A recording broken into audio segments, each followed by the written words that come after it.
Okay, right on. I think we're ready. All right. Hold on.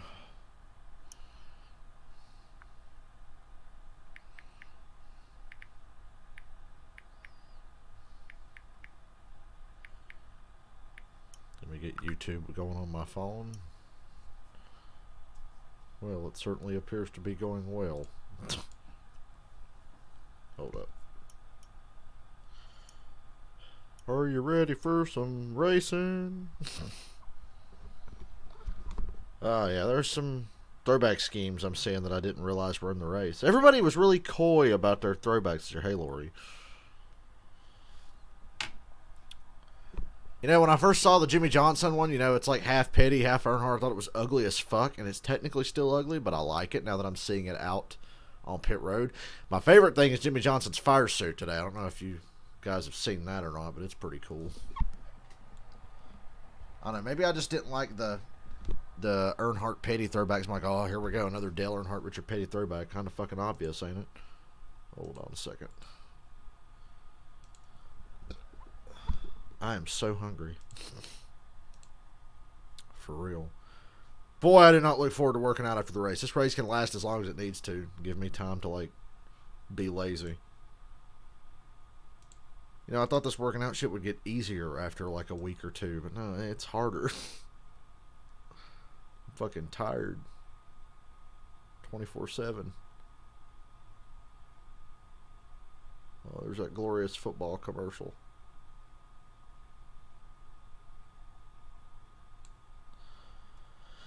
Okay.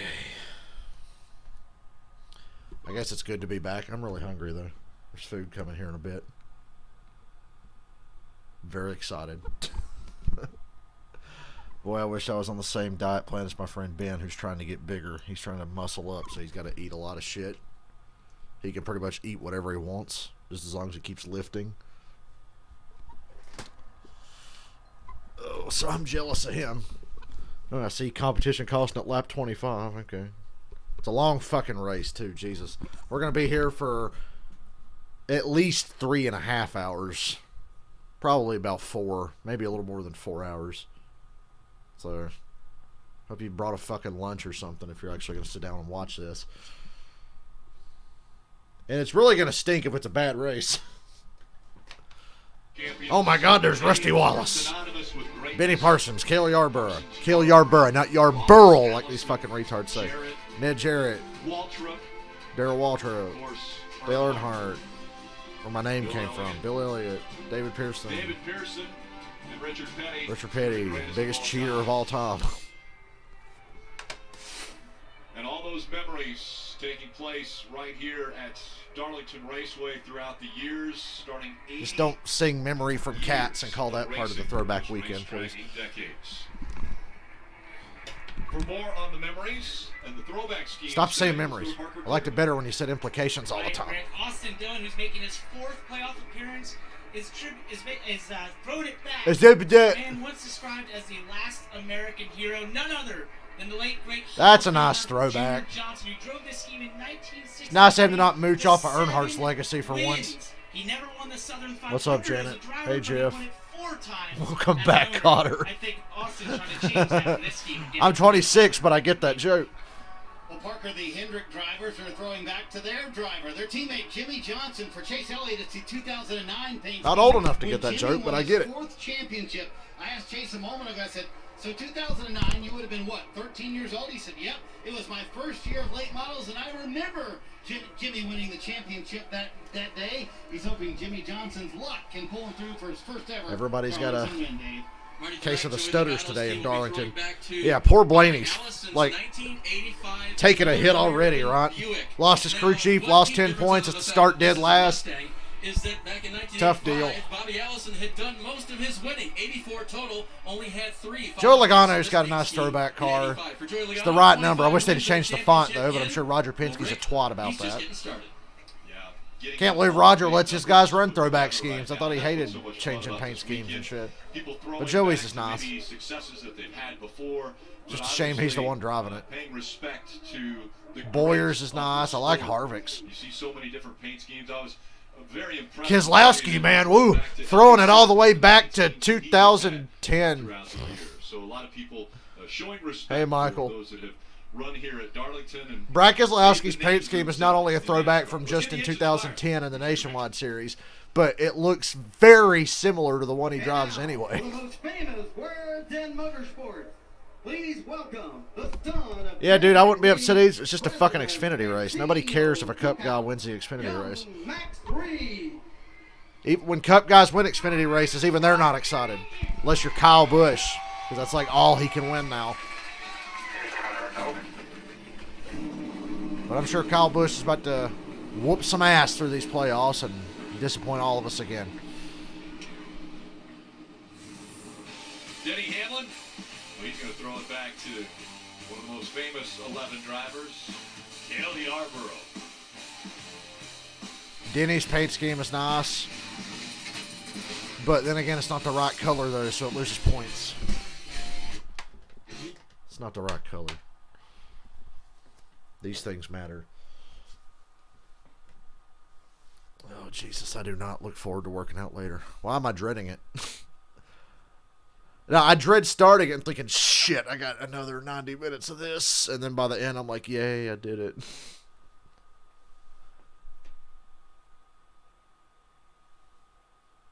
I like a WWE commercial. You heard about the recent twattery that Vince McMahon has been up to? Trying to say he owns the wrestlers' real names, too. Like, what the fuck? It's like, no, you don't. So now he's telling them they can't have YouTube channels, they can't have Twitch channels, they can't do anything outside the company, even if it's not wrestling related, because he owns them, basically, is what he's trying to say. Yeah, let's go Chase. I could use a couple of dollars here and there. It's hard at the poorhouse, you know what I'm saying? Oh, football commercials. Keep showing football commercials. Presented by Madden 21. Yuck. Might not watch now. Kidding. Madden 21 sucks almost bad enough to make me not watch the game Thursday, but it's not going to stop me. Fucking Madden. What a pile of shit that game's been for like the last 10 years. And I like how it's just now starting to become a widespread thing. There's been people in the Madden community for like the last 8 years going, God damn, it fucking sucks. Just the same goddamn thing over and over. They're fucking lazy. And then there's like the diehard mutt twats that are like, no, you just fucking suck at Madden. You hater.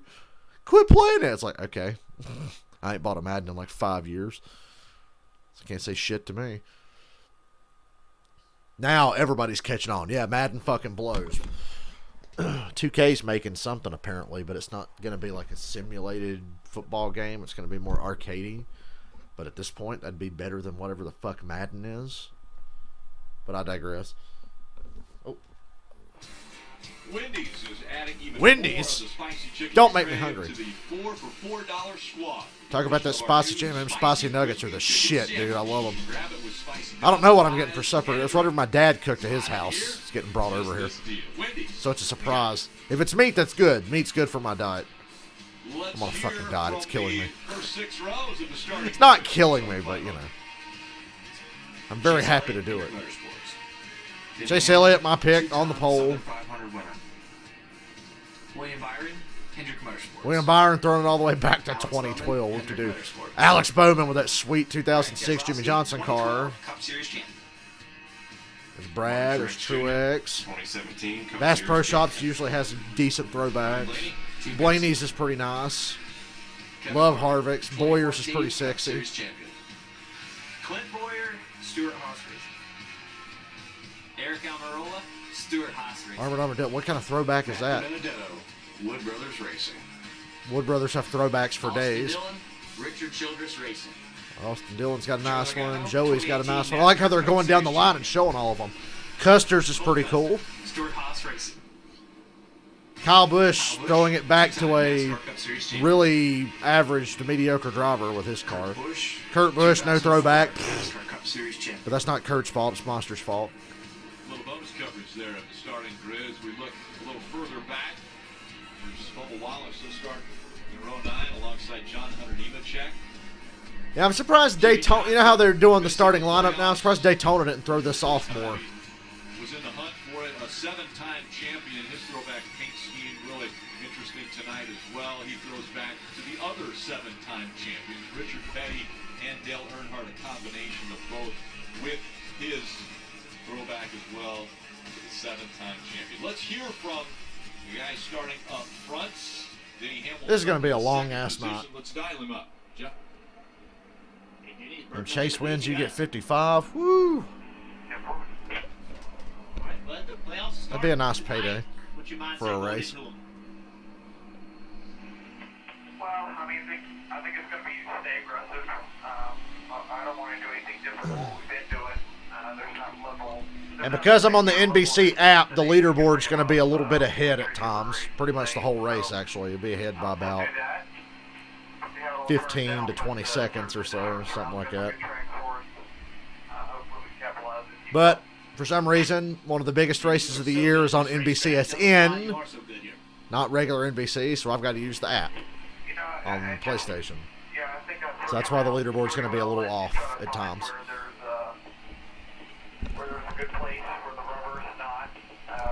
I'll be able to see if a caution's about to come out, though. I hate that, though. I don't like having a spoiler. But I can't help but occasionally, if I'm like, come on, we need a caution, I keep looking over at the leaderboard when it's ahead like it is. Have fun tonight. We're going to ride along with a few different drivers. Take us through, guys. Yeah, we're lucky enough to have 4 on board. Man, this weather is nice. There's not a cloud in the sky. No threat of rain whatsoever. It's beautiful. Coca-Cola can aboard Bubba Wallace's car. Race definitely has a different feel to it because it's a playoff race. Shit's getting real now. Kevin Harvick with the Hunt Brothers Pizza Can. The only 2 drivers that I'd say could feel safe are Harvick and Hamlin because they have such a huge gap on everybody else. Man, look at that 88 car and how good it looks. Remember, he almost won here back in May. So maybe Bowman will have a shot tonight. He needs to get his season turned around because ever since then, it's been all downhill for the 88. Rutledge, I know that we've got fans in the grandstand, but you're also keeping track of the fans, right? That's right, Rick. It's so great to see some fans back at the track. But you know what? Throwback Weekend is all about the fans that we know who've been coming to races like this for years. Let's take a look at a couple of tweets that we got rolling in so far. And a pretty big crowd at the track. His daughter Rebecca all ready for the race tonight. They drew out the whole track. Now, of course, Dad drew the pre-97 start line, but still counts. We got Samantha Marie. She's rocking the 48 throwback along with her buddy who's rocking the Jeff. I got some NASCAR throwback shit around here I could be wearing that I would wear if I was at this race. Just got to go dig in the closet in the other room. It's there. Find us your old pictures out of the track. Make sure you use the hashtag HeyRut. Send them to us. Hey, Rut. If you got any friends that are there, Can y'all hear the race audio okay? Is it loud enough? Tell me, we want to see their pictures too. Amazing to see some fans back at the track, Rick. Thanks, Rod. Playoffs starting tonight. Let's go back to pit road for more on that with Parker. Right, Rick, at the top of the show, you mentioned how Todd I could have went to this race. From being the crew chief on the 12th car. Team Penske competition director Travis Geisler filling in on top of the pit box. I asked Travis, how does that work? How do you seamlessly get into that position? He said it took a conference call between myself, Ryan, Todd, and the spotter because the biggest thing I need to learn on the fly is how to communicate between the 3 of us. Rutt looks like a jackass. Parker, we just talked to Denny Hamlin moments ago, but is there a problem before the green flag? Uh-oh. What's up with Denny? Like the throttle shakes. Like you want to let off, turn the clutch, the RPMs go way up. It could be a mapping issue, wait till things get warm. We're not sure, we've talked about it. And before that, Denny Hamlin had said, hey, it just sounds weird. The car Denny says he feels like his throttle wants to hang. We'll certainly keep an eye on that. Well, one can only hope. Kidding. Issue before the green flag, Dave. Kevin Harvick, another one of those favorites, Marty, with 57 playoff points. Playoffs. He is E1 on the playoff leaderboard. But Darlington hasn't always been kind to him. In fact, his average finish of 13th here belies the 2 wins that he has. I'm glad they stopped with the colored spoilers and shit that ruins a lot of paint schemes. Dale Jr. had a rant about that a few months ago. When it was Sprint, it was yellow, and when it was Monster, it was green. The thrill of driving that race car and being able to experience that unknown on that first lap, in that first corner, going through traffic, and just that accelerated heart rate. There's not many times that we've been able to achieve that over the past several years was something. What's interesting, that they new. raced at this That's track every twice week. earlier And this you get to year. experience that on a So everybody weekly has basis. some kind of idea that what to thrill expect, especially when not it gets really knowing dark. for sure is kind of neat, actually. That's kind of why we do this, and so I still enjoy that part of the roller coaster ride. Roller coaster ride it has been, but for the most part, Kevin Harvick this year has always been at the peak of those roller coasters. Going green he has next time. 7 wins They're on the already backstretch now. and comes in with the most playoff Elliott, points. Hamlin, And William he was Byron, the regular Alex season Bowman, champion, which gave him more playoff points. Brad Keselowski, Martin So a Truex, little bit of a cushion. Kevin Harvick. It's got Blaney scored in 7th, but Blaney's got to drop to the back here, so. Denny Hamlin, Chase Elliott. Leaderboard says we're green already. That's how far behind the app is. This will be one of the longest races of the year for the Cup Yeah, Series. it's a fucking long race. We'll go from the line of the day into the dark of night. Fireworks off the turns All right. 3 and 4. Yay! Southern 500. The Southern 500 is underway. And it's not at 1 in the morning this year like it was last year. I love races that start on time and end on time.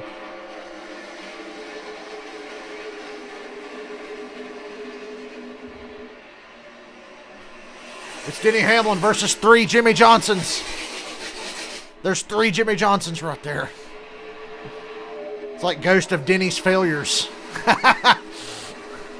Chase Elliott takes the lead through 3 and 4. Hamlin was side by side until they got to turn 3.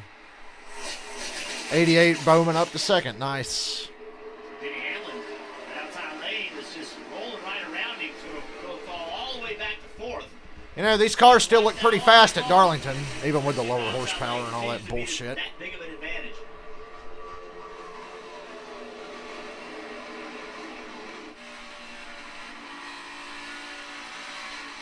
Matt Benedetto running along with Wood Brothers number 21. They're sitting on I love a good transition race, too. I like races that start in the day and end at night. for the Because the track changes. You never know what you're going to get by the end of the race. Matt talked about the emotions of making the playoffs. He and his wife Taylor always looking at the points. For the most part, it was Taylor that was fretting over the points. Matt was trying to do his best just to do his best on the racetrack.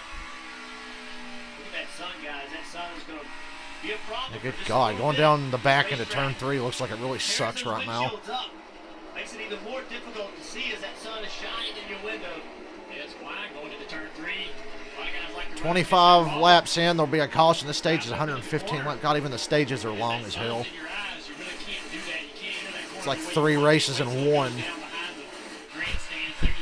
The stages are almost, they're over half as long as the Xfinity race. Here, get a little bit of an idea of where the fence is. We'll see these guys as the sun goes down. It is a very old school race, though, to have a really long one. Hey, there's Daniel Suarez and his throwback to himself, even though I don't think of him when I see that car. I think of Carl Edwards. Our biggest movers plus 10 since the start of the race. Ryan Blaney was the only playoff car in the back of the field. The 3 of 2 drivers that got to get their shit turned around now. Well, 3 drivers. Alex Bowman, Ryan Blaney, Kyle Busch. The red lettering. A throwback look for the 3 of Dillon all the way back to Junior Johnson's days. I love the car. It's got that old school look.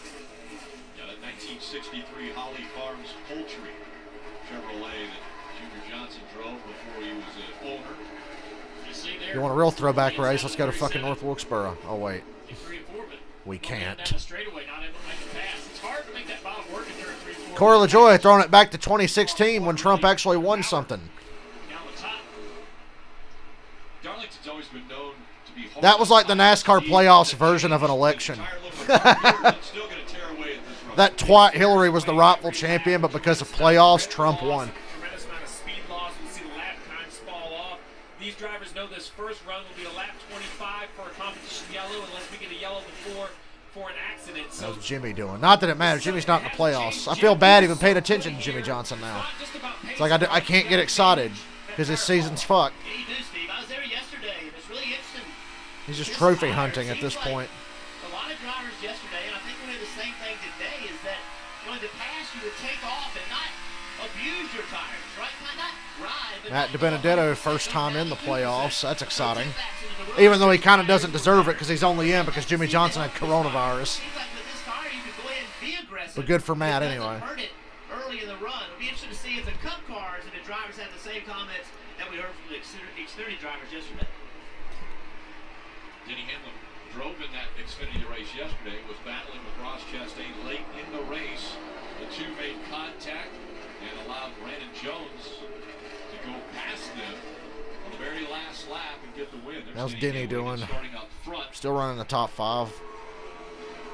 Got 3 Hendrick cars in the top 5. It's a lot like the first Darlington race this year.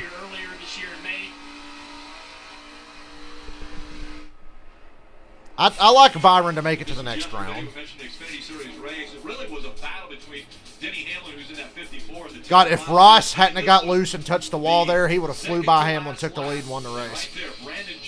But Ross was loose anyway and kind of touched the wall. And just good hard racing. Nobody's fault yesterday. It's pretty fun. Right here, struggling a little bit off turn 2. He's got the 4 car on the inside of him. We saw him. Hamlin's starting to fade a bit.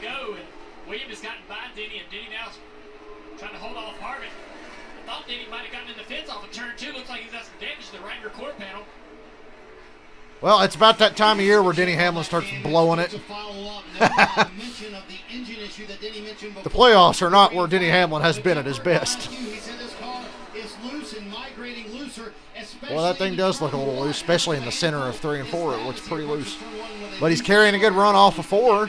He's going to pass Harvick back. Hamlin ran the top, and that worked out for him. But right here is where you talk about him being loose. And through the middle of this corner, it's very difficult if you're loose. I think they got a replay of Hamlin brushing the wall. Driving to the corner and Yeah, just a little kiss. That's nothing. With enough speed, even with a Cup car, that's nothing. It's really early in the race. You're trying to Xfinity car, he wouldn't even felt it. Really early in the race to be hitting the wall here at Darlington. Is that classified as a Darlington strike? That's a strike. That's not what Kyle Petty says. You know, stripe is a little kiss to the wall. Kyle Petty once said he wished they'd fill up Darlington Raceway with water, turn into a lake, and have pro bass fishing tournaments instead of races. I'm sure he feels differently now that he's retired. I love this fucking track, personally. I've only ever played NASCAR video games, but in every NASCAR game, Darlington is always my best track for whatever reason. So I love it. And for some reason, this suck-ass aero package with the 550 horsepower and all that seems to like Darlington's for some reason. You think it wouldn't, but this aero package is good for Darlington. Boy, Harvick's really loose. Harvick and Hamlin kind of got the same thing going on. They're pretty evenly matched right now, running 5th and 6th. Look how much Harvick's having to work the wheel, and he's running really low. My pick is leading. We're about 10 laps from the competition caution, but it's looking good so far. Let me mute that before a fucking Outcast gets my video taken down.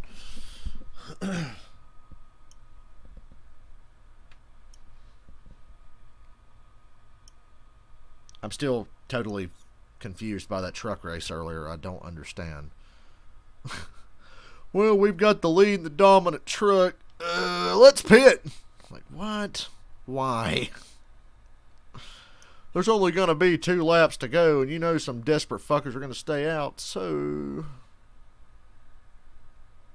Boy, Cole Pern thinking outside the box, but I love it. Cole Pern just tweeted, I feel like throwback weekends should include rules just to appease the internet gurus. No stages, single file restarts, lap cars inside, race back to the yellow, no lucky dog or wave around. You know, he's on to something. Put that man in charge. Eric Estep, Hamlin already in playoff form. I already said that. That was my joke. But it's true. It's early in the race. And yeah, yesterday's finish was great, but can we not cut away from the race going on right now to show it? I mean, we saw it, we watched it, we lived it. It's recorded for posterity on my YouTube channel. How surprised I was that Ross Chastain was able to hold off Denny Hamlin. I guess I underestimated Ross's talent, which is stupid, because Ross is pretty damn good. Ross could win the Xfinity Championship. Wouldn't surprise me. This race averages about 3 hours and 45 minutes. Oh, yeah. We're going to be here a while. But it's exciting that the playoffs have started now. I feel like shit actually matters to the top 5 again, you know. Even Harvick and Hamlin, with the amount of points they have, that can disappear pretty quick. You can lose 30 to 40 points in a race if things go bad. So that would be over half of like their advantage that they have over everybody else.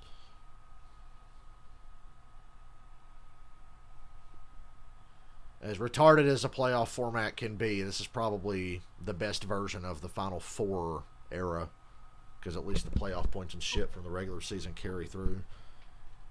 I suggested that idea 2 years before they implemented it, because I was like, it's kind of silly. You win all these races and you get the bonus points for the first round, but after that they don't mean shit. So I was like, why don't you just make them go all the way through? Listen in to the drivers, crew chief, spotters. You can go inside the headset with access to NASCAR scanner for only $4.99 during the playoffs. Visit NASCAR.com/scanner. Log into the app. Look at how hard they're actually having to work today. They'd all rather be driving Xfinity cars, though. You know it. Geico, looking down at the egg-shaped Darlington Raceway. You see the pond back there. That's a lot of people in the stands. 1 and 2. They didn't want to design the track and affect the pond, so they just made that end a little bit narrower. That was a great decision, Rick. That made this racetrack.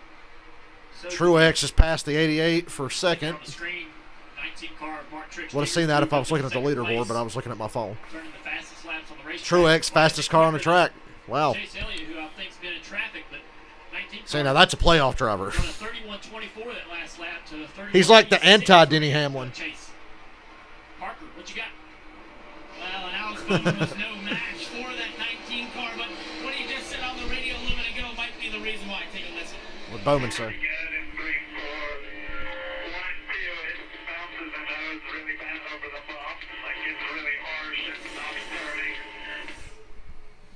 So guys, a lot of times we know, especially on low air pressures, that splitter can be on the ground in a corner that has a lot of load, like 1 and 2, but this far into the run, Steve, that's sort of an issue. Maybe if he's still on the splitter or having those problem ups. Yeah, 22 laps in, you would hope that that would become less of an issue. The big concern for a crew chief here at Darlington is, did Alex do something different? I would question that, not to see, you know, do I need to make an adjustment or not, but more, there's so many options. We've watched these battles around. I don't know why I'm stressing about this race being so long. I streamed the 600 earlier this year. But then again, we did get a rain delay break during the 600. Still a long fucking knot, though. Because if I raise it, it's not going to be as good as this in the racetrack at 3 and 4. Steve, one big issue for you, if you're the crew chief, is this track is only going to get faster. Like when it gets cooler, the times have fallen out off over 2 seconds right now from where they took off. And as the track cools down and you put new tires on it, you're just going to go faster and faster, which means it's going to travel more and more. Elliott's got about a second and a half on Truex. It's shrinking, but the competition caution's coming, so everybody will pit, obviously. Blaney's made his way up to 21st. He started, what, 38th or so? Competition caution will be good for him. As they run, the bottom 4 is Cole Custer 1 out, DiBenedetto 5 out, Blaney 7 out, Austin Dillon 13 out, but you know, it's early. But it's worth keeping track of. Yeah, so Rick, we're going to take that statement at face value. I hear what they're saying. Set these cars up accurately. You kind of put weight in all different places to simulate with the engine running, the fluids moving around. They say they forgot it there. You know, if you're NASCAR, though, intent can't really change whether it was against the rules or not. If it was there through inspection, then it was definitely against the rules. It's unfortunate for the 12, and you mentioned it at the open of the show. The first big mistake we've seen out of the playoffs, 10 points. It cost them basically 10 positions. This is the competition. And there's the competition caution. Around lap 25, they had told the competitors, again, no practice, no qualifying at any of these tracks. And so, because of that, a competition caution. So a 25-lap practice session is over. You still have 340 whatever laps to go. That the tires are wearing out pretty quickly as they drop over 2 seconds a lap. Dave. And guys, we saw all the handling issues people were having out there. Remember what Kevin Harvick told us this week, that Darlington is typically a place where you want to have practice, if any track. And he said, I'm glad we raced here in May, so at least we had that. So just think how bad it'd be if they hadn't raced here in May. Yeah, at least they got a notebook for this place this year. It's interesting, you know, 3 races at the same racetrack. Yeah. You know, a track that we normally only get to see once. And you said if they come and change tires, I didn't mean to smile and laugh, Rick. It was nice getting some extra Darlington this year. 12 sets of the pits. That seems like an enormous amount of tires. But Pretty you have to cool. be very careful. This race is so long. If you get rash of cautions, you can burn up the amount of tires you have to use. You wonder why this racetrack tears up tires. Well, just listen to this Hot Brother Pizza Cam riding along with Kevin Harvick. He's on the racetrack. And listen to all the debris that's flying up and hitting the race car.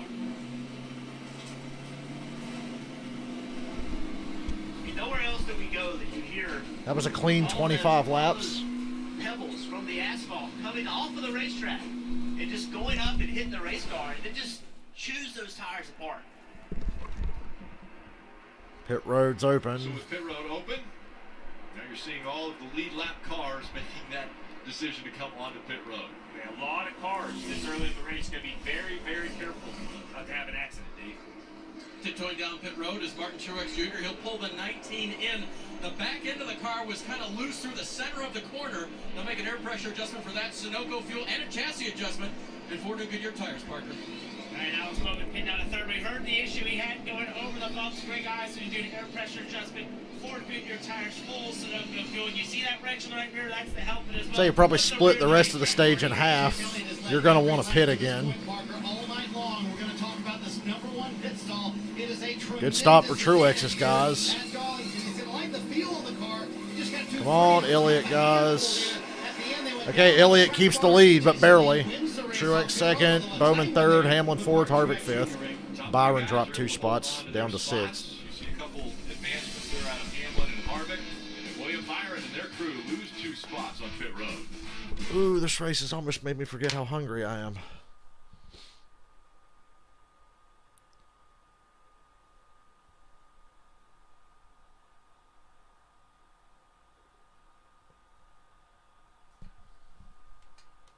Now I'm trying to...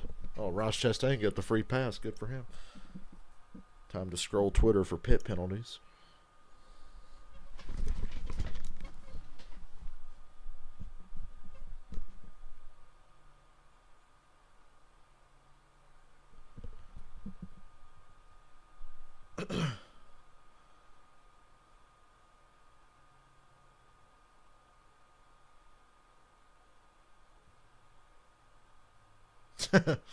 Sarcasm here. NASCAR has found a way for teams to practice during COVID-19. It's called the 25 laps before each competition caution every week. Yeah.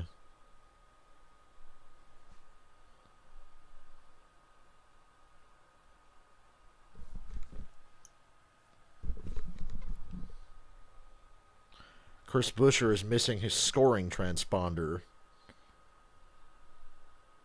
Well, they got to get that fixed.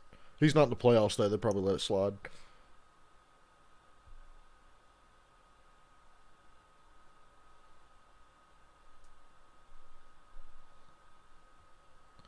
What kind of retarded format is it where a dipshit like Austin Dillon, who's not good, makes the playoffs, but Jimmy Johnson doesn't, even though having an okay year? Certainly an improvement over the last 2 years. Surprised NASCAR didn't break out the old extra driver rule. They remember when they used that for Jeff Gordon? Oh, we are going to add a 13th driver. It's like, okay.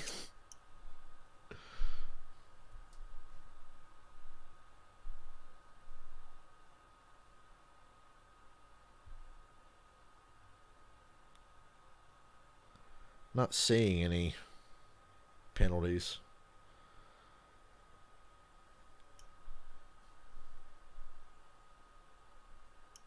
If there was ever a time to break out the extra driver rule, could have done it for Jimmy. Can't miss the playoffs because of coronavirus, which is exactly why he missed it. SX does it all with impressive towing and payload capacity. It makes the hard jobs easy. Boy, this is a better playoff opener than Las Vegas. Fucking boring. The playoffs, we're showcasing obviously Darlington's much better. drivers and their quest to win the NASCAR Cup. But between now and the championship week in Phoenix, we also will be celebrating 16 Pit Crew All-Stars and their very special stories and talents. For one of those, let's go to Dave Burns. Pressure, speed, and focus. Our Pit Crew All-Stars all possess those qualities, but for Liz Prestella, tire specialist for the 96 of Daniel Suarez, it takes even more. Her clothing line Torqued was born out of necessity when she couldn't find affordable, durable, and good-looking garage wear for herself. So she now designs and markets an ever-growing line for girls that work in this industry and others. But how did she get to NASCAR? A long way from Lake Tahoe, California. Her dad, Alton, loved cars and racing, so she grew up tinkering with cars with him and going to the track. But she took an auto shop class in high school, and that sealed the deal. She said, I wanted to work in racing, moved to North Carolina, and this is now her 6th year at the top level of NASCAR. She's still designing apparel for women who get their hands dirty in the garage, Rick. This makes Liz Prestella a pretty cool all-star story. Yeah, we're going to continue showcasing Pit Crew All-Stars between now and Championship Week in Phoenix and telling their special stories like you just did, along with Liz. Going green next time around. Figure we could have gone green this time, but guess not. Choose rule. Elliott outside, Truex outside, Bowman inside, Harvick outside. Byron's going to move all the way up because he picked the inside. Choose roll. Shut up, Rick. You're Rick stealing my catchphrases. Top was a popular place, it seems. So, Elliott, Bowman, Byron, Truex. Logano and Byron are the real winners here because they shot up 3 spots each. Boyer as well, because everybody was wanting to pick that outside. So that puts 300 cars up front. Cool. Always told us he was just going to go whatever lane got him the most spots, but here he decided to take the top and actually gave up 2 spots to take the top. And again, those arrows and the pluses and minuses are how they were lined up prior to them making that choice. Because we mentioned how William Byron had lost a couple spots when he was on pit road, but they made him back up by having that spot available to them on the choose rule. Martin Truex Jr. seemed to have the most speed out of anybody before this. Yeah, well, I'll be interested to see what Truex has here. If he's just a long run guy, or is he just that fast and he's going to pass these guys on the short run? Sure, Elliott and those guys were taking notice. His Truex was really fast before that caution. I see that 88.9 on the front row. It's like 2 old school 48. Well, the field approaching the Geico restart zone. Back underway. Jimmy Johnson's offsprings bring us to the green. Baby Jimmy Johnsons. There's 3 of them there. I love that camera shot because I can't see how close the cars are together, and I think that one of them's going to hit each other and spin out when they go into the corner.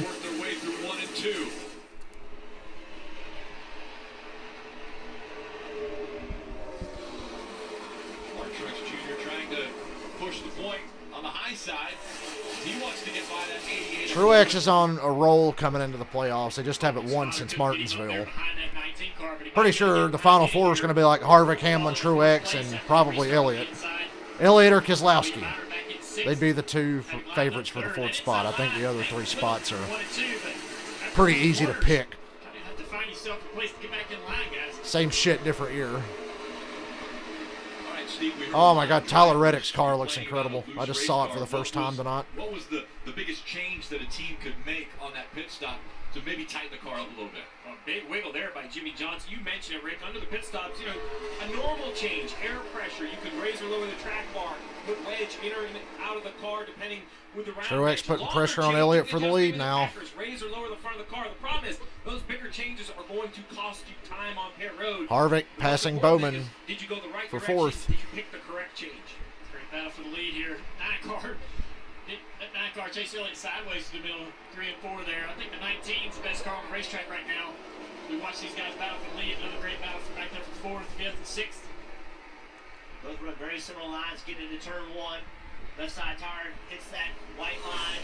Then off to turn 2, the same thing. Move the car back down and get on the bottom of the racetrack. So the 48 car get loose off of turn 4, but it's actually contact from the 22 of Logano. What a surprise. Joe Logano almost wrecked somebody. Left rear quarter panel. Good correction by Dumbass. Guys to keep from crashing one another. Spent a lot of time talking to different drivers this week, and asked several of them about Logano. They talked about how aggressive he is. See Jimmy Johnson making a move right here, trying to get underneath Keselowski. That's a cool throw. Jimmy, just don't do what you did here in May, okay? You know, there's a lot of guys out there that aren't in the playoffs that are probably going to race these playoff competitors a little bit differently. Not Jimmy Johnson. In his final season without a win, I don't think he's going to take care of any of these guys if he has an opportunity in a race with a race car. And he was fast here earlier in May. Remember? Almost winning a stage, breaking down the back straightaway. So looks like he's got reasonable speed tonight. And Junior, when we talked to Jimmy earlier, he made the comment, he said, you know, yes, I want to make the playoffs. That's big. But what I really want is to win.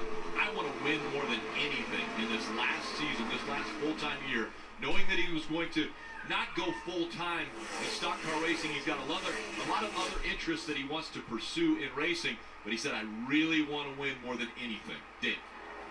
Currently running 8th, Rick. Remember, he started 20th tonight. And crew chief Cliff Daniels told him during that first stint, you are flying, and he was.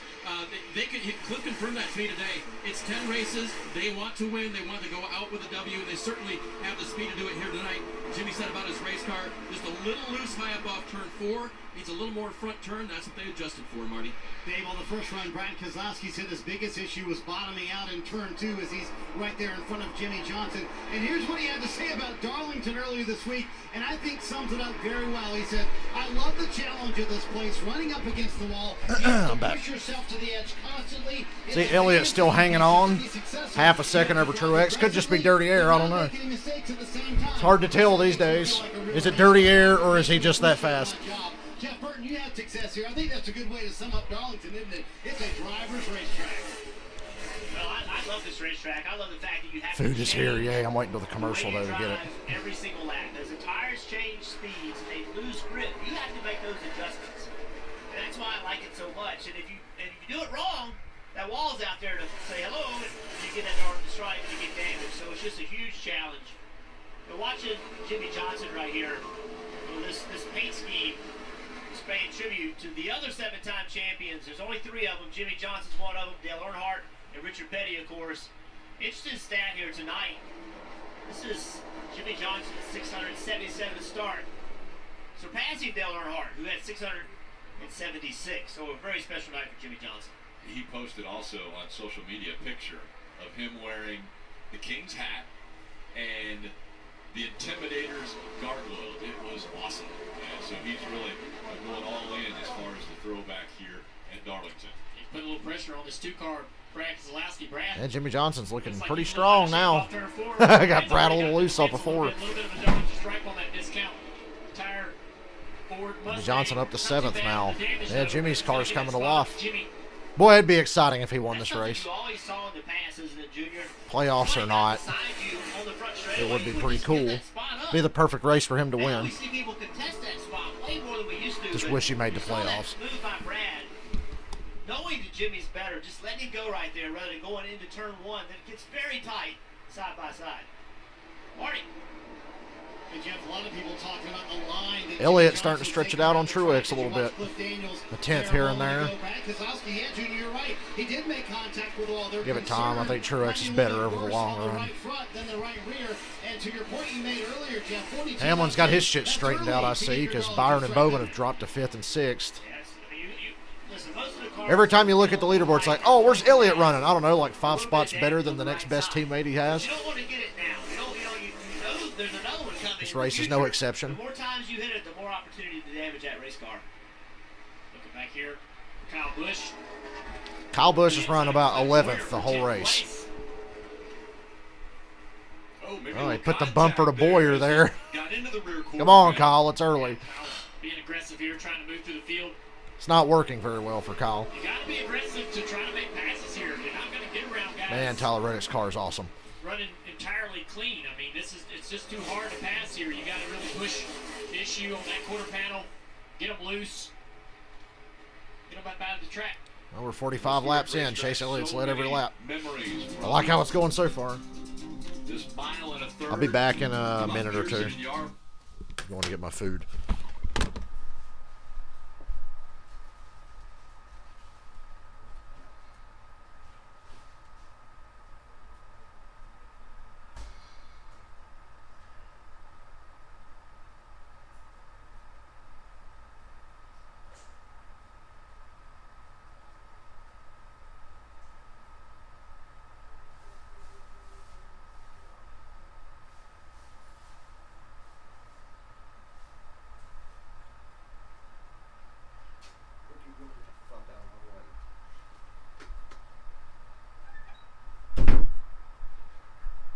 been acquired. Yay.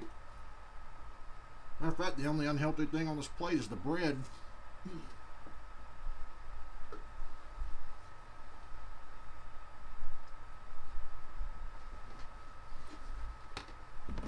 No, I think I fucked up yesterday before I worked out because the only thing I had to eat yesterday before the workout was the spicy nuggets I had from Wendy's in the afternoon. After the Xfinity race, I fell asleep for a few hours. Then when I woke up, I didn't eat anything because I wasn't hungry, and I worked out on an empty stomach. After that shit was over, I felt pretty fucking rough. So maybe this will carry me through.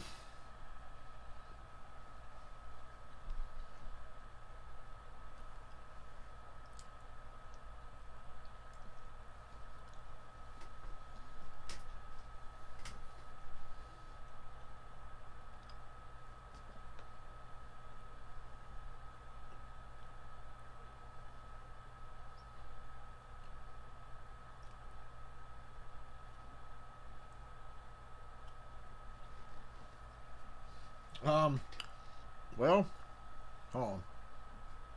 Too good. I'm trying to chew it all. It's just barbecue, pulled pork, and baked beans.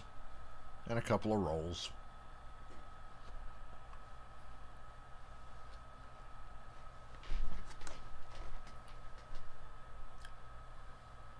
Would like some macaroni with it, but that's not necessary. And I don't need it anyway.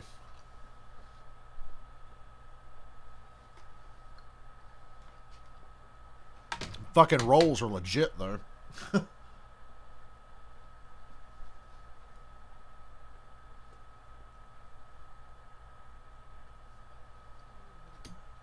days, the NFL season kicks off. Football! The Super Bowl champion Chiefs are going to host Deshaun Watson and the Texans. And then Ew, Cowboys next Sunday the night. season premiere of Sunday Night Football. Dak Prescott and the Cowboys are going to visit Aaron Donald and the Rams. Curious to see what the presentation is going to be like because the majority of the games are not going to have fans. The Chiefs are going to have fans Thursday, about 16,000 or so. And he's been the only one who has been out front since the drop of the green flag. He's led 50 laps and counting. And yeah, Elliott has driven off and left Truex. Harvick has passed Hamlin. Truex was running him down before that caution came out, but on this particular run, don't look like Truex has that long run speed. Good improvements on that 9 car.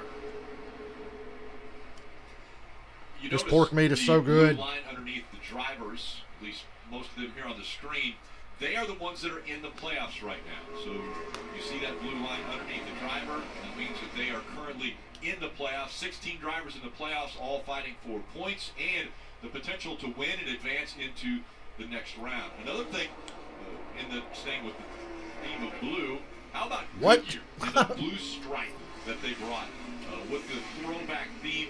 This was very popular in the 60s and 70s until they went to the Eagle tire in 1981, but Goodyear also throwing it back with the tires. See Jimmy Johnson getting by his teammate, the 88 of Alex Bowman. You mentioned the 16 competitors in the playoffs. Well, all 16 are in the top 20. We've seen that a lot in the playoffs. Good speed early from the playoff competitors. I wish for the sake of losing weight I could go vegan, but I'm not even going to pretend that I could try that. Because I'd probably kill myself.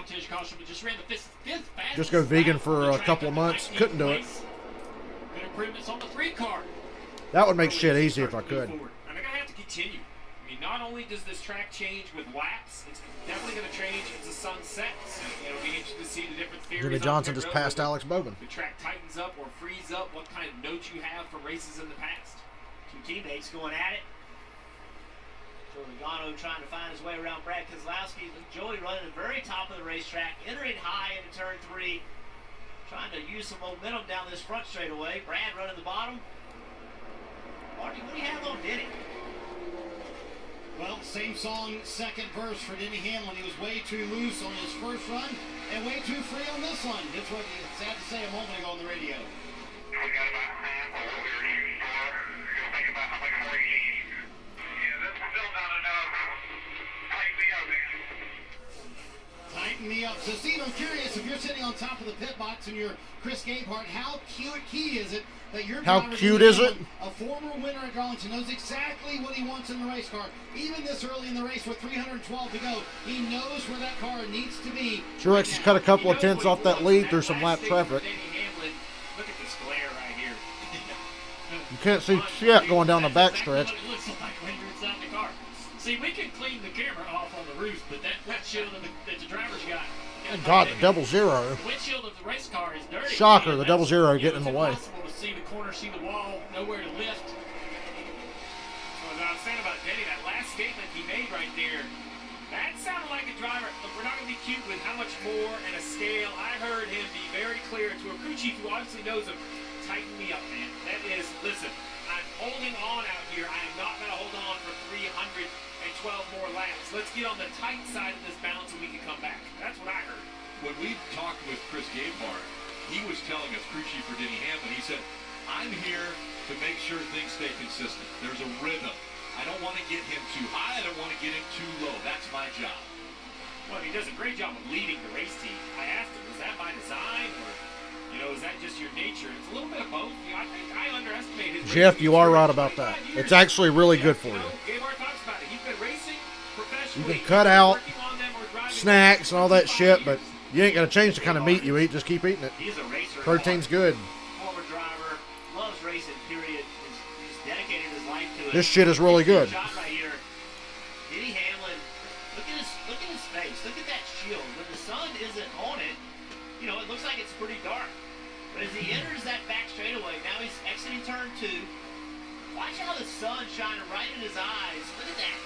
Now you can clearly see his eyes. So it's interesting what visor you can choose. A lot of drivers will have a tear-off, a tinted tear-off, that makes that visor much darker. As it gets dark, you can tear that thing off, and then it's a clear visor just to get you through this part of the race. And I assume Denny Hamlin has it. That's what I think this red, if you look right here, this little orange tab on the side of his right temple, that's a tear-off tab, I think.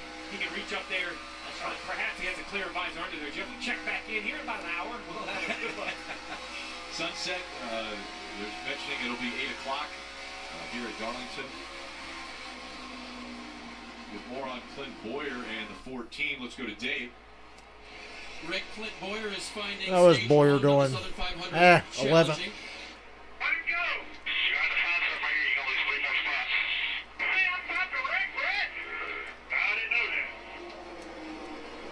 Don't worry, Clint, if you don't spin it out, Griffin up there will clear you into a fucking wreck. The condition has worsened a little bit for him. He said, if anyone is around me, I am in trouble.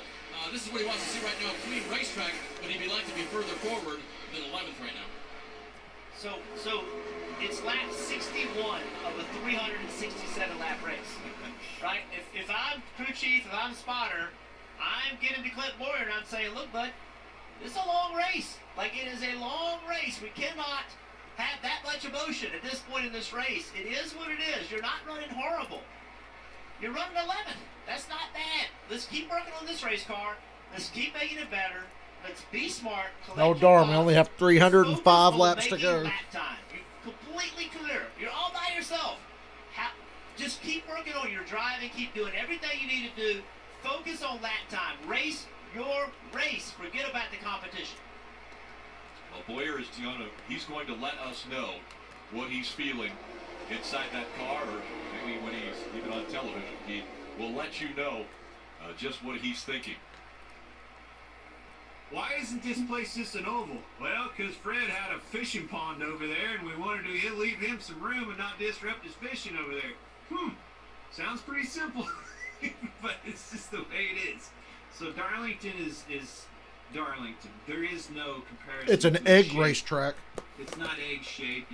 And unfortunately, I ate all the meat. I'm sad now. Screwed up shape if you want to compare But it was to a good. racetrack, but it's one beast of a racetrack, man. It's so hard to get around and very, very challenging. It really is a very That shit challenging was racetrack. magnifique. It can be a lot of fun. Just like my pick of the race dominating right now. God, why can't we be like 330 laps in so I can really get happy? When I was a crew chief, look, I'm high-strung like Clint. We're trying to make money here, people. Deep breaths, stay calm. Chase Elliott wins, I get like $10 or whatever.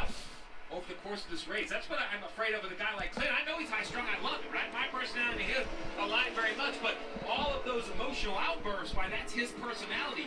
Does it wear him down over time? He only has one top 10 here in the last 10 races. So it's not really a speed thing for the 14. He just needs to get that. Well, if Boyer had a spotter that could keep him out of trouble. Hey, Jimmy Johnson, top 5. Way to go. 1 week too late.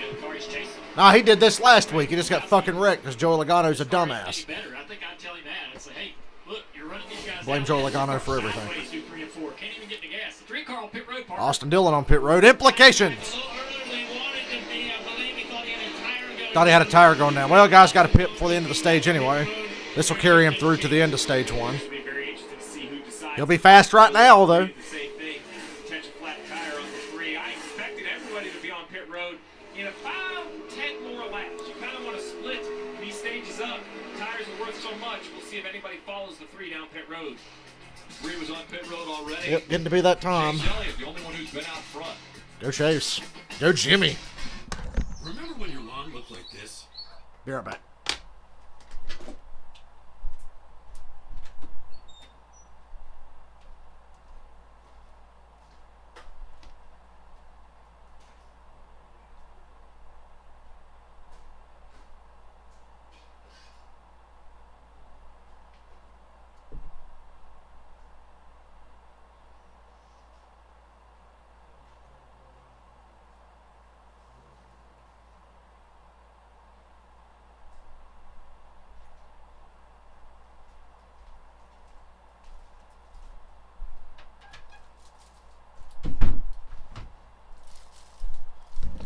Take a drink every time I see a football commercial and get excited, but try not to get alcohol poisoning. Know your limits.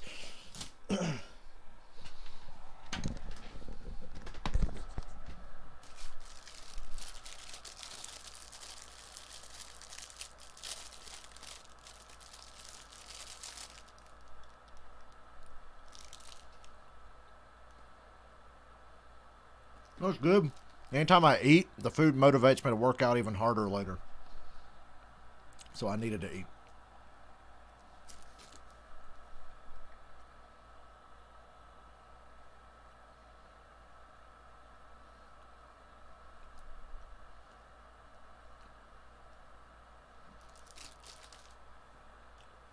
Okay, so is there anybody that goes on the WWE Thunderdome thing that actually likes their show, or are they just going on there to troll? I don't think there's any marks left that actually like anything WWE does.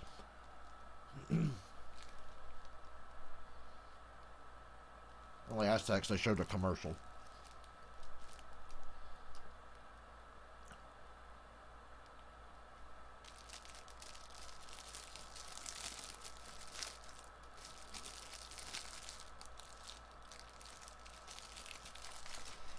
Oh, the great nuanced storytelling of WWE.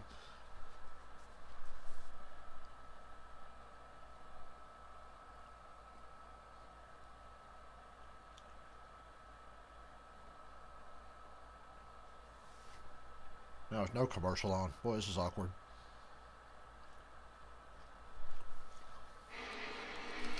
Yep, green flag pit stops are happening. 72 just clicked onto the board. Kyle Busch coming down pit road, who said his car is absolutely out of control. He said, I have no control of this thing. So it's driving like when Elliott Sadler drove it. So the early That's a good throwback, man. Adam Stevens brings him down pit road, trying to tighten up that car. Look at that track bar adjustment in the back, Parker, trying to make it tighter on the racetrack, and 4 fresh Goodyear tires, Parker.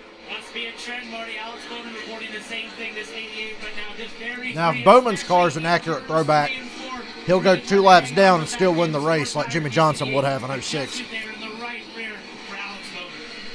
So things will bode well for Bowman.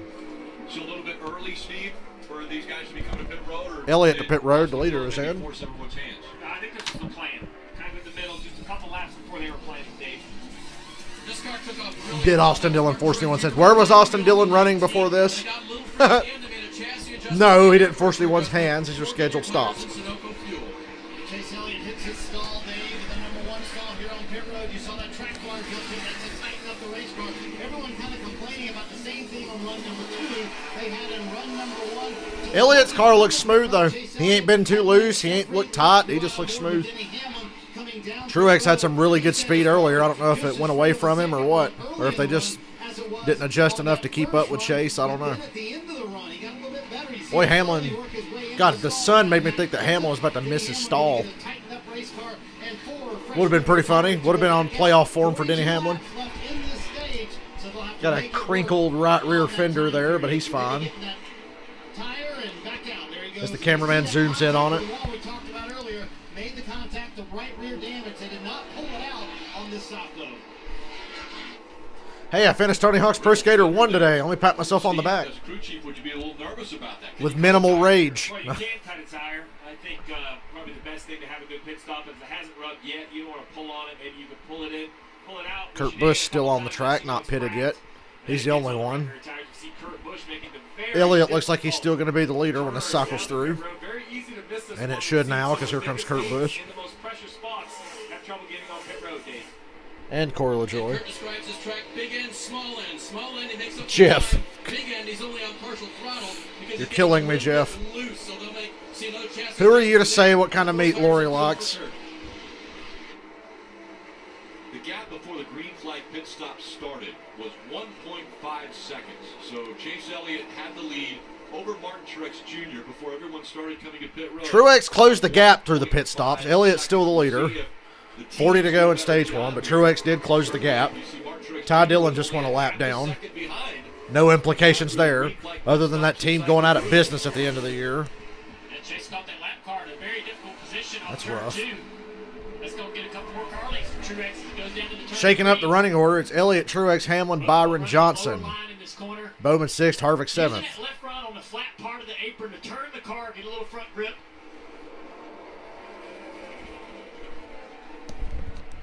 Kurt Busch, Denny Hamlin both led laps while Chase Elliott was on pit road.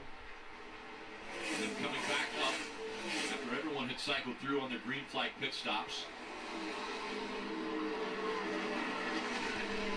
Chase Elliott's throwback is also to Jimmy Johnson. A lot of Jimmy love. to Jimmy Johnson.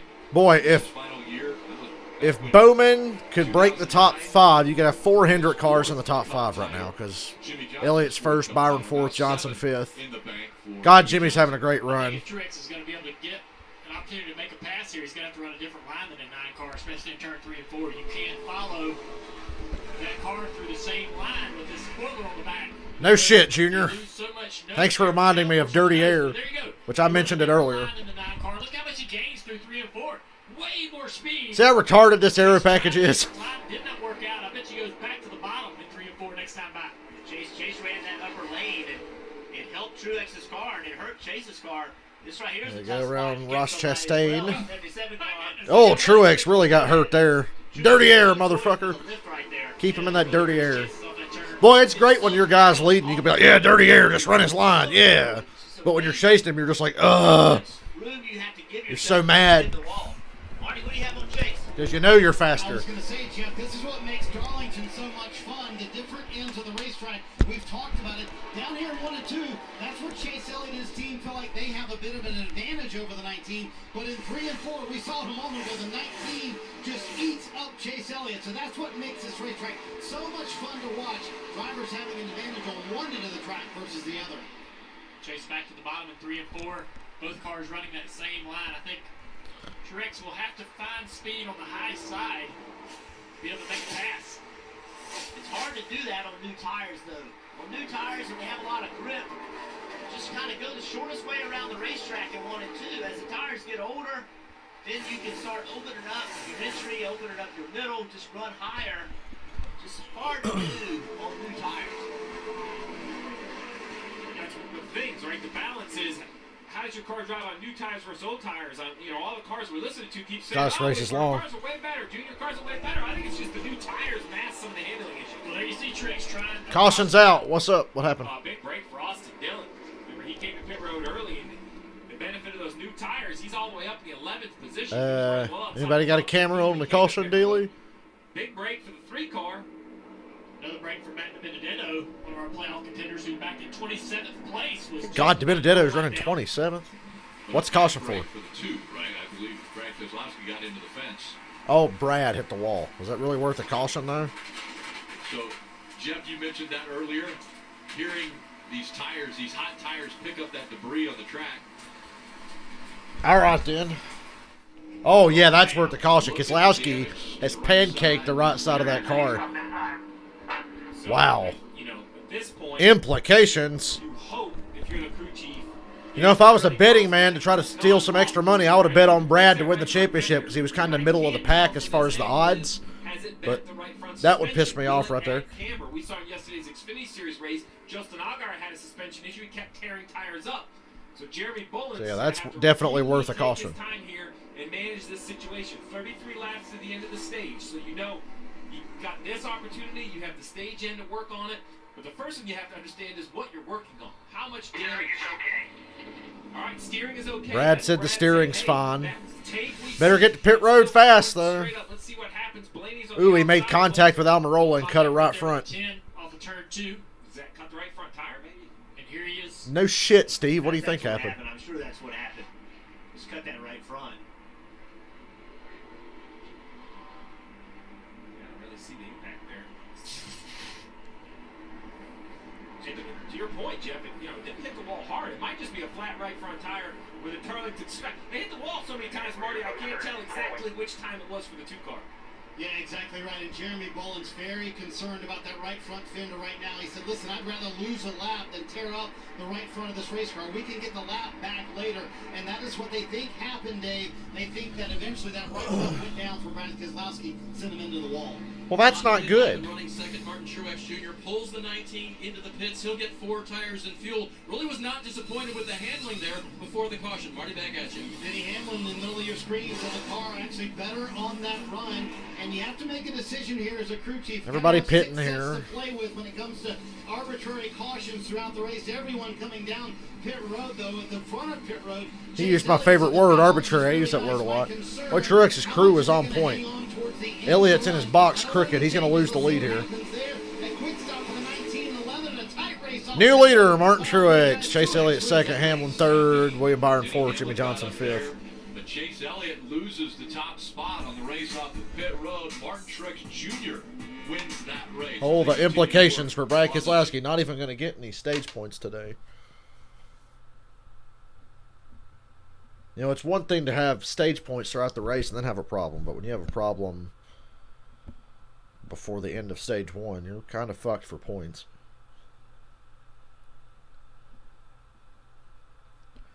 Elliott was parked in his box crooked.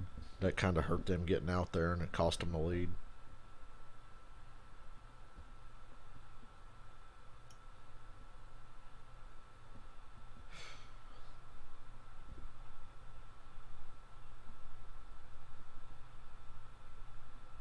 Now, according to my calculations here, Kurt Busch actually stayed out.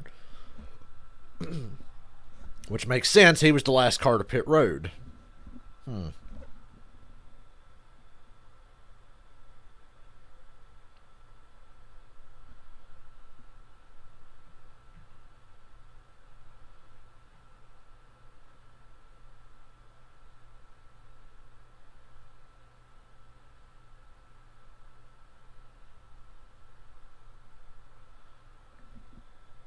Implications. Rick didn't bust that word out. He must be saving it for the later rounds, right? It's too early in the playoffs to use his famous catchphrase. Aggressive into the wall. No, that would be Truex.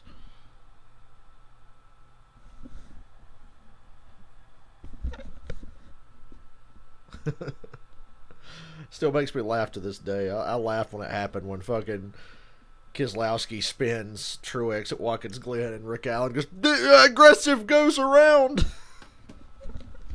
Still makes me laugh. They're on the last lap and like they're racing to the finish and I'm too busy laughing to even care. Just because he was like, oh, aggressive goes around. 2016, back when we had a small blade, big spoiler. That aero package was good. Miss those days. Why did they ever change? Okay, 2016 aero package was great, but the night races sucked. Yes, but I mean, you could probably make changes to the tire. I don't know. But Goodyear sucks, so we're just fucked, I guess. Don't talk about Sonic. I'm not getting a milkshake. I'm doubling down my efforts here to get in shape and generally just not be a slob. A milkshake occasionally, but not now. I just ate. Maybe next week. Keep it to like one a week, you'll be fine. Like I said, I could never give that shit up altogether. Dale Jarrett, and Kyle Petty. 28% of all Cup championships were won by either Earnhardt, Petty, or Jarrett combined. Pretty impressive. I'm going to burger and a soda, Rick. I'm going to you and I enjoy a little dinner. Just enjoy stage 2 because it's going to be. Yeah, green 29 to go. Looks like it's Bubba, Truex. Well, Kurt Busch, Truex, Elliott, and Bubba, because Kurt Busch and Bubba Wallace stayed out. This is a track position call for Kurt Busch and Bubba Wallace. I really think it's about saving a set of tires. You know, most teams have used presets. And Kurt Busch, under that last set of pit stops, is the last one to pit road. You know, they're definitely at a deficit right now. I find the crew chief for Kurt He'll be at a deficit. Truex is probably going to get the lead pretty easily here. Try not to get run over, but run hard enough we don't lose a lap. There'll be 29 to go. We take the green here on these old tires. Joey Gates hit the box, so he has to go to the back.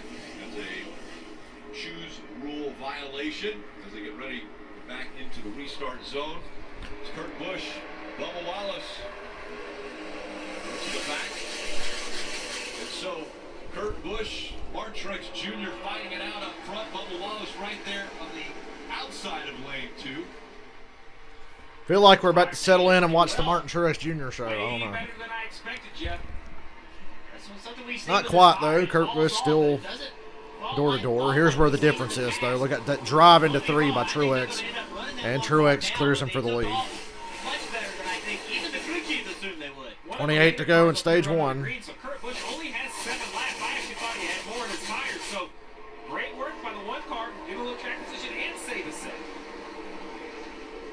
Yeah, I think with this package, the guys are pretty much wide open through 1 and 2 on restart, so it looks pretty good there. You're right, that one car's hanging in there. Bubba Wallace working as hard as he can. That's the trick, man.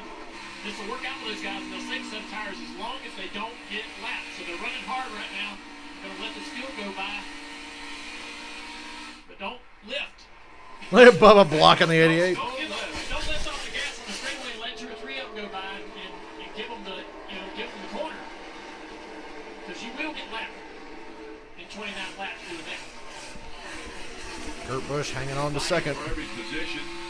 7 lap older tires than everybody else around him. Bubba's about the same, but Bubba's already dropped back to 8th. You just gotta believe there's turn 3 down there.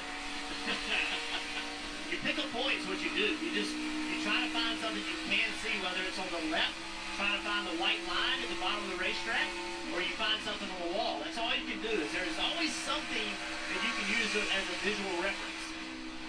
You see the difference now is Bubba falls further and further back through the field in dirtier and dirtier air. Those used tires feel worse and worse and worse, and he's having to lift so early as these guys are going to put him through wide here. Yeah. Oh, on the man. outside, Kevin Harvick in the 4 on the inside went by him. So it's important. 25 to go, stage 1. For the crew chief to come to Bubba now and say, hey, hang in there, hang in there. No, this isn't fun. Just hang in there, 25 more laps. Keep it out of the fence, don't make any mistakes. That's it. Have some empathy. Know that you have put him behind, right? Well, I personally love ice cream. I just need to not eat nearly as much.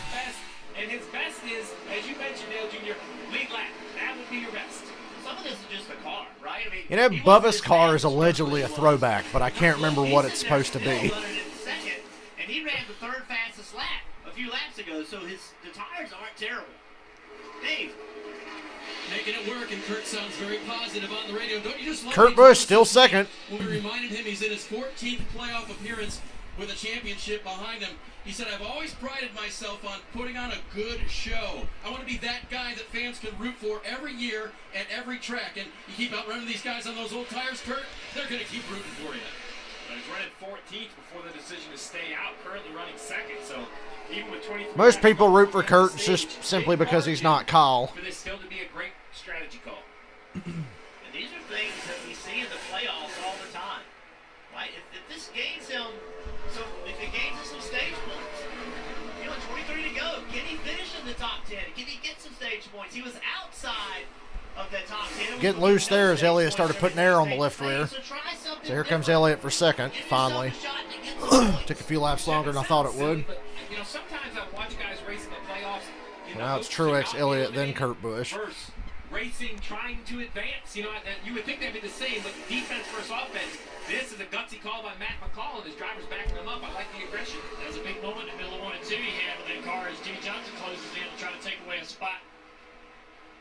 What's difficult, Junior, is when you do have older tires, it takes complete discipline not to race as if you have the speed that 48 does. Now Kurt Busch is starting to fade because he just lost third to Jimmy Johnson. If they pass you, they pass you. You're not going to be able to carry the speed that they can carry. And you know he's going to lose fourth to Denny Hamlin because Hamlin's fast. Truex is driven away by about 2 seconds. Yeah, the entire field is passing Bubba, and Kurt Busch is starting to go the same way, just slower. So Kurt's faring much better.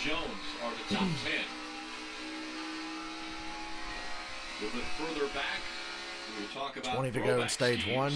Matt DiBenedetto is not having a good day. Right, Rick. He's not quite running as well as he won in his first playoff appearance.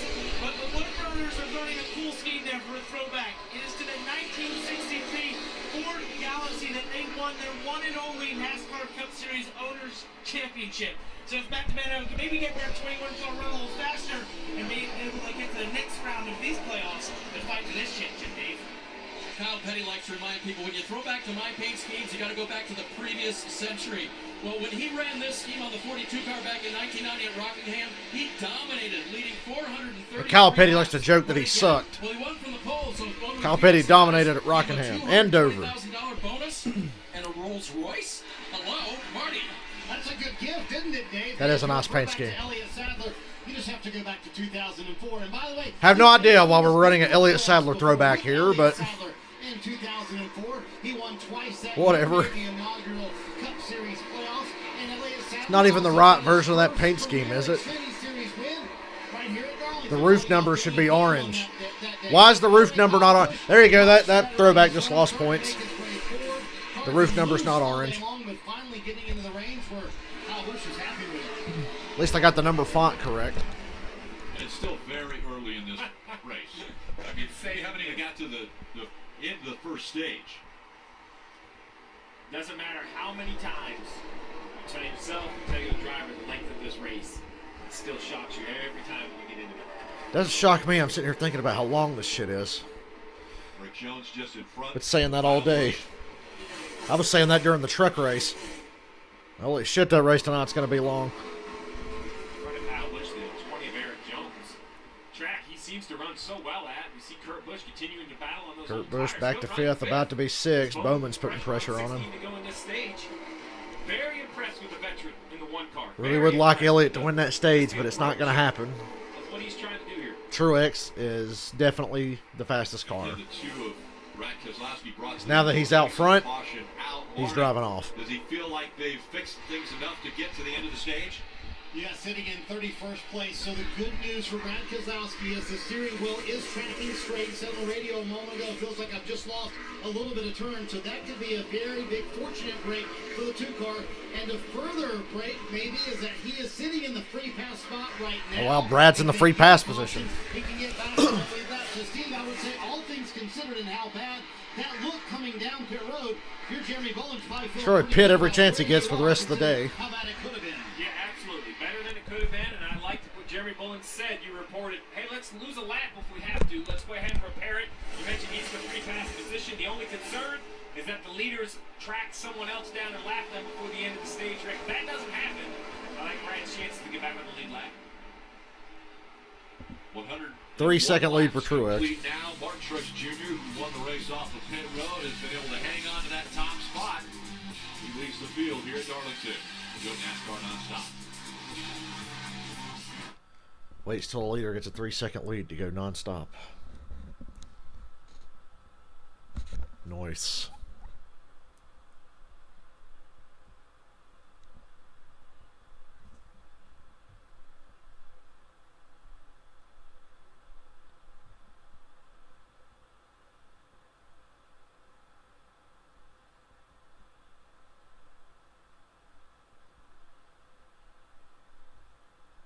And Johnson's catching Elliott.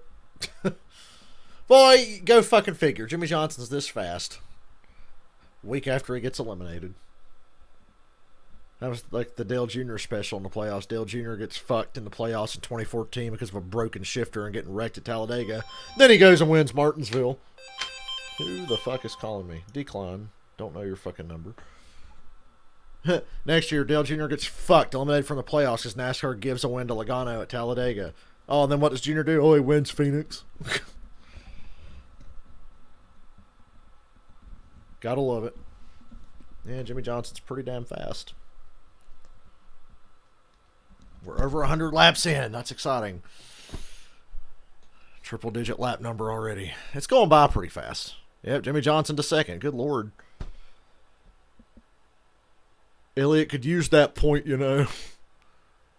Bubba is still a speed bump. God, he's dropped back so fast. His tires were a little older than Kurt Busch. I know he doesn't have a very good car, but damn.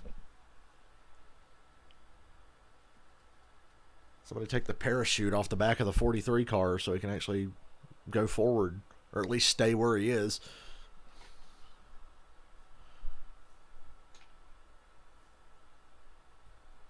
Kind of, you know what I noticed? We're kind of running out of throwback ideas because I see a lot of the same throwbacks every year just on different cars. Because that 51, Tony Stewart drove that paint scheme in 2016, didn't he?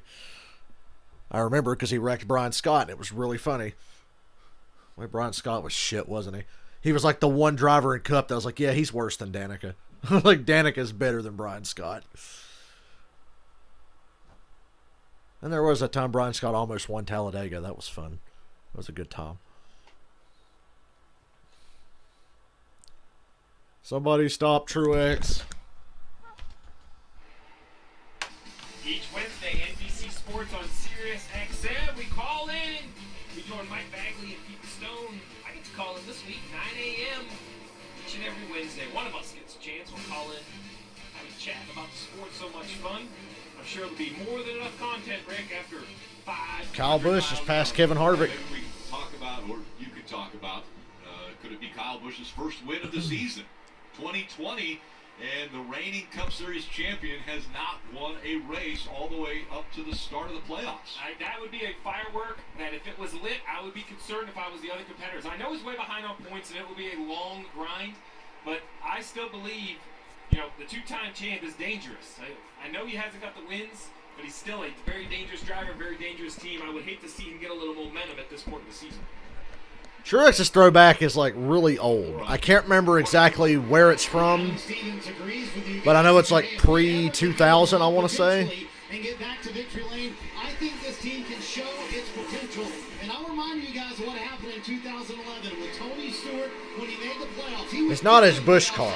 I know that. We're going to waste a spot in the playoffs. We shouldn't even be in the playoffs. He won 5 of the 10 races and then won the championship. How many times today have they said, remember that time Tony Stewart said he shouldn't be in the playoffs and he won 5 races? Well, Kyle Busch going to do the same. Fuck off. We get it. Kyle Busch is good. I'm not doubting him. Andy Petrie will be like, you know, even though Jimmy Johnson didn't make the playoffs, you can't count this 48 car out, man. Made famous by the Intimidator Dale Earnhardt Sr. and wearing a hat that came from the king. Look at Jimmy in his gay little suitcase. Way official and Junior. I understand those sunglasses came from Dale's sister Kathy. Yeah, that's right. Jimmy texted me this week. Said, man, you got any gargoyles? I said, I know who does. Got a pair that Dad wore. Well, that's pretty sweet. He's wearing Dale Earnhardt's sunglasses. Chasing down the 96 car. If he puts that 96 car down a lap, which he's going to do right here off turn. Good. Put him a lap down. Keep Brad off the lead lap. Brad's a good car. You want to eliminate him from the playoffs. So, yeah, keep him down. So now Daniel Suarez in the free pass position. And so that puts now Daniel Suarez in the position for... Or as Matt Yoakum would insist on saying, Daniel Suarez. I don't know why he calls him that, but he does. Highest scored non-lead lap car that gets the free pass. Don't see any J.D. Stacy throwbacks up. The Rick Ware racing cars might as well be J.D. Stacy cars. Stage 1, Martin Truex Jr. They own everything but don't do shit. That's a real throwback. In that second position, Chase Elliott, who had led 80 laps in this stage. And Chase Elliott, by the way, has led more laps this season than he has in his career in a season. So a big year for Chase Elliott, maybe a changing of the guard over there at Hendrick. I know this is frustrating for Keselowski, but I don't think they have the pace in that car. It just doesn't look like it's running the lap times. Even if they do get this thing back on the lead lap, he's running about 20th place lap times over this run. Going to improve that 2 car in the pits. 2 to go in stage 1. The race is right here.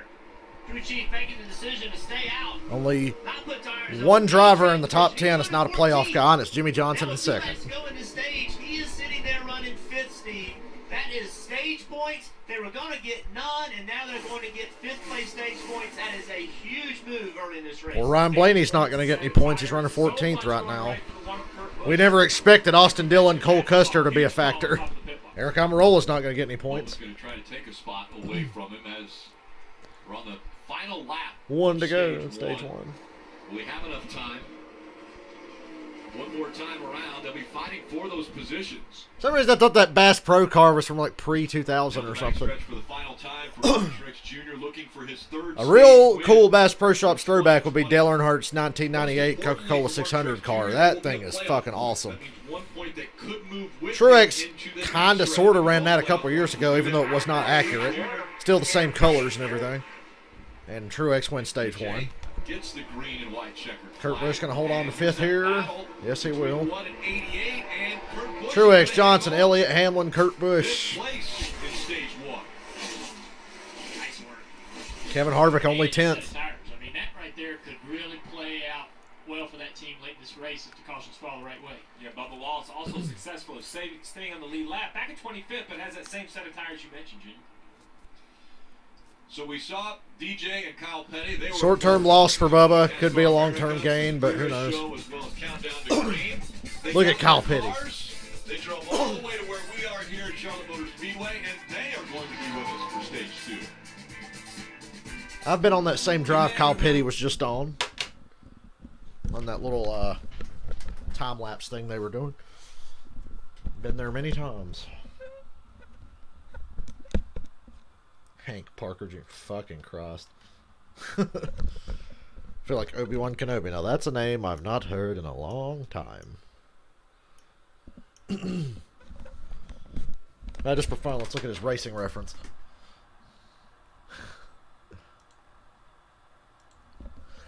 Excuse me. Hank Parker.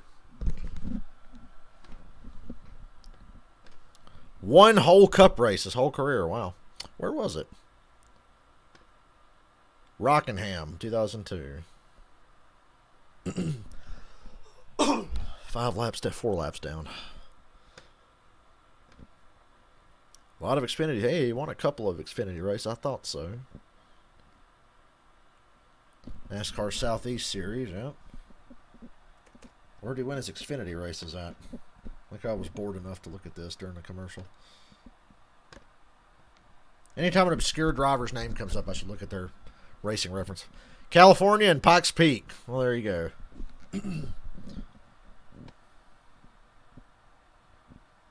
The more you know, kids. Hank Parker Jr.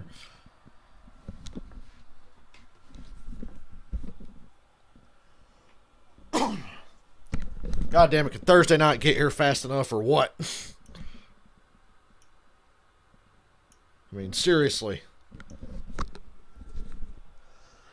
You know, I was a little down on Chastain for most of this year, just a little, because I have such high expectations for him. But yesterday, it like brought me back up on my Ross Chastain high. So I'm like, yeah, fucking A. Why doesn't Ross have a good ride in Cup?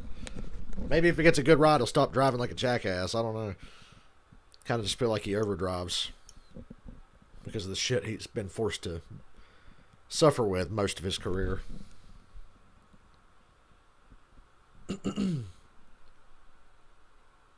Keselowski says things feel pretty good. Just knocked the crush panels out, but that seems to be well, that's good for Brad, but kind of hope he stays a lap down because getting somebody like him out would be a big deal.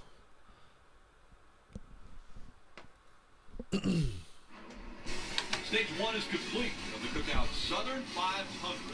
Cookout. Raceway, Darlington, South Carolina, as we're seeing the sun set. There's clouds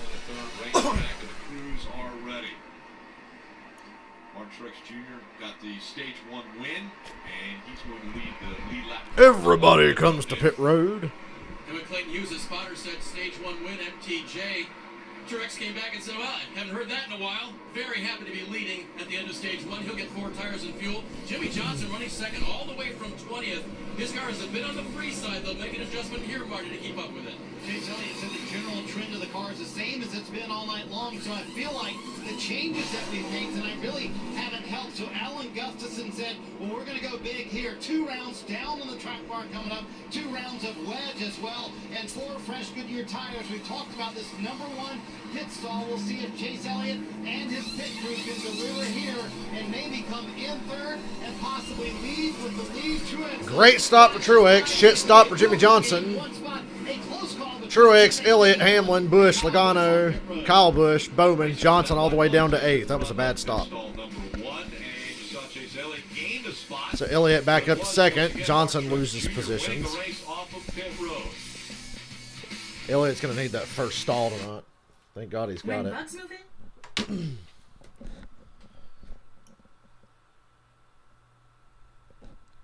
Every one of Truex's stops has been like 12.5 seconds.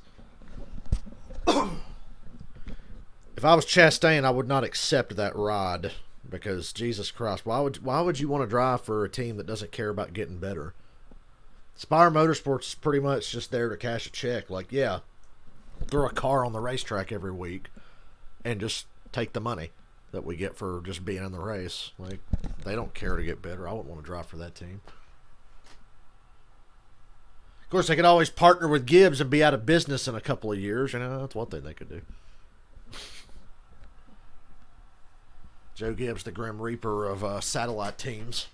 I have no fucking respect for Joe Gibbs whatsoever. Even if he used to be the coach of the Washington, whatever the fuck you want to call them.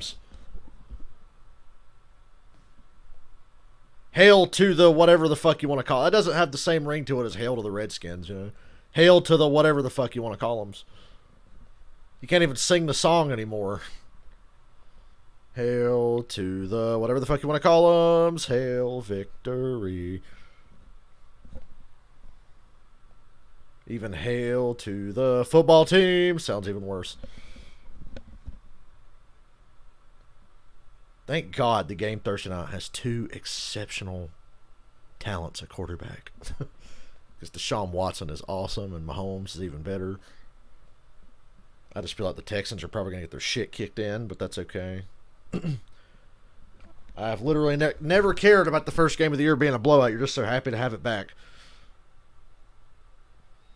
Don't worry, if anybody wants to watch an interesting game, I'm sure the Atlanta Falcons will give everyone a goddamn heart attack on Sunday, no matter who they're playing. They just happen to be playing Seattle. So you got 2 teams that love to give their fans strokes and somehow come through in the clutch anyway. Except those 2 times that both of them didn't. But that's another story for another day. So be sure to watch the Falcons Seahawks. You want to see a fucking heart attack for 3 hours. 3 on the left, 3 of the biggest. Richard Petty, the king. So many guys deserve rides, but there's just no rides available. And now there's going to be 1 less. Well, 2 less now because the 95's going to Spire and the 13's going somewhere. Wherever it goes, it won't be worth driving. Not that the 13's that good anyway. Now we got Dale Jr., Kyle Petty, and Dale Jarrett. It's been a lot of fun to do each year. Here we are back again for another little stage. We got stage 2, guys, so y'all are way over there. I can't even. Why'd they give Dale Jr. the lead on I this? don't like it. I wish we were together at Darlington like we usually are, and hopefully we will be next year. Like the old NASCAR and NBC graphic. Why was it the starting grid like that, though? Some pretty good action. What is your guys' takeaway, I guess, from that first stage you've seen so far? We didn't see anything. We stopped at Cookout all the way over and just got here. And Cookout is good. That was, I think the most impressive thing was what Jeff Burton said. with Kurt Busch and his team. That they didn't have to put new tires on that car. Shows how good it is and what a good driver he is. He's going to be a factor in this race. That was very impressive to me, along with Truex's speed. Yeah, look, Truex's speed and what he's been able to do. Truex, Hamlin, Logano, Elliott, Johnson, Kurt Busch. Because we used to wear Stage tires 2. out leaving pit road. He stayed out on tires and maintained. Great job, great call, great driving. Ryan Blaney coming back down pit road. Implications everywhere. Penske's not having a good day. DiBenedetto, Keselowski, Blaney. Logano's doing okay. I mean, he's got track position now. Just hasn't been that remarkable so far. He had it earlier, didn't do anything with it. But Monty, that's some lefts on the right side there or something. Man, they were very slow. Sorting things out here. Truex pulls away with the lead. Elliott through to second. Guys, they're saying it's a flat left rear on the 12. Blaney had a flat left rear. Doesn't look like he's going to get stage points in this stage either. It was amazing that they weren't more prepared than that when they come to pit road. I mean, they just seem to be lost. It's like he caught them off guard. And, you know, again, the penalty, the pre-race penalty, they started behind the 8 ball when they dropped the green flag in this thing and just put themselves farther behind. He kind of made some good progress in that first stage and looked like he had a decent car. And now, once again, at a track that hasn't statistically been one of his. I keep rubbing the Falcons and Seahawks playoff games in. Well, I mean, come on. That's when it matters most, man. Inside the 20 car of Eric Jones down into turn 1. Harvick faded to the backside of the top 10 in stage 1. If they made some gains on that 4 car in the pits to try to get some speed and work yourself back up into this race. I can never tell whether Harvick fades or he's just messing with everybody at some point in time. You know, a lot of times because he the way he runs this racetrack especially.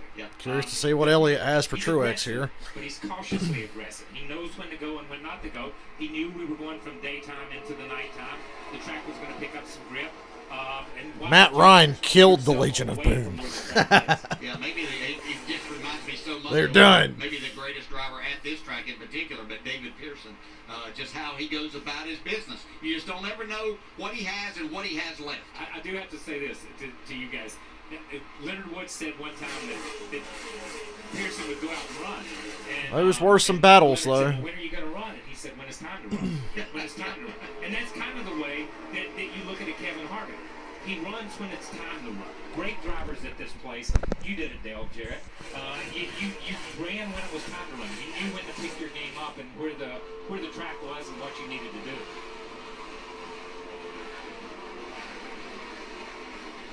Dave, you got something on this 4 car? I want to answer KP's wonderment about the 4. He is in a bit of trouble at the start of this race. I don't think that counts him out for the end. Keep watching. But he did say that this car is so loose. Every time I turn left, the rear turns right. It's like Don't worry, give Harvick time. I'm sure he'll be like Superman in the last 50 laps. Jimmy Johnson, who started 20th, ran up to 2nd. Truex is slowly pulling away again. Cliff Daniels, he said they got a lug nut stuck in the left rear when they were making that tire change, and then he was just. Who's that in 10th? Is that Eric Jones? Saying, man, nothing you did wrong. That's just something Tyler Reddick's 11th. Very frustrating, isn't it, guys? Yeah, real frustrating to have things like that set you back. Keselowski is in the free pass position for now. Saw him have some issues early in stage 1. Flipped the wall off turn 2. Ryan Blaney has a lap down and 31st just behind him, so that's the battle for the free pass spot. He's trying to work on Chase Elliott for 2nd place to ride on the roof team here. Yeah, I don't know about you guys, but a loose race car to me at this racetrack was almost impossible for me to make speed.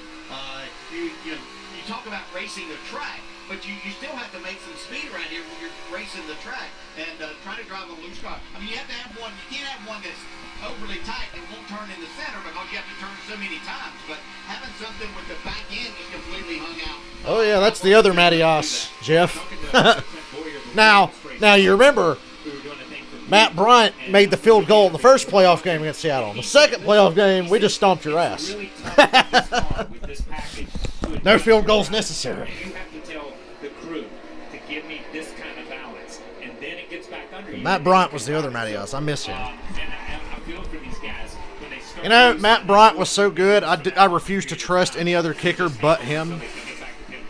That Young Wei Koo guy we have seemed pretty damn good last year, but he ain't Matt Bryant, so. He had race winning speed, was matching the leader of Truex before the yellow came out. Matt Bryant's my hero. Into stage 1, he's trying to work his way back to the field. field here. I knew last year was doomed at the start of the year when Atlanta's like, we're not bringing back Matt Bryant. And then our kickers sucked during the preseason, so they brought back Matt Bryant at the last minute, and we used him for about 6 or 7 weeks, and then he missed the field goal against Arizona, so they just cut him. Then we got lucky and found Young Wei Koo, who was pretty clutch for us.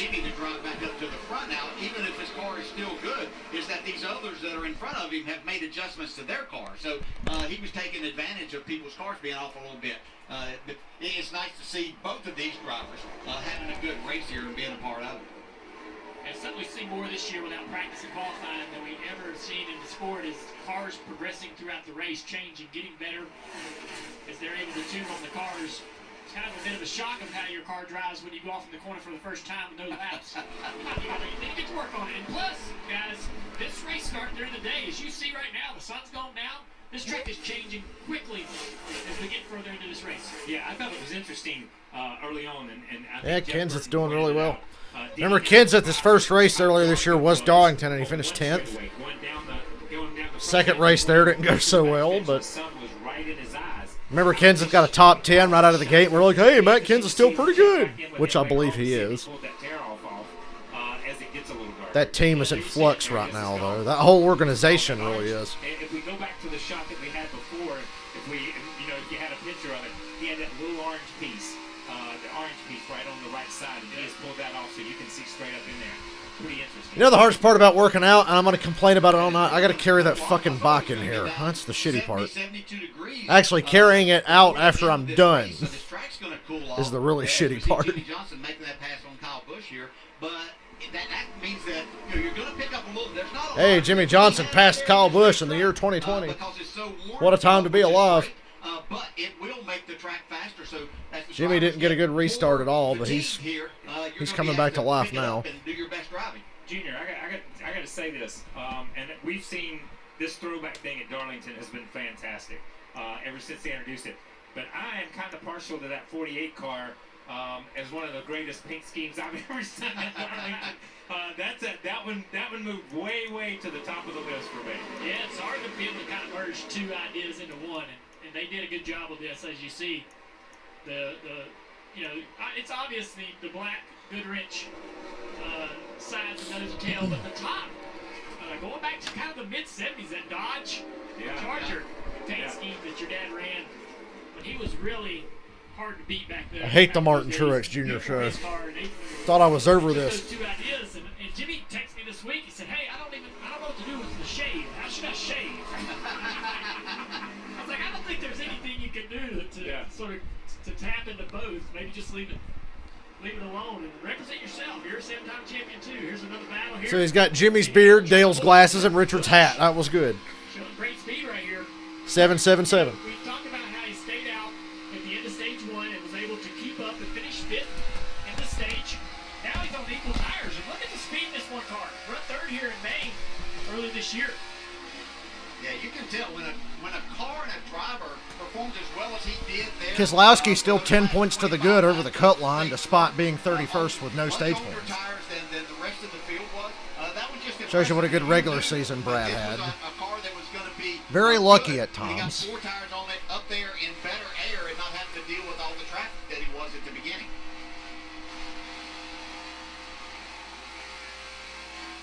Truex continues to lead. Elliott Hamlin, Kurt Busch, Joe Logano. Your top 5 here at Darlington. It was like borderline porn music they were playing going to commercial there.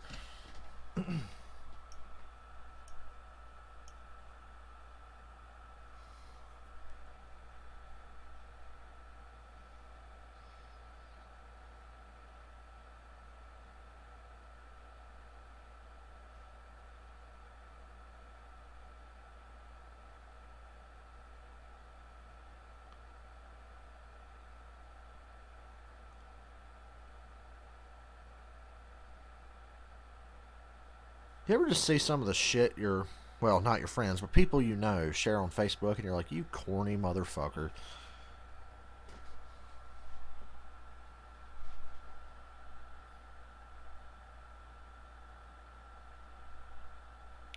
God, poor Bernard Pollard just is having a hard time understanding how NASCAR playoffs work.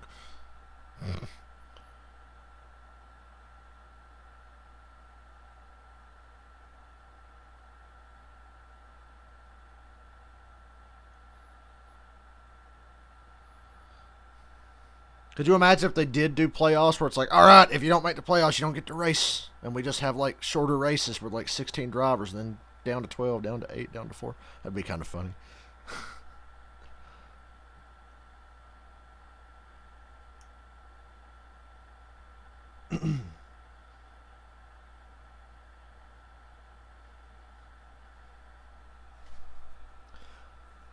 Eagle-eyed Brockbeard pointed out that on the big screen at Charlotte behind Dale Jr. and the guys, the movie Cars was playing. I don't know why the race isn't being broadcast on the big screen at Charlotte, but apparently Cars is.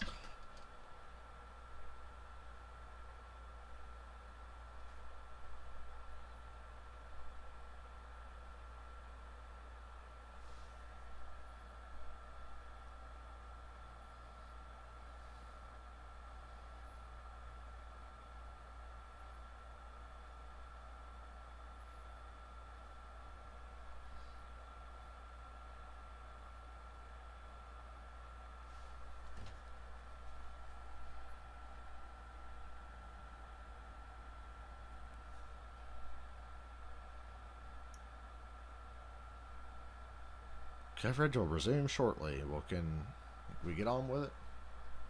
Ooh, Olympics next summer. Las Speedway is the new Peacock original documentary series hosted by myself and Matthew Dillner. We span the country uncovering great racing cathedrals of the past and finding their hidden stories. We cut to Vecchio because Young Wei Koo was better. On Peacock. Sign up. Tavecchio started out okay, but he had a garbage preseason, so he had to go. It was the right call. I was happy when we had him because, like I said, it started off great. We had a lot of fun with that. Kickers are just fucking weird, unpredictable. Tell Pollard to play NASCAR. Well, he plays iRacing, but yeah, he needs to play NASCAR Heat and figure that shit out. Watch this battle here for second. Chase Elliott, 2.5 seconds behind. Hamlin and Elliott Hamlin sort of closing in on this 9 car. for second. Hamlin closing in slowly. Got a little damage on the right rear quarter panel, a little worse than some of these other cars that we've seen. Something's going to have to drop out of the sky and land on Martin Truex to keep him from running away with this. We saw yesterday Denny Hamlin and a couple of guys. No, Pollard doesn't need to play NASCAR Heat, guys. He just needs to have Mario Lopez from Saved by the Bell explain how the playoffs work. You guys see that dog shit? You know, they really Look, I know I'm a diehard fan, but I find it easy to understand. I mean, it's because I'm a diehard fan, but I caught on pretty fucking fast how this works. It took me like an hour of them announcing this format for me to be like, oh, okay, I get it. It's not that hard. But maybe it should be easier to understand. Yep, Hamlin's about to take second away from Chase within a lap or so. It's funny sometimes, you know, you can hit that wall with the right rear. Oh, dirty air. Which is actually something you want. That's what was going on there. Hamlin closed in on Chase going to 1. Chase ran his line and Hamlin's car just went straight. Now he's trying to go high around Elliott while Elliott runs the bottom here in 3 and 4. And it's going to work. Here comes Hamlin. Hamlin up to second. Here comes Kurt Busch. Elliott trying to jump up in front of him. But Kurt Busch goes to Elliott's inside. Elliott's starting to fade. He's lost 2 spots. Kurt Busch having a really good race. So sensitive to the air. In the downforce, those flares create so much grip. And when your buddy's got them, the guys you're racing around have that, you don't. It's a big deficit.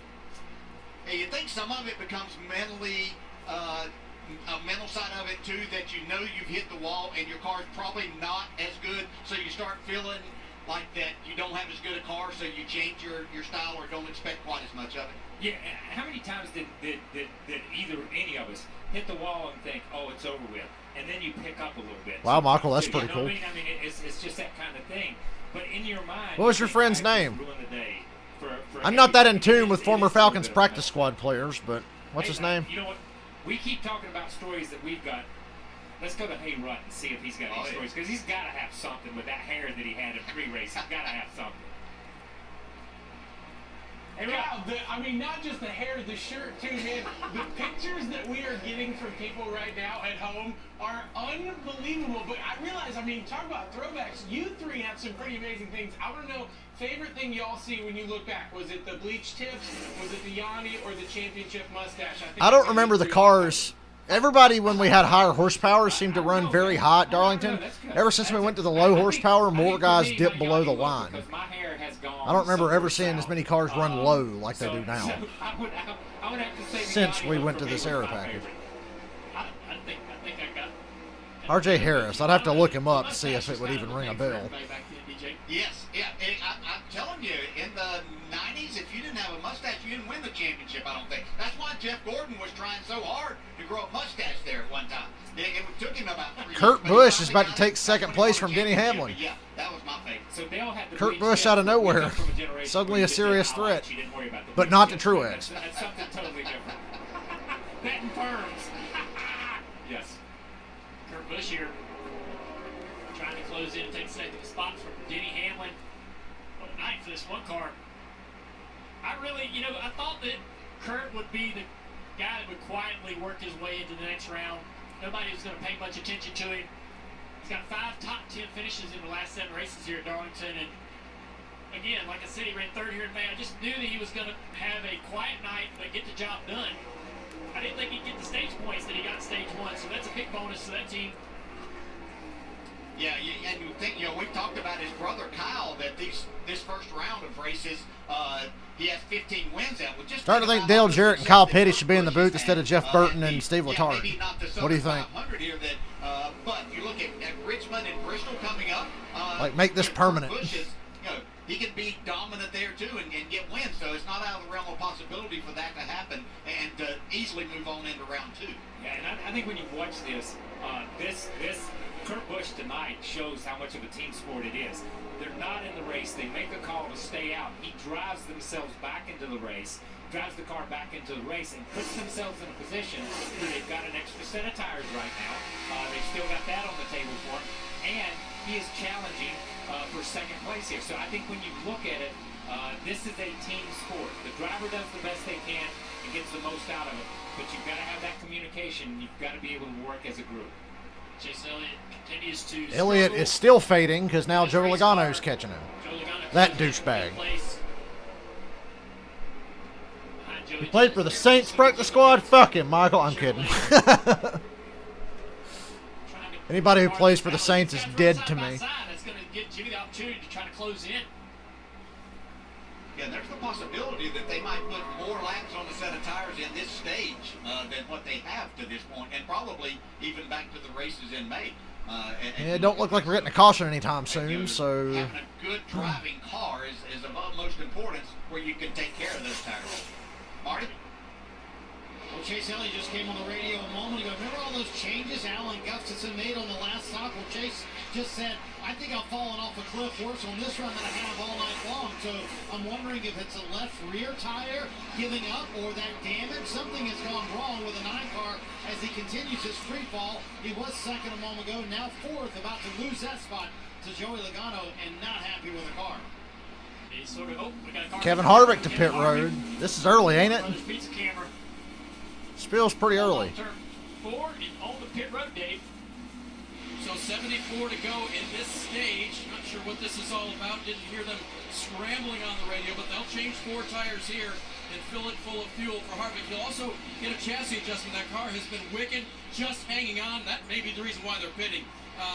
They believe that they really hurt the handling of this car, especially in turns 3 and 4. It was 70 whatever to go in the stage. That's a long way to go on tires here. Yep, Truex still leading. Yippee.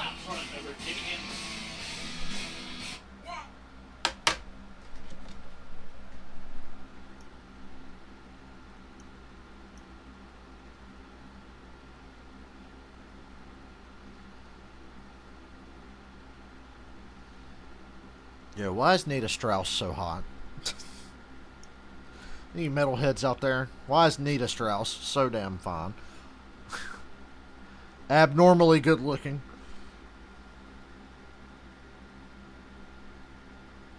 Plays guitar in one of my favorite groups, Alice Cooper's band.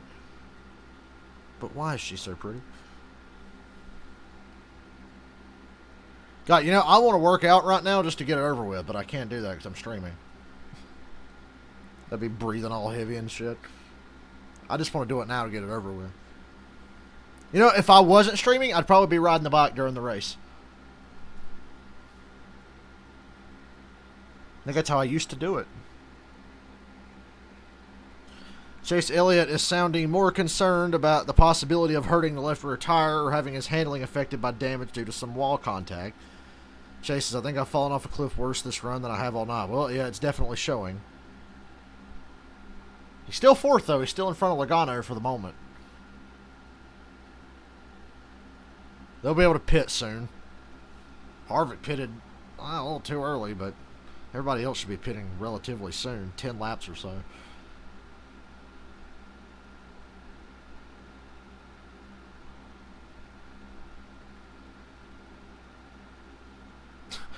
Quote from Dale Jarrett, in the 90s, if you didn't have a mustache, you didn't win the championship. Well, that's true.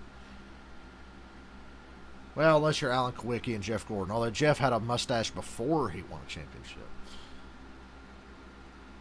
But let's think back to the 90s. Earnhardt, Allen, the exception. Earnhardt, Gordon, formerly mustache. Terrell Labonte, brilliant mustache. Gordon again. Then it was Dale Jarrett. So yeah, mustache. Back in the 90s, you needed a mustache. Alan Kulwicki must have sold his soul to win that championship because he didn't have no mustache at any point that I can remember.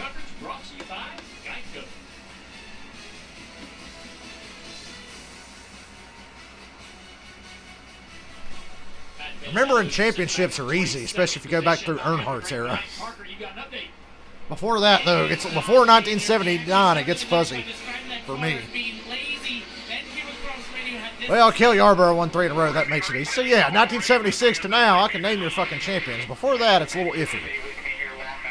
I just know Richard Petty won a bunch.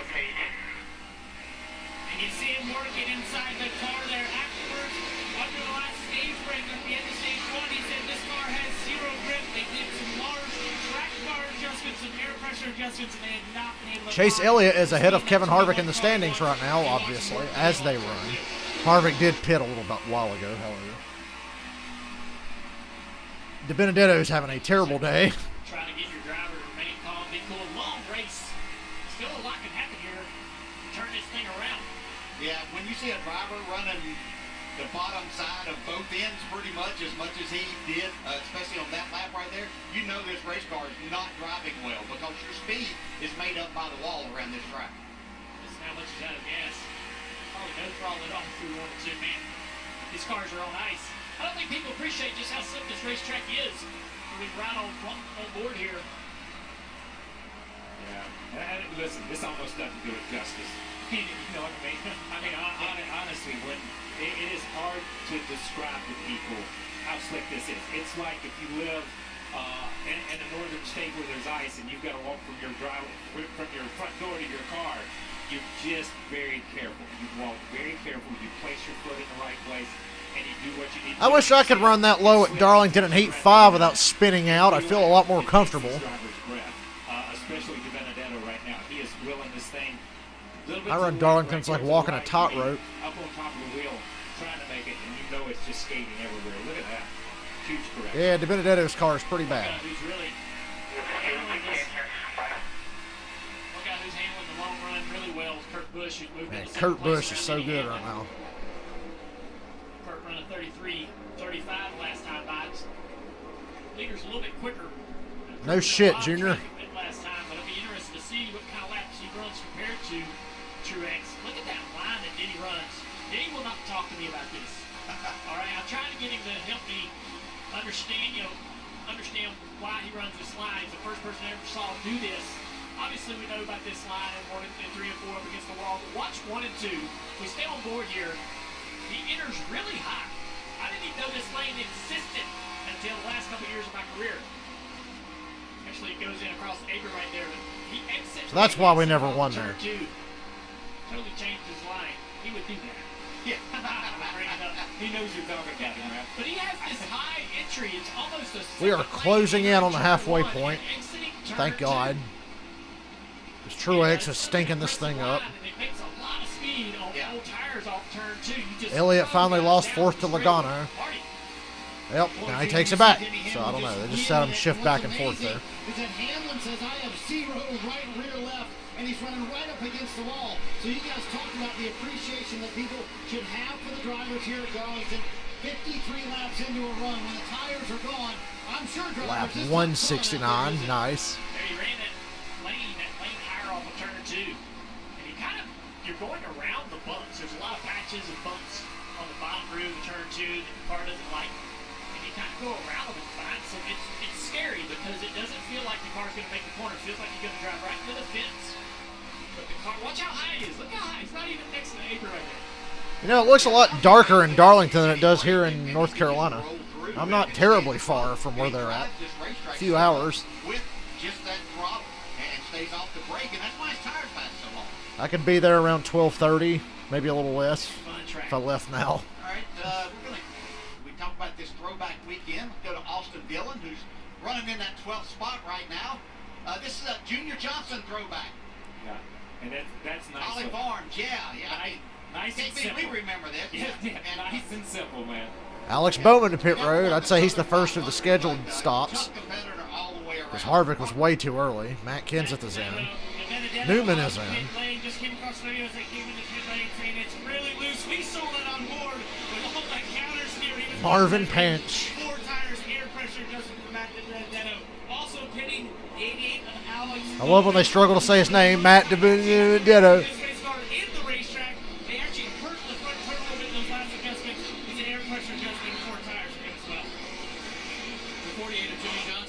Pit road, and his car got tight throughout the end of that run, but up on the wall where he likes to run sometimes, the car is loose, so handle that, Cliff Daniels. Little adjustments going on here. Air pressure for sure, Parker.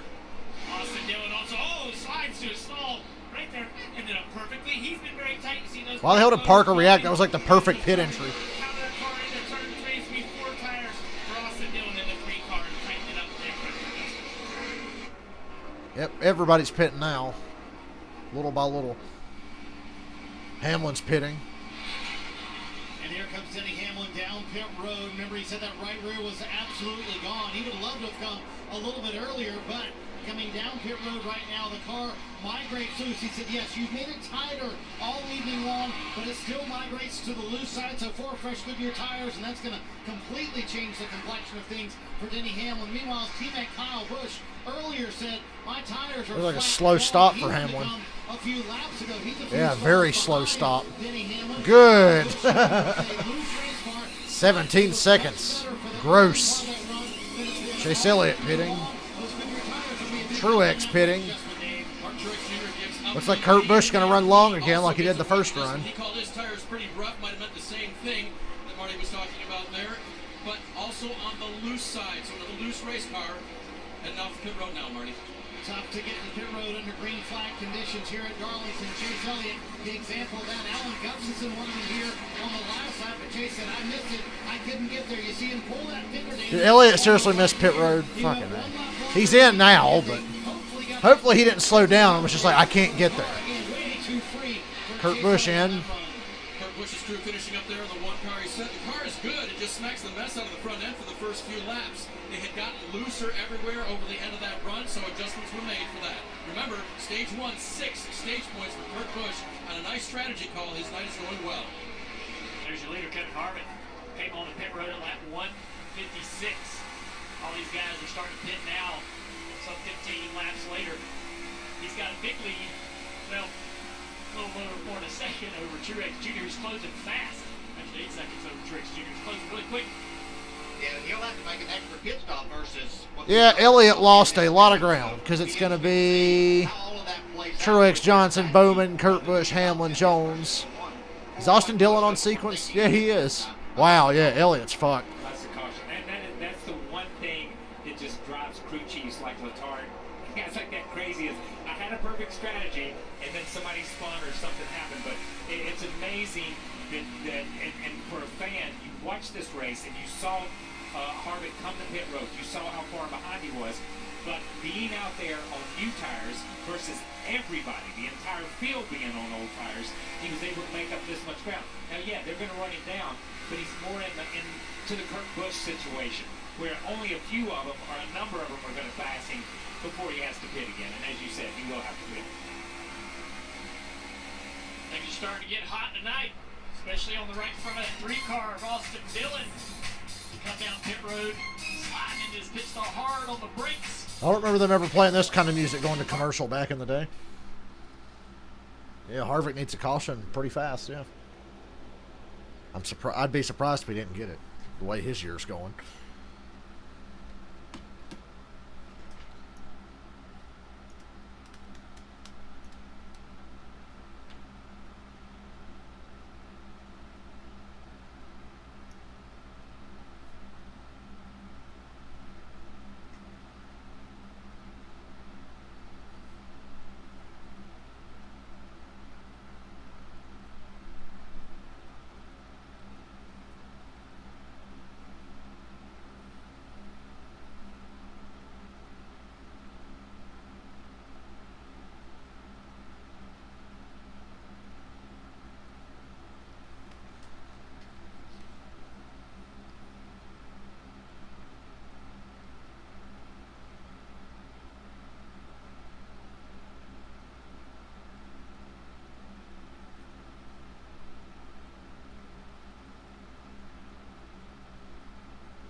I should block everybody on social media that posts something about zodiac signs.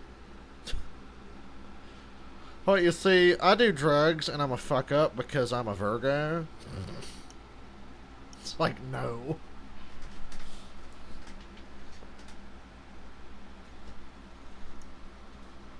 Oh, if only I could believe such horse shit.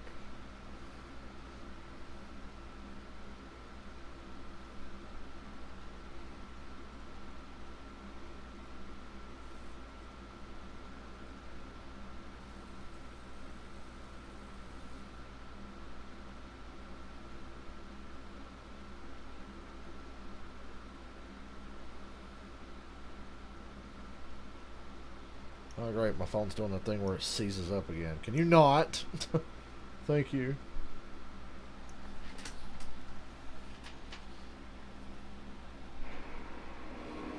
Welcome back to Darlington Raceway for the Cookout. Caution's out. We're yellow.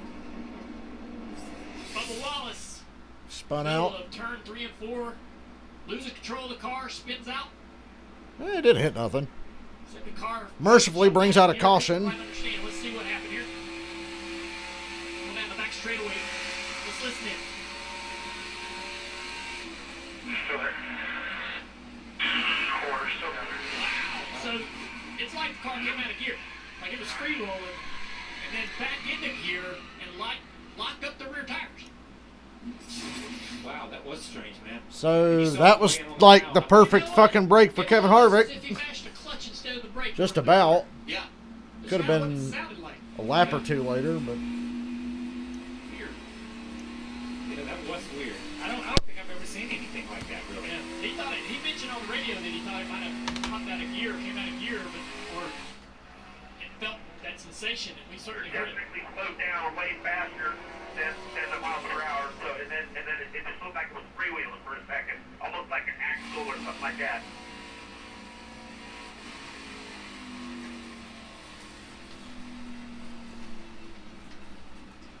Well, guys, it's been a pretty fun race, pretty interesting. What do you guys think? Now that you've been in the booth for a little bit, you kind of catching. yep, they're still showing cars on the big screen at Charlotte. What it looks like to me is Martin Truex is the man to beat here.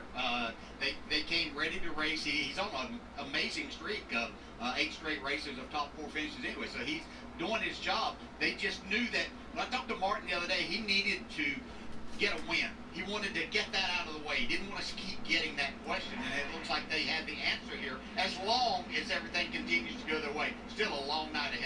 Yeah, and I agree. Martin Truex is controlling the race. He's controlled it almost, even when he was running second behind Chase Elliott early in the race. He was almost controlling the pace. Now he's forcing everyone else to make adjustments. Everybody pitting together. Yeah, Harvick's in the lead, and everybody's pitting. Couldn't have worked out better. What did I tell you? I told you you'd get it. So the 4 of Kevin Harvick cycles to the lead through that strategy call. Very nice. Early during that last run, but the car still isn't quite right. It's still too loose. Let's see if he can hold the lead on pit road, partner. Alex Bowman has been top 5 all night. Very happy that in those short few laps after pitting under there with no jump. Good stop for Harvick, but every one of Truex's stops has been under 13 seconds. Denny Hamlin hits pit road running 6. Parker saying the car is still just a little bit too free. It gets better for him. And with all that green flag running, I think from here out, if you see a caution, you'll pretty much see everybody on pit road. 4 fresh Goodyear tires for Denny Hamlin trying to gain some spots here on pit road. It's not Truex going to take the lead back, though. Yep, Truex first, Harvick second. Hamlin, Johnson, Bowman, Busch. God, Elliott's fucked. What happened?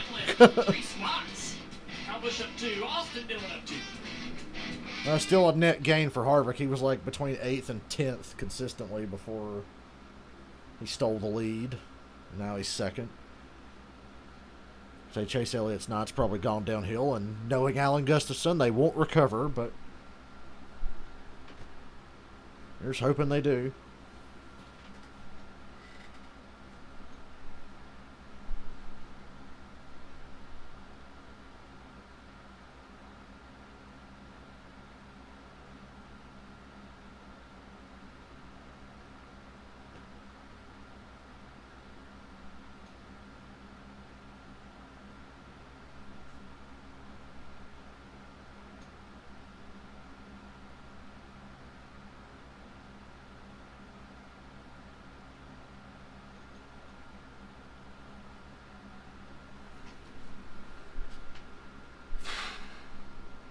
Still got a long way to go.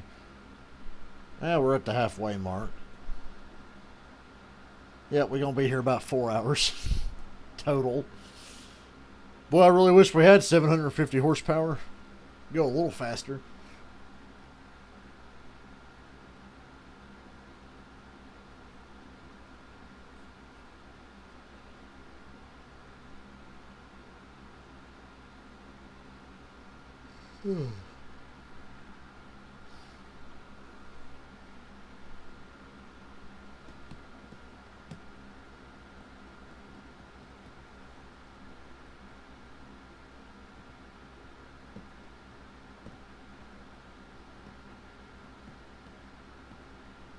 I gotta find something to watch to motivate me later when I'm trying to get through that hour and a half on the bike.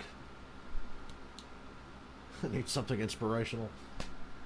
Right now I need to stay awake. This race is not doing much for me right now.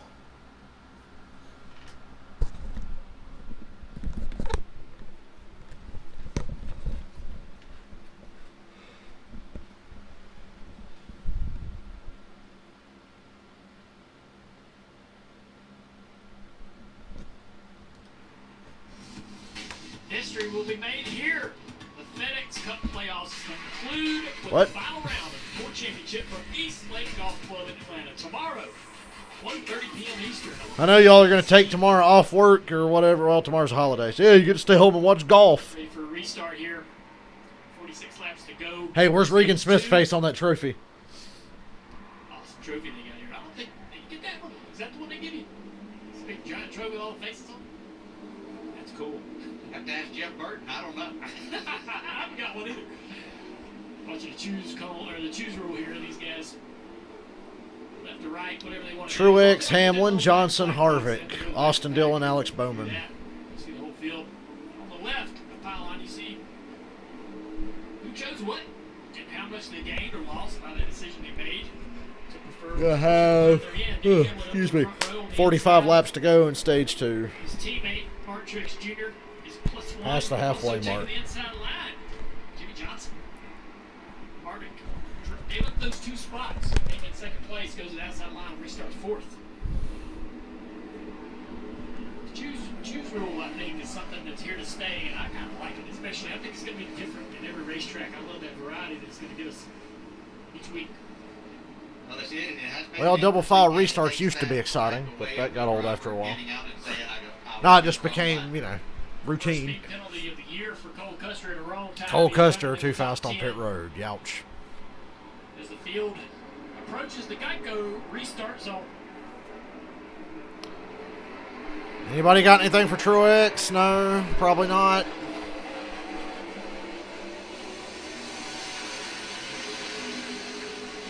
Well, Hamlin sent that thing into one. He is not going to clear him, though. Big push down the back on the high line there. Really is like a mini super speedway race after these restarts for about half a lap. It just takes so damn long to get up to speed. And yeah, Truex is gone again. Harvick through to second, Hamlin third, Johnson fourth. Off turn two, couldn't quite do it. Truex back to the lead. Harvick up to second. Great choice for Harvick, I guess, to give up second place, restart fourth. Yeah, that'd be interesting to see if that happens later in the race for a late race restart. If you take that same opportunity. Danny was really good there. Almost was able to capture that lead, but then only fell back to third. The other question I have here is Harvick hasn't had that faster race car. Some of us thought maybe that he was just taking care of his equipment early in the race, but we haven't seen him up in the top three. Chase Elliott is 14th. Kill me. He's got pretty decent speed off of the restart. Yeah, it will be interesting to see because he's not been in this good a position since they dropped the green flag. So it is interesting to watch. You see how Denny just rolls in on these guys. Y'all talked about it a minute ago, the line he runs sometimes and not appearing to use a lot of brakes and really carries a lot of speed in into the center of the corner. Watching this, look like Harvick's having a tougher time getting to the center of the corner. His car kind of walking around both ends, but he's able to get back to the gas and really makes good time on the exit.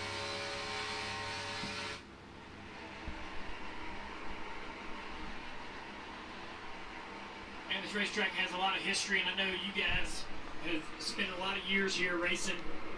And coming here as kids, you know, watching your father's race. Chase, you got to get back in that top 10. Or coming on.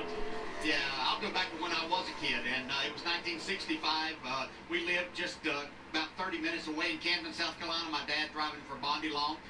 But the Camden High School Band was there playing the national anthem that day. We were down the family grandstand, and as it turned out, we didn't know that it was going to happen. Obviously, it took 4 hours to get there, but my dad won the race by 14 laps, and just incredible feeling. Dale Jr.'s fucking face. Yeah, that was When Dale Jarrett was talking about that time Ned Jarrett won by 14 laps, Jr. was like, what? But we go to Victory Lane, and so I was a huge Gunsmoke, the TV show fan, and Doc and Festus were in Victory Lane. That was the best part of the day. How about you, KB? Fucking Gunsmoke. That shit's still on? Okay, so I have to say this. My favorite story. Yeah, put a spot, put some tacks right in the middle of it's like the parking thing, you know? Or if you back up over the parking thing, your tires get cut or whatever. Don't you think that's a bit harsh?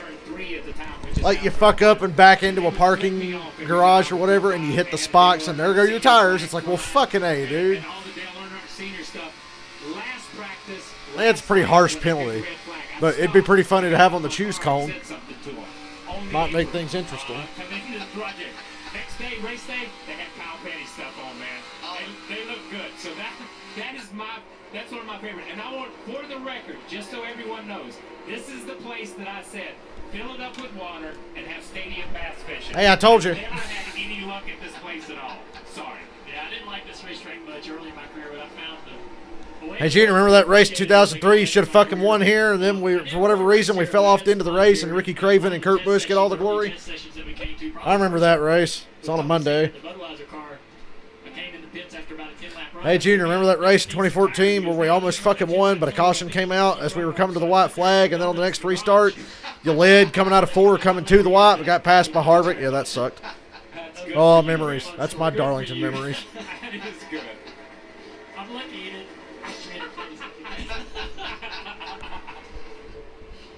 Great battle right here with the 12 car Blaney trying to work his way through this field.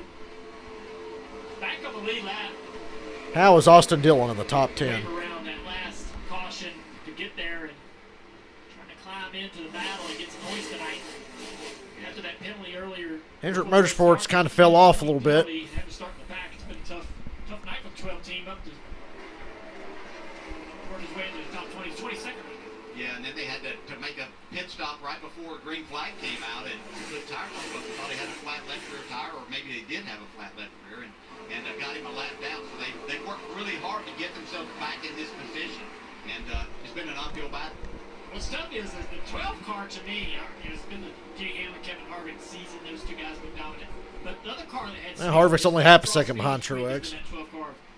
So they'd love to transfer. Well, that top three. We really do watch the same shit every week, don't we? You're right.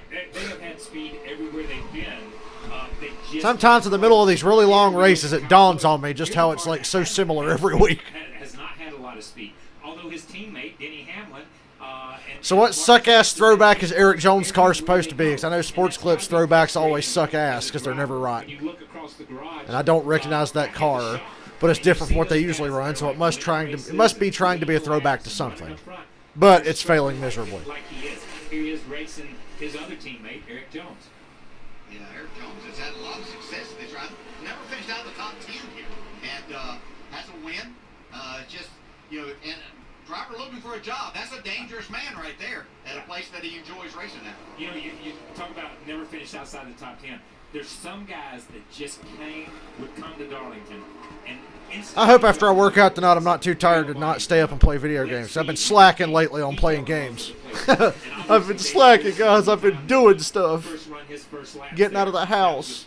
It's terrible. I gotta finish Pokemon Leaf Green and stream it. I'll find time this week. I gotta do it. Fuck grinding levels. We'll just go get our ass kicked by the Elite Four and deal with it. One of my favorite throwbacks for this weekend, Jimmy Hill, 66 Phil Parsons throwback from the early 80s. Yeah, that brought back a lot of memory. Yeah, it did. That car tumbled down into turn one and Talladega. That was a sight. But Harvick, we asked earlier, and there's a good look at that race car. Oh. 66 with the Flames. Yeah, Timmy Hill's got a nice car. Talk just a few minutes ago about whether that team would find the speed. I think, obviously getting up toward the front into the top three, you get that clean air. That's going to pay off for that 4 car. But we've talked to Harvick before, and he runs so far away from the wall early in the race. Now, even right here, he's not really using the whole racetrack. A lot of guys get right on that fence right from the drop of the green flag, and he won't do that really early in the race until... Well, I said Hendrick fell off. Johnson and Bowman are 4th and 5th. I'm zoning out. They fell off that bad. Just Elliott and Byron. Lap 200.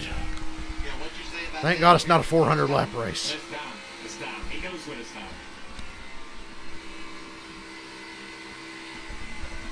Well, let's check in on this 2 car. They've done a lot of work on it, Marty. Hey, Junior, look who's back in the mix, Brad Keselowski on the lead lap, sitting in the 19th position. And sometimes you need a little luck to fall your way, trying to get the 18th spot there. From 30 to go in stage 2. Literally, we're about to come to pit road when that Harvick still less than a second off of Truex. Compared to how this was earlier, I mean, it's an improvement. Running long in a sequence, and it worked out for him, Dave. For keeping an ear to his teammate Joey Logano, we caught this on the radio.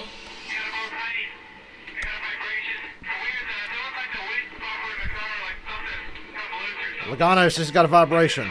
I hope the whole damn rear axle falls out from under it. So the teams are able to check that out with data they have from the pit stops, and they knew all the lug nuts were tight.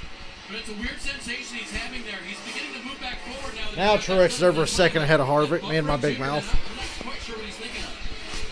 Yeah, this is the interesting thing about this time of year. And all these guys in the playoffs, they're hearing and feeling things. Their senses are heightened. Every noise, what is that? Worried about them playoff gremlins. Truex is out front. Kevin Harvick. Oh boy. Still running second. Denny Hamlin. You're not going to miss anything. Think of how good Jimmy Johnson will be doing in the playoffs right now. How in the fuck is that Eric Jones car meant to be a Tony Stewart Home Depot throwback? First of all, it's fucking red and silver. And it doesn't look anything like any car I ever saw Tony Stewart drive. So what kind of dumb shit is that? That's terrible. It's like the worst fucking throwback I've ever seen.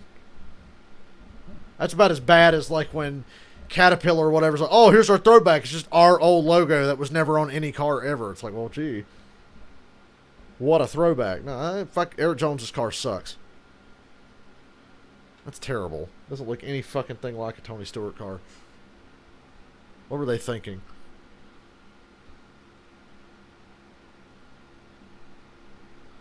Kyle Busch still has a couple of Bobby Labonte throwbacks he ain't run yet. They're saving those, I guess, but, well, maybe Interstate Batteries will be back on the car for Darlington in the future.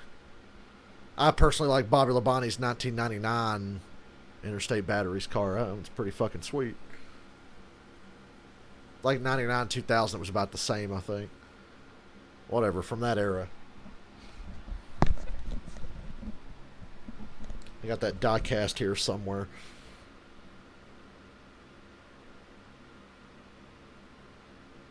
Bowman looking to make a move on Johnson for 4th.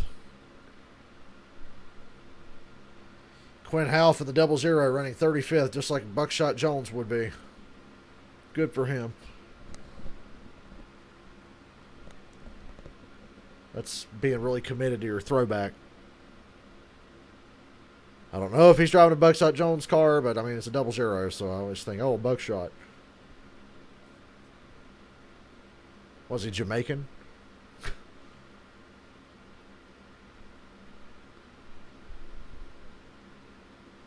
Chase Elliott still 14th. Fucking Christ. 2 Xfinity races at Richmond. Oh, boy. Forgot about that. Well, at least I'm not going to have to stream the truck race, so that'll save me some hassle. I hope I get to go to the Roval. I get to find out in about a week or so if I'm going to be allowed to go to the Roval. It depends on what the governor tells Charlotte Motor Speedway, if they're going to let me buy a fucking ticket or not. Because I want to go. NASCAR Drive is your live race day companion. Follow your favorite drivers with high-definition in-car cameras. Select up to 8 different cameras, or you can choose a multi-cam view with 4 at one time. Visit NASCAR.com/drive or download the mobile app today. Back in Darlington, watching Jimmy Johnson and his teammate Alex Bowman running 4th and 5th. Somebody let me know what the 00's throwback is. I'm just curious. Because I don't know. To go finish this stage, Bowman's putting pressure on, and behind Bowman, Busch has entered the picture, guys. Yeah. Is that Jimmy Johnson and David Gilliland, or is that Alex Bowman and Kyle Busch?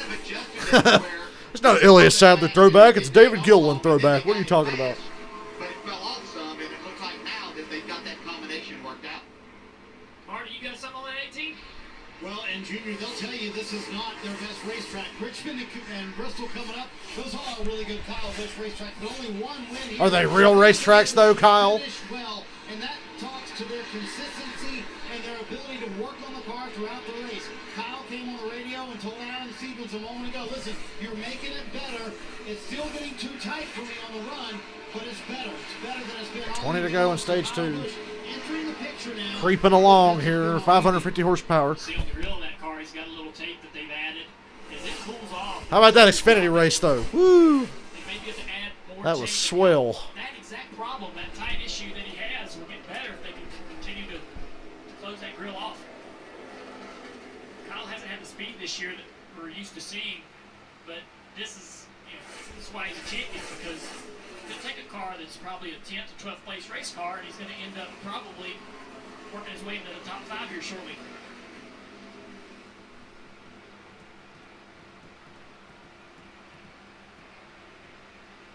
Got some great stories tonight. I know a buddy of mine who's he ain't at the racetrack, but he's somewhere in South Carolina. Hey, Rudd, what you got? Hey, Dale, a fan asked, a guy named Dustin said, who was the guy, speaking of throwback, so we always saw in Victory Lane, he had a big beard and a big smile. Kyle and Dale, I know y'all know who he's talking about. Who was that guy? Yeah. Yeah. We know. You know? You know? Do you know, Rutt? Oh, his name was Bill Broderick. Oh my goodness. Yeah, Bill Broderick, and he worked for Union 76, Unical, became Unical, and he was the hat man when that did the hat dance, man. he ran victory lane. When you would pull into victory lane, keep you in the car, he would say, okay, now. I remember that dude. I just didn't know his name. Put your hat on. Now do this. Bring his ass back. Is he alive? And every photo from Dale, your dad, to my dad, and Pearson, and all those guys, probably when you were winning races, when we were winning races, he was there, man, and just a mainstay and just part of this sport. I didn't know Denny Hamlin passes Kevin Harvick for second. Yeah, and he invented the hat dance. What I like Oh, the hat dance. I forgot it's called that. I haven't heard that phrase in a long time. They still do it. Hair was, I don't know what you would call that, but the hair was nice, man. He was a great guy, just a great guy. Denny Hamlin taking over second place. Harvick had a little tough There's time. Carl Edwards going a lap down. Well, he's already a lap down. Daniel Suarez. That's allowed Hamlin to go around four. Hamlin 4.5 seconds off the leader. Oh, man. I mean, so patient down there on that apron. Off turn two. And that was a great shot of watching somebody be patient at Darlington, catching somebody in not the best place to get around them, and just easing around them and pulling back up. And yes, you've got to give up that time. Yeah. You've got to give it up, man, to be able to get around them and go to the next corner and race somebody else. Because if you force an issue here, you're in trouble. Yeah, and this is just a matter right here still of Kevin Harvick still not ready to challenge that wall at this point in time. It's not time to win this race yet, and so he's not going to make the speed that you see from Martin Truex Jr. and Denny Hamlin right up against the wall most of the time. He's just saving his car, making sure he gets to the end of this stage, and then we're going to find out exactly where Kevin Harvick wants to go and what he wants to do. Yeah, and Harvick, you know, we talked about it. Harvick was out of sequence a little bit. Was very fortunate, caught a caution, was even more fortunate because everybody pitted, and he got that track position.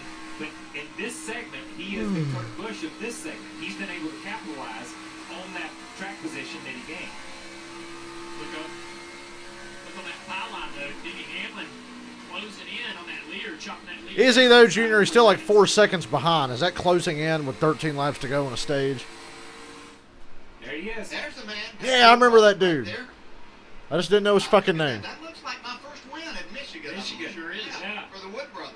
That is cool, man. You think NBC could have found a better picture than that? It's like a half-assed, paused video screenshot that shows half of the guy's face. Tell me what to put on, where to be, and what hat to put on.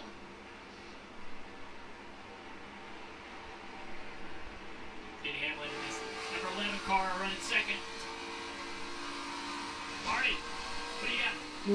Told to go in stage 2, Junior. Now 11 to go here in stage 2. Denny Hamlin, no doubt they made the car better.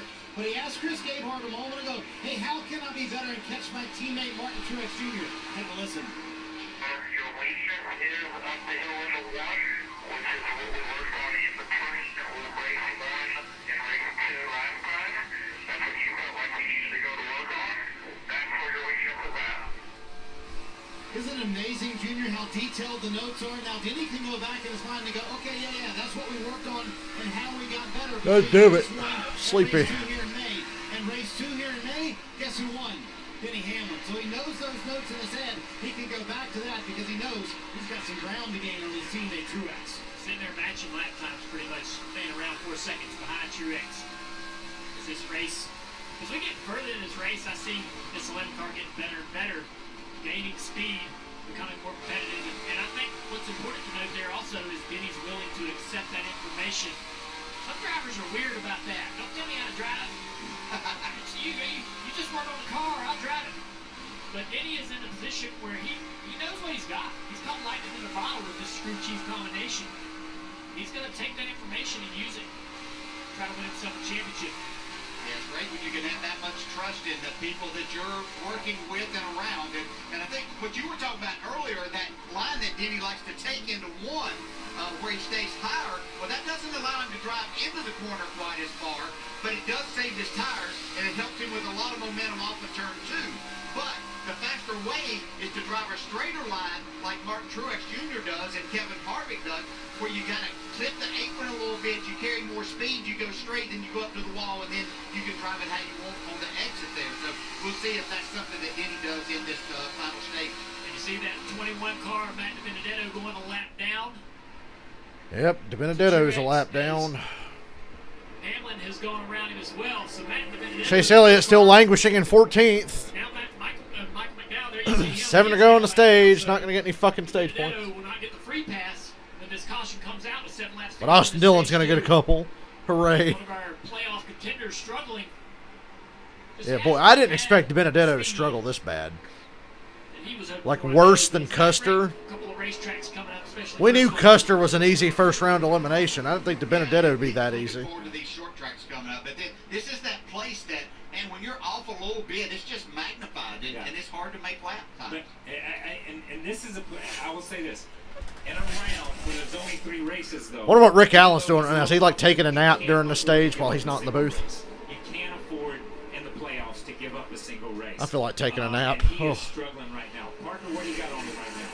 Well, Kyle, the interesting thing is this is probably the best the car has been all night. It came on the radio about 10 laps ago and said, I like Ty Dillon's paint scheme. because that helped. Obviously, it hasn't helped enough. They're obviously going to lap down here. They're going to need a lot more whatever was done on that last stop to get them back in more comfortable in that Toyota car. You can see how uncomfortable he is off turn 4. Has a handful. Jimmy Johnson. When I went back into this, I thought they lost a little bit on that 48 car, but he's got a good long run speed. Chases down Kevin Harvick for 3rd. You guys alive out there? I'm barely alive. I said I couldn't drive a loose car around here, but if there's one man that can, it's Jimmy Johnson, doing a really good job here tonight with that. And he's right up next to the wall. When you talk about Harvick not ready to challenge the wall yet, Jimmy has moved up there and has been up there most of the night challenging the wall. Close in on the end of stage 2. Truex growing his lead over Denny Hamlin. That 19 car. Throw back to Hank Parker Jr. Hank Parker Jr. called me and says, "Is that real?" Really throwing it back to me? Some good days back then with Hank Jr. in the sport. Yeah, no doubt. Yeah, man. He was a character. Yeah, there was a good group. You were in part of that group. That was just a good group of young drivers that played. Oh, the days of Matt Kenseth, Dale Jr., Casey Atwood. Remember him? Ain't nobody going to throw back to that awesome fucking, what was that sponsor? Castrol. Yeah, the Castrol car. Got that diecast somewhere. I vividly remember my dad bought that diecast near a gas station at one of them, like, dudes. And my dad brought it home. Was like, you can't play with this. I'm putting it up because one day this is going to be worth a lot of money because I think this dude's going to be really good. Casey Atwood was gone in like a few years. You see that car, it looks stable, it floats off in the corner, he picks up again. We even hear Denny. Yeah, Truex cruising, 1 to go in stage 1. The scoreboard's already updated. He's not jerky. He's really like I said, I'm on the NBC app. It's a little behind. That car's on rails. Yeah, now Truex Jr. is putting the pressure squarely on this pit crew to get the job done tonight. No mistakes. He can't make any mistakes either. We see Alex Bowman taking this spot away from Jimmy Johnson. Holy Christ. This couldn't have gone any worse for Chase Elliott. But on the plus side, it's not going well for Joe Logano either. And Elliott just passed Logano for 13th. Every point could matter. So, Almirola, Byron, Elliott, Logano, Keselowski, Blaney, Custer, DiBenedetto are not getting any points here. Truex wins stage 2. Truex wins stage 2 here at Darlington. Denny Hamlin. Hamlin second, Harvick third, Bowman fourth, Johnson fifth. Kyle Busch, Eric Jones, Austin Dillon running in 8th Austin place. Dillon, Boyer, top 10 in stage 2.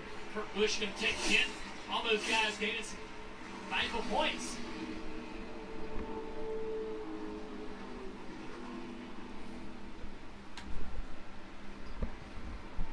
Well, it's certainly been a race. Not saying it's been a good one, but it's been a race, all right. And we're definitely watching it. That was a really long period of silence there, Dale Jr. We're going to have a little bit of time to talk about what we've seen tonight, guys. Truex been out front, but I think there's some guys in the field that has some speed to go up there and challenge him here now in stage 3. I disagree, Jr. Yeah, I think the track basically is now where it's going to Casey Atwood and Aaron Crocker. Oh, fuck. Aaron Crocker. I think he's going to have some company, but they better get ready. Mark Truex Jr. really good. Knows how Ravenham sold out for her, and she wasn't even good looking. I love this type of racing that we have now that we get to watch because we actually She ain't no Natalie Decker and in that department. About the same skill level, though. Kevin Harvick, we've seen Jimmy Johnson and those guys make some adjustments. We've seen guys adjust the wrong way. But Poor Ray. running out of time here. Such a good car owner, just made a couple of really dumb mistakes. And will somebody jump out of this pack and be able to come up and run with him? I doubt it. It's the Martin Truex show. How come Truex's crew chief looks like Cole Pern? Is that the Australian Cole Pern? But tonight, man, he looks as good. He looks as good as I've seen him all year. Trying to contend for a win tonight. Early in these playoffs. Yeah, James Small from Australia. I got friends in Australia. 11-4. All these cars coming on pit road, Dave. Leader Martin Truex Jr., the winner of both stages tonight, says his car is just a little bit free going down the hill in turn 2. You know, how to make that interesting exit of turn 2 to pass cars, so they'll adjust for that. As for Kevin Harvick, his car is still too loose on both ends of the racetrack, Marty. Denny Hamlin said the back of the car is much more into the track, so that's helpful. But he said, I still get too loose the longer I run, and on the long run, we're going to have to carry way more speed. Wow, Harvick had a blisteringly fast pit stop here. 12.4.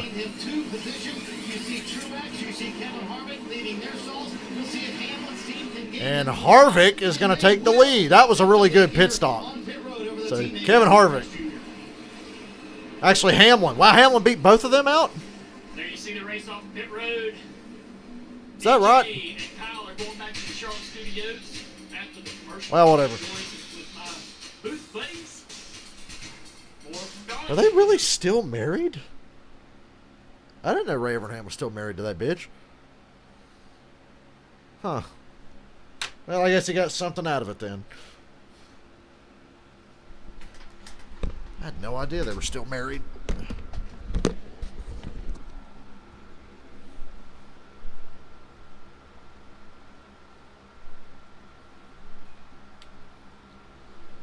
Oh, shit. Dropped my guitar pin.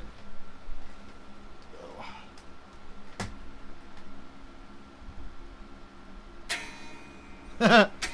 Tuning sounds good.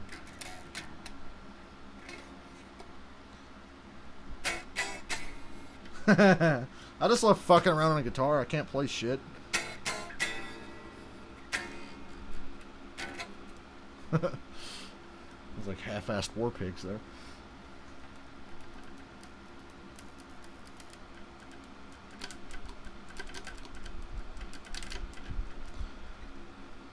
I think my hands and my brain are just too retarded to ever properly learn how to play guitar.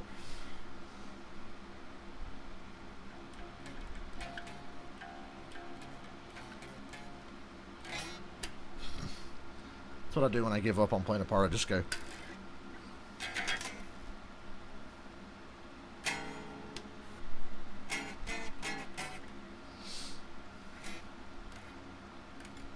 And just sit down and start learning more shit.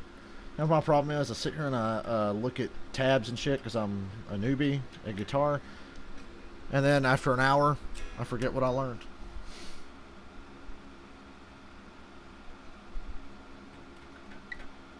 Is it fucking...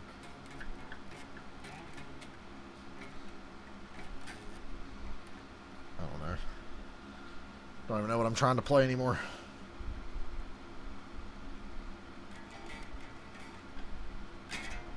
I already know enough chords to be in a punk band.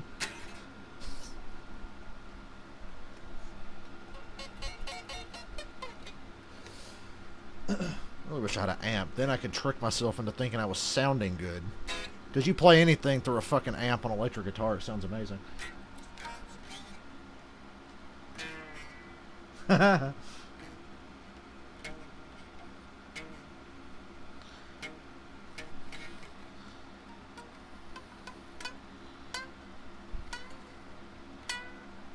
Oh, we're back. Well, now I'm not bored. I'm sitting here doodling on a fucking guitar. Now I gotta watch a race. Dale Jr. calling all of the action. And Rutt, I know you have enjoyed this as well. I've seen a lot of tweets out there. What's the most cliched thing I could play right now? The fans are loving this, aren't they? What was it? They sure have, Rick. Some of our friends, you and I, Rick, we're getting some great pictures from them. Let's take a look at some of the best ones that we've seen. When we talk about throwback and we want to see some pictures from the fans, take a look at Joe Reynolds. This was him at his first race at Darlington in 1974. So cool, Joe. How about Dewey Lohman? He got to help out Harry Gant at Riverside one time. Went and met those guys, jumped in. He had a great weekend there. So cool, handsome Harry, love it. And how about one of our favorites, Nancy Wood, showing off Lynn Wood and his control center at home. Lynn's such a big part of the Wood brothers. We love seeing him. And, of course, Lynn's rocking his throwback here at home. But, guys, keep sending in your pictures. Use that hashtag HeyRut. Amazing to see some of the great fan interaction out there. Rick? Thank you, Rut. And getting ready for the start of the final stage. Stage 3. It's almost over. Hamlin, Bowman, Jones, and Truex. Wow, the whole back half of the field stacked up. What the hell is that? Oh, I'll leave it to the Trump car to take a big shit on everything. Well, Truex ain't out front for now. Enjoy it. So LaJoy looks like he's going to have to maybe limp it around and see if he can get it to pit road. Well, he's about to be. Good grief. Nah, he was nice to his teammate. Thanks for the concert, yeah. Always. A couple corners. Off the turn 4, running that inside line on new tires. Just can't carry the speed down the straightaway. Now Truex has lost his track position. He had to leave. Now his car's going to drive completely different behind another car. If they make the adjustments they needed to make, that's one disadvantage of leading the race. You don't have that look at running behind good cars, not having that clean air. Now Martin Truex Jr. is having to deal with it. Guys, once again, this really has become the story of 2020. Look at the two guys that are up here running in the top 3. Denny Hamlin, Kevin Harvick. They've won those races, 6 and 7 in between the two of them. And we wondered who is going to step up and challenge these two to be a part of the championship for, and this the first race of the playoffs. Yeah, I think, looking at Truex right here, I'm here to entertain. I was sure about how much losing Cole Pern was going to hurt his team. Boy, Hamlin, Truex, and Harvick. Who would you rather have win this race? I guess Truex. Doesn't look like it's bothered him at all. You see the fucking screen just now? They just haven't been the team that we usually, see. Yeah, now's the time I want a new long guitar on. I'm trying to watch a race, but the race is not that interesting, to be honest. Playoff points, stage points. But tonight, that 19 car looked pretty good. We haven't seen the wins from that 19 car, but he has 8 straight finishes, a 4th or better. So he's been putting himself in position to get the wins. He just hasn't been able to execute. But tonight is the most he's sled in a race all year. So I know he's not leading now. He's going to have to figure out a way to get around his teammate who has an equally strong car. I think this is his best performance. And they've been saving. They've been, they've had something in their pocket, something on the shelf. We caught a glimpse. We saw a glimpse there of James Small, who stepped in for Cole Pern after he surprised, I think, the NASCAR world with an early retirement. But so James Small now running the team. Mark Truex Jr. as the playoff starts. Really out of tune. I don't like the tuning on this guitar. First 2 stages. And right now running in that second spot, but he's chasing after one of the fastest cars on the racetrack in Denny Hamlin. And we take a look at tonight's Xfinity fastest lap. And Hamlin on lap 237. So guys, that just happened a couple laps ago. Denny Hamlin runs the 3rd fastest lap that has been run tonight. As we get later and later, Yeah, it's only the 3rd fastest lap, and Truex is catching him. We might see that speed even increasing it more. Truex putting pressure on. Running his teammate now. A little damage on the back of this 22 Ooh, car. Joe Logano's got significant left rear damage. Part of that restart issue. Ooh, I think it needs to be black flagged. His deck lid is coming out NASCAR. You might want to look into that. Bring that douchebag to pit road. Park him for 5 laps. I don't know. Whatever you want to do. Hardy har har. I mean, the spoiler deck lid's still attacked. The left rear quarter panel being shorter is okay. I'm not sure I've ever had one in the wind tunnel quite like this. It'd be hard to say exactly what happens. My bet would be on the 32. We saw that radiator knocked out of the Joy, the rear bumper knocked out of the 22. Those are probably matched up pretty good, I bet you. Worrying about that deck lid, how disconnected it is. Let's go back and look on this restart. See, way back here in the back, Yeah, who started this? They all check up, and he gets checked up, but Florida Joy cannot. I wish it would have punctured his radiator. Like a glove. One smashed in nose, one smashed in rear bumper.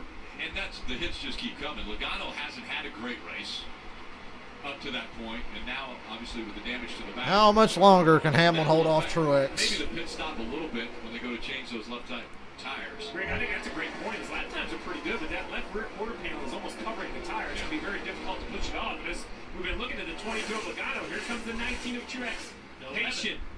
Patient behind Hamlin. Yeah, the 11 almost. And we have a caution. Oh, John Hunter Nemechek. Well, that's nothing unusual. The young man from Mooresville. You saw the sparks flying before he got into the wall, but a lot of damage. There's a lot of. Yeah, Joe's son. He was running 20th. Matt, he did a demo, maybe the free pass right here, maybe the first car lap down. Why was I secretly hoping the camera would cut back and a playoff car would just be eating shit into the wall? Because I like drama. Big clear or something.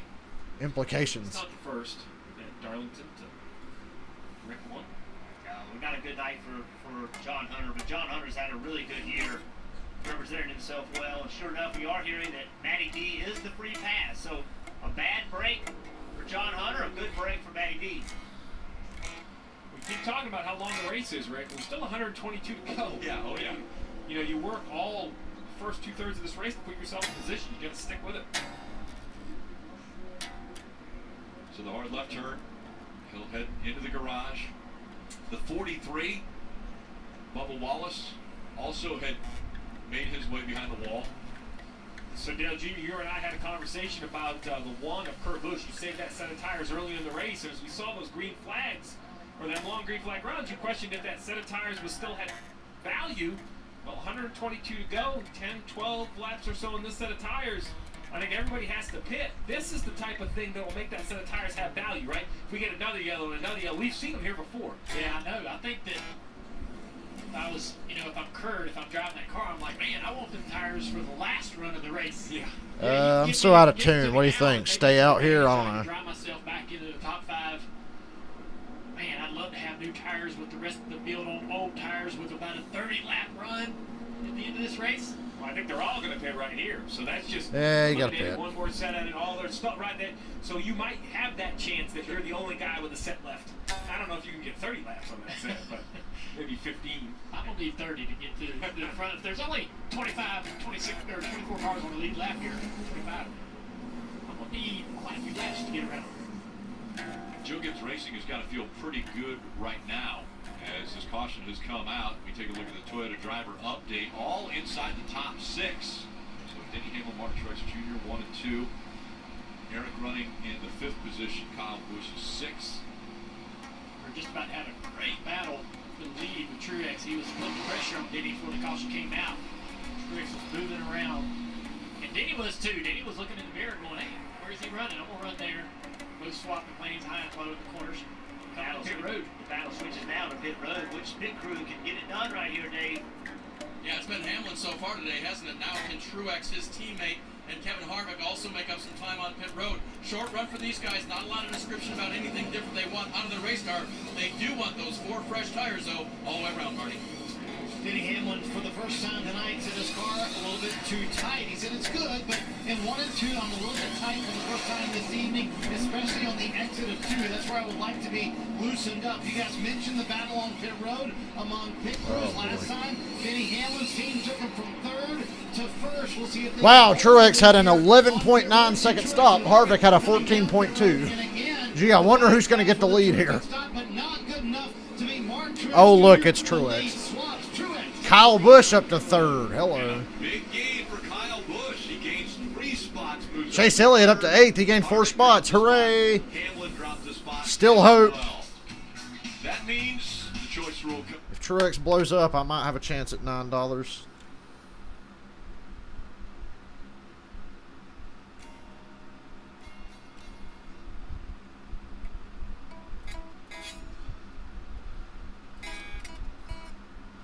It's like the Windows noise. That when you get like an error on Windows, it's like, oh wait. Something like that, I don't know.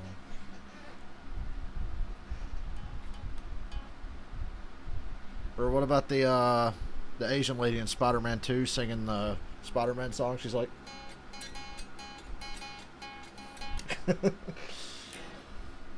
I'm really just trying to amuse myself and stay awake.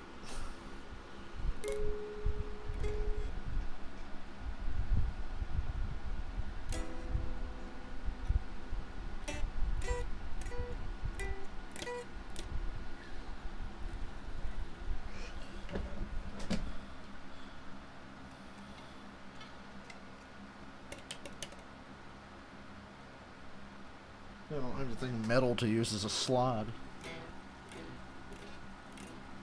Any requests? No, I don't know Wonderwall, so don't stop asking.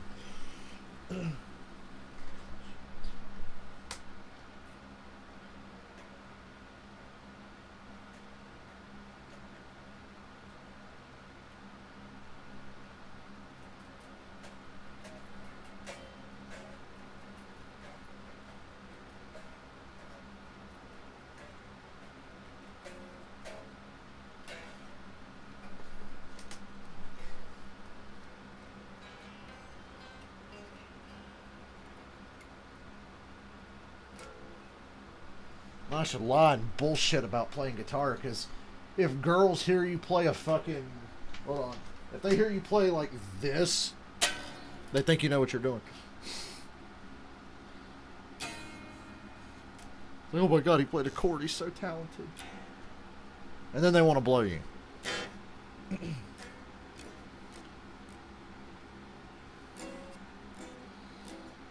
Oh boy, if I get in shape and properly learn how to play something on guitar, I don't know what I'll do. Dropped my pick. I have a couple of picks. Actually, I have a collection of picks, but they're not all mine, because some of them are from fucking Gene Simmons and Paul Stanley. I got picks from them on the cruise. I got Gene Simmons picks, I got Paul Stanley picks, Tommy Thayer picks, I got Eric Singer's drumsticks. But I don't mess around with those, I preserve those. Those things belong in a fucking museum. Others committing early. I think we can get this far back. It's just luck. I don't know how you can count that many cars in front of you. Like, there's 20 cars in front of you. Truex, Kyle Busch, Jimmy Johnson, Denny Hamlin, Eric Jones, Kevin Harvick. Either lane, but pick a lane. Come on, Kyle Busch, make it interesting. By two, you see on the left side of the screen, guys like Eric Jones made up 4 spots by choosing the lane he took. I want to take a look at tonight's Ram trucks built to serve, guys. It's such a long race. 500 miles here feels like forever. 250 to 367 laps. Keep your head on straight. Final adjustments. We're going to see at least a couple pit stops, maybe more if we get yellows. Continue to work on your car. Aggression pays. Attack this racetrack. There's lap time out there. But if you do it wrong, it's going to cost you a lot. You'll get a darn strike. It'll hurt your car. Is that my pep talk? I don't feel good about that pep talk, Jeff. I was looking for a pep talk also. You want a pep talk? Wreck Truex. Then you might get your way. Well, they come out of 4 and ready to go back up through the gears. Final Green flag is out. Abandon all hope, ye who enter here. 116 laps to go. Truex is already clear for the lead. Kyle Busch is clear to second. Well, he's making a run at Truex. Look out. Go, Kyle. Wow, look at me cheering for Kyle Busch. I'll be goddamn. Kyle Busch trying to go for the lead. Wake up. Something's happening. Oh, never mind. Nah, Truex keeps it. He's clear. Kyle better slide up in front of Denny while he can. Well, Hamlin Schuster was inside. Well, that was a nice run, Kyle. Lasted about a lap. Oh, please wreck each other for the love of God. I would laugh so hard. Oh, never mind. Kyle got clear of Denny for second. They're not going to wreck each other.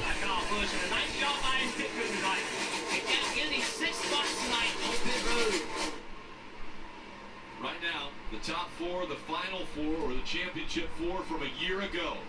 Mark Truex Jr., Kyle Well, would you look at that? Same shit, different year. Probably the final 4 again. Something dumb will happen to Chase Elliott. Although Elliott is back in the top 10. He's up to 7th. Get a top 5 finish out of this. We'll call it a win. But I really like the win, because that $9 would be pretty sweet.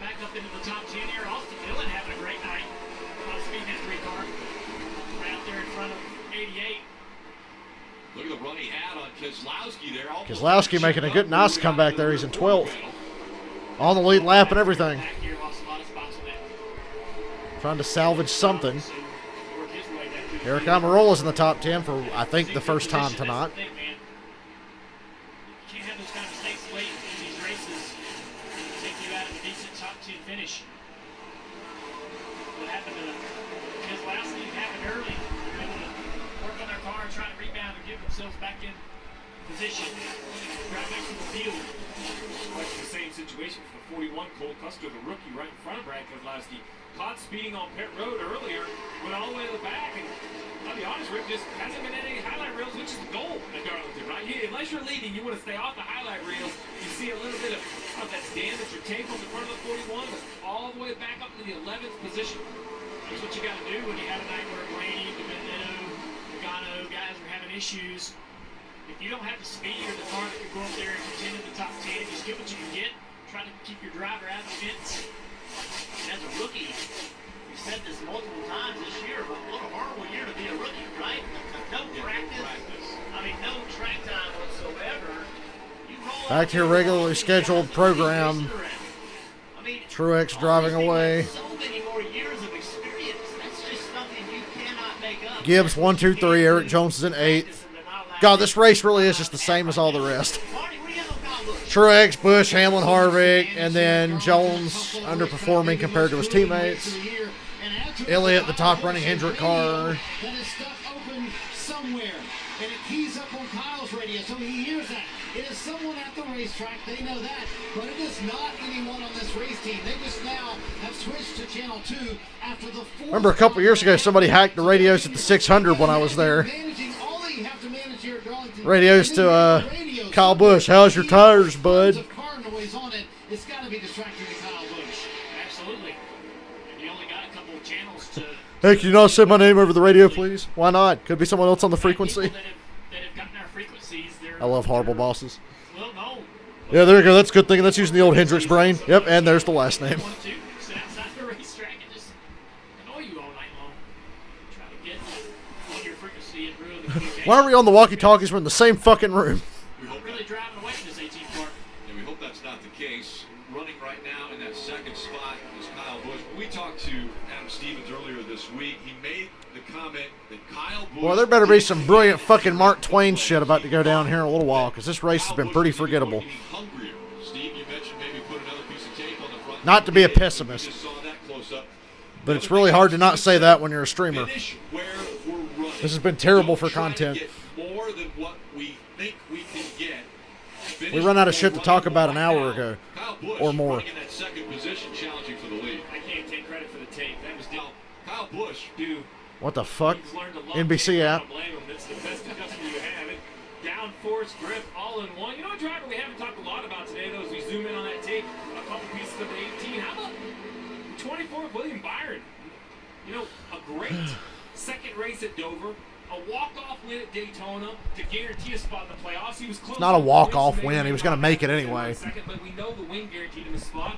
So, guys, I mean, not a bad He's running like shit right now. How like he's complimenting William Byron. He's 18th right now, and below the cut line. He was having a good night. Not so much now. Standard Hendrick Motorsports affair. Probably frustrated at the same time. Being running worse as the race goes on. Yeah, I think this is certainly not the night that they had planned. William had said earlier this week, listen, we've kind of hit a new plateau with this race team, taking a fundamental step forward, a lot of momentum. It's a nice paint scheme there. At least they look good. Who has never missed the Cup Series playoffs in his 17th playoffs. But a moment ago, Dave, he told William, we got to go, bud. We're sitting in 19th. These lap times will not work. You got to find something that will work. The red and white car in front of him now trying to make a pass on the 6th. That's Joey Logano. He was the victim of a series of unfortunate events at the end of stage 2. They had a tire going down. Series of unfortunate events. As they start the final stage. How do I think Todd Gurley will do? I have modest expectations, but I'm very confident. I'm very confident that if Dirk Cutter, for once in his fucking life, will decide to run the fucking ball, Atlanta can do it. They have a very good backfield. Gurley, Ito Smith, and Brian Hill. They're all pretty good. I don't know if you know who Ito Smith is, but he's very underrated. Brian Hill's good, but Ito Smith's really underrated. If we just get a decent Todd Gurley and Dirk, it really just depends on if Dirk Cutter wants to run the fucking ball. Dirk Cutter's pass happy. I don't like him. Can't remember the last time I was happy with a Falcons offensive coordinator. Even when we had Shanahan, I hated him because he would do shit that didn't make any sense. Like, I don't know, not run the ball with a 25-point lead in the Super Bowl for one thing. But even before that, I didn't like Kyle Shanahan because the first year with Shanahan was miserable. But I digress. Dirk Cutter is just a pass-happy idiot. He's still better than Steve Sarkisian, who we had after Shanahan. Sarkisian's favorite play was the toss sweep. That's all he ever ran. Toss sweep, toss sweep, toss sweep. And we still couldn't run the ball. Just because we were so fucking predictable. Fucking genius. Playing New England the year after the Super Bowl. Oh, let's see. It's 4th and goal at the 1-yard line. Atlanta's going to go for it against New England. What's the play? Jet sweep. But Julio Jones is the only guy in the backfield, so obviously he's getting the fucking ball. Stuffed. Turnover on downs. Not to mention his brilliant chain of play calling against Philadelphia 2 times in a row. The Falcons are so much better than the Eagles, and we couldn't beat them until the 3rd time we fucking played them because we didn't. Because Steve Sarkisian was the coordinator the first 2 times we played them. Make that 3 actually, because they stomped our ass the year we went to the Super Bowl, sent us home the next year when we should have beat them because we were better than them, then beat us the next year when we were still better than them, but because of the same reason. Let's see, 1st and goal from the 8. Empty backfield, 5 wide receiver set, incomplete pass. Okay, what's the next play? Same goddamn formation. Empty backfield, 5 wide receiver set, incomplete pass. They're like tripling Julio Jones. It's like, fuck. Steve Sarkisian was amazing at pissing me off. Dirk Cutter just frustrates me because he doesn't want to run the ball. Your offense is one-dimensional. You're not going to have a good time. But hopefully he'll be like, hey, I got Todd Gurley. Maybe I should try to use that. Apparently Todd Gurley's had a really good training camp. Really good training camp. But if he can't do it all, like I said, I trust Ito Smith. Brian Hill's a little bit of a fumbler, but he's got potential. But I really like Ito Smith. At least Atlanta didn't, like, pay a shit ton of money for Todd Gurley. I think Todd Gurley's still happy with the money he's getting from the Rams. All that dead cap space on the Rams for Todd Gurley. For Todd Gurley, Brandon Cooks, and Clay Matthews, the Rams are like fucked on cap after this year. Another team that's fucked after this year is the Saints. Boy, their cap is done. Drew Brees and Alvin Kamara is going to want to get paid. Cam Jordan. They paid Taysom. They paid their fucking backup quarterback. Like, what? Sarkisian coaches like he's fucking drunk. He play calls like he's drunk. He's a goddamn moron. I don't know how the fuck. It's a credit to Matt Ryan for being as good as he is, because the second year with Sarkisian, Matt Ryan had like 4,900 yards, 37 touchdowns, and only like 6 interceptions with Sarkisian. So that's just a credit to how good Matt Ryan actually is. With no running game, and he got sacked like 44 times. Nobody can ever tell me Matt Ryan's not the most underrated guy. He's one of the most underrated quarterbacks and never gets the credit for being as good as he really is. And that year with Sarkisian, like I said, 44 sacks, but 4,900 yards and 37 or whatever touchdowns and single-digit interceptions. I mean, come on. With that ass clown, no running game, no offensive line except for Alex Mack. We got like 2 good players on the offensive line, Alex Mack and Jake Matthews. Thanks for that holding penalty in the Super Bowl, Jake Matthews. Although, to be fair to him, on the same play, Mohamed Sanu's helmet got ripped off, but nobody threw a flag on New England for face mask. Should have been offsetting penalties. Love to have that down back, wouldn't I?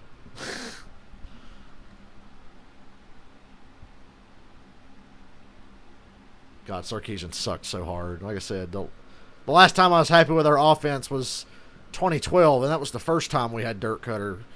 But even then, we didn't run the fucking ball that much. And the offensive line was really starting to go downhill by that point. We still won 13 games, went to the championship game.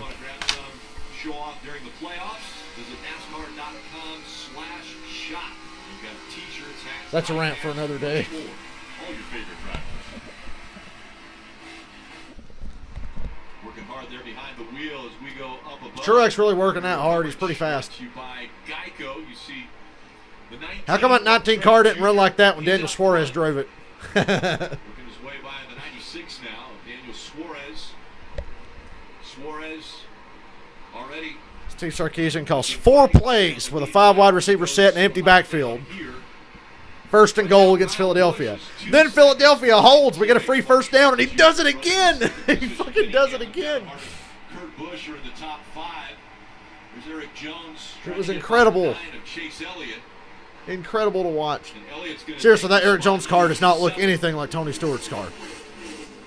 I'm not knowing who I'm rooting for in that battle. They're both in my fantasy lineup here. And hopefully you made the adjustments prior to the start of the final stage. Jeff, you make all the right adjustments for your fantasy team? Say in 93 laps. Alex Bowman hit it on that last pit stop, guys. He was running 4th. He is currently running 14th. Then a Jack Fromm, yikes. That pit stop, lost all that track position, has not been able to gain a single one of those positions back yet. That's how important pit stops can be. We're under 100 to go. It's a team sport. Feels like it's going to be 100 laps underwater. Because there ain't shit going on in this race. This is exactly what I was afraid of. It has come to pass. Everyone has to work together for success, and so far it's been high downforce, low horsepower. Woohoo! Well, you mentioned it's a team sport. This race it wouldn't make a difference anyway. Truex just be that fast anyhow. But it might be a little more interesting. I don't know. Somewhere in the middle of those 118 laps. I think that is what at least half the field is going to try, but the strategy does exist. That you say, you know what, I don't think my tires can go that far. You'll be looking at nearly 60 laps on a set of tires. I'm not sure my car's handling can make it. I'm not sure we can stay out of the wall if we try to go that far. So you run basically 40, 40, and 40. It's an extra pit stop, which in most tracks you think is absolutely crazy. But here, you put on new tires, you pick up 2.5 seconds over old tires. I mean, the math says stop once, but the gamble may be stopped twice. I think Kevin Well, fuck it. Hopefully somebody will stop twice. Brian Keselowski will stop twice. Well, we will find out potentially as we're going to go through the field, brought to you by KFC. Oh, it's not sponsored by Hardee's. I hate KFC. Playoff drivers. We'll start with I hate KFC because they took everything I like off the menu. Does not make the playoffs. Sometimes you get to steal a faster crew member over the wall. That happened for Martin Truex Jr.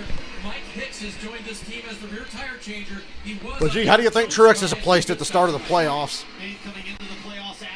That's some Bill Belichick shit. That's cold. Catastrophic. But talking to Kyle today, he said, listen, we're only 20 points out of 4th place. Getting to 4th is not insurmountable.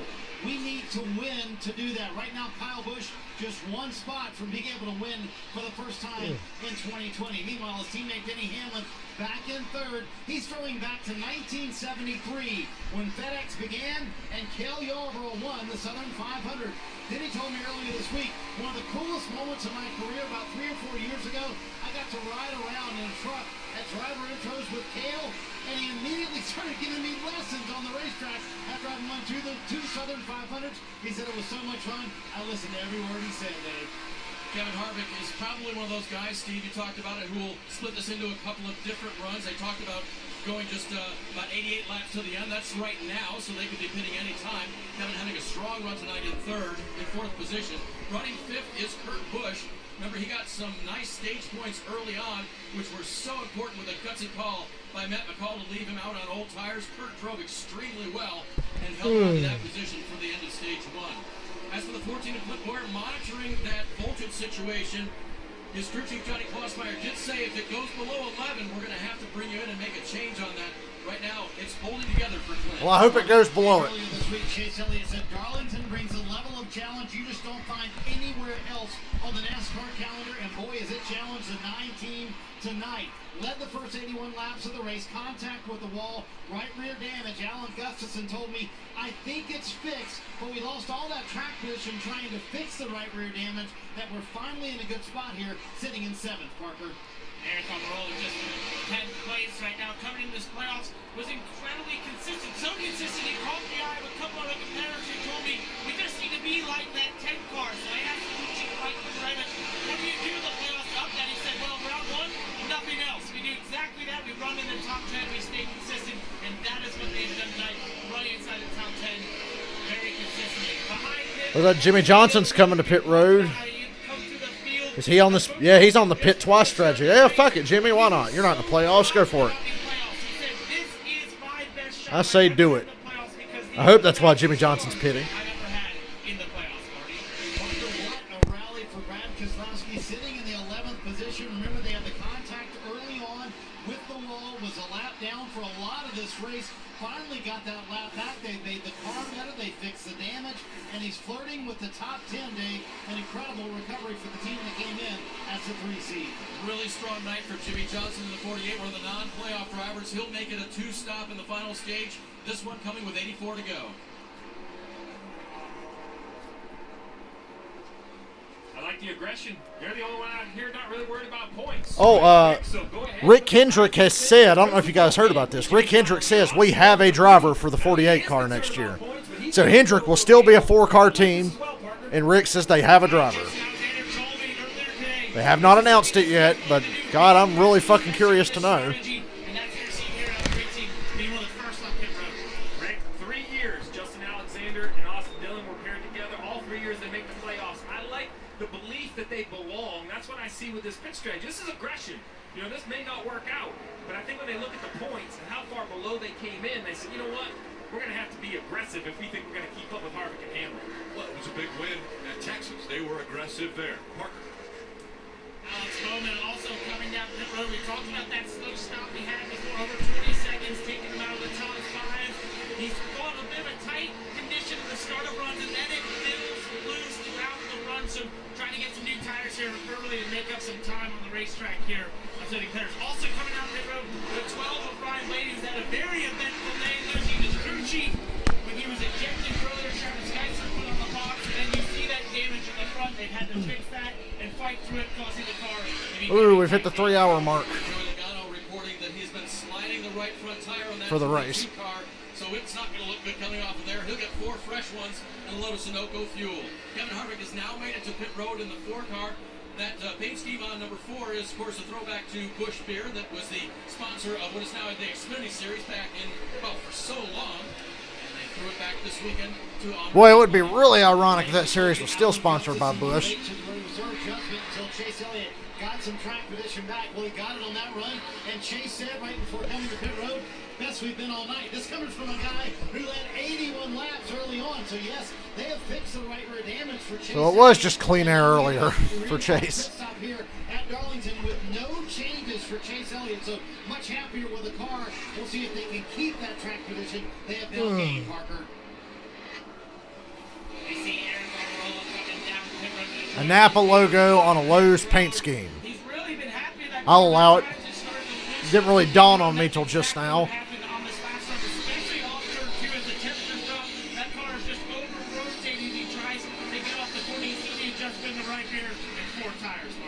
See William Byron making his way down pit road. Boy, they lost the track position and have not been able to get it back. Struggling with the handling of the race car. 2 free at the end of runs for William Byron. Hoping they can gain a little track position through this set of green flag stops coming down with 79 to go in the Southern 500. Very clean stop there for William Byron as he makes his way off of pit road. Most recent winner in the Cup Series, won his way into the playoffs from his win a week ago at Daytona. As the pit stops continue, Mark Truex Jr., Kyle Busch, Denny Hamlin running 1, 2, 3. Here you go, Rick. You want to know what new tires are worth at Darlington? Joey Logano made short work of Martin Truex Jr. Why that's so important is Joey Logano was out there at 2 laps behind the leader. This gets him 1 lap down while he's still a whole lap behind. Now if the yellow comes out, a lot of options. Wave arounds, pass, or lucky dogs, everything. Parker. A very solid run for Colt Custer. Continues in the 41 car. He's really Custer's really doing a lot better than he was earlier in the race. There's no practice for rookie. It's a hard time where he's struggling to figure out what he needs to be doing into turn 3 throughout this race. Not being able to look at data, obviously having to fix it in real time. 4 times for Custer. I think that's a great point that Parker made, is that Steve and Junior, you all know this, when you're a driver, you're trying to learn things. But the best thing you can do is go practice and then get out of the car and go have a conversation. Go talk to somebody. This is what I'm dealing with. That person can help you. Now you can look at data. And these guys don't get a chance to do that. They just have to learn on the fly and make changes in race. That's a major difference in making changes in between practice sessions.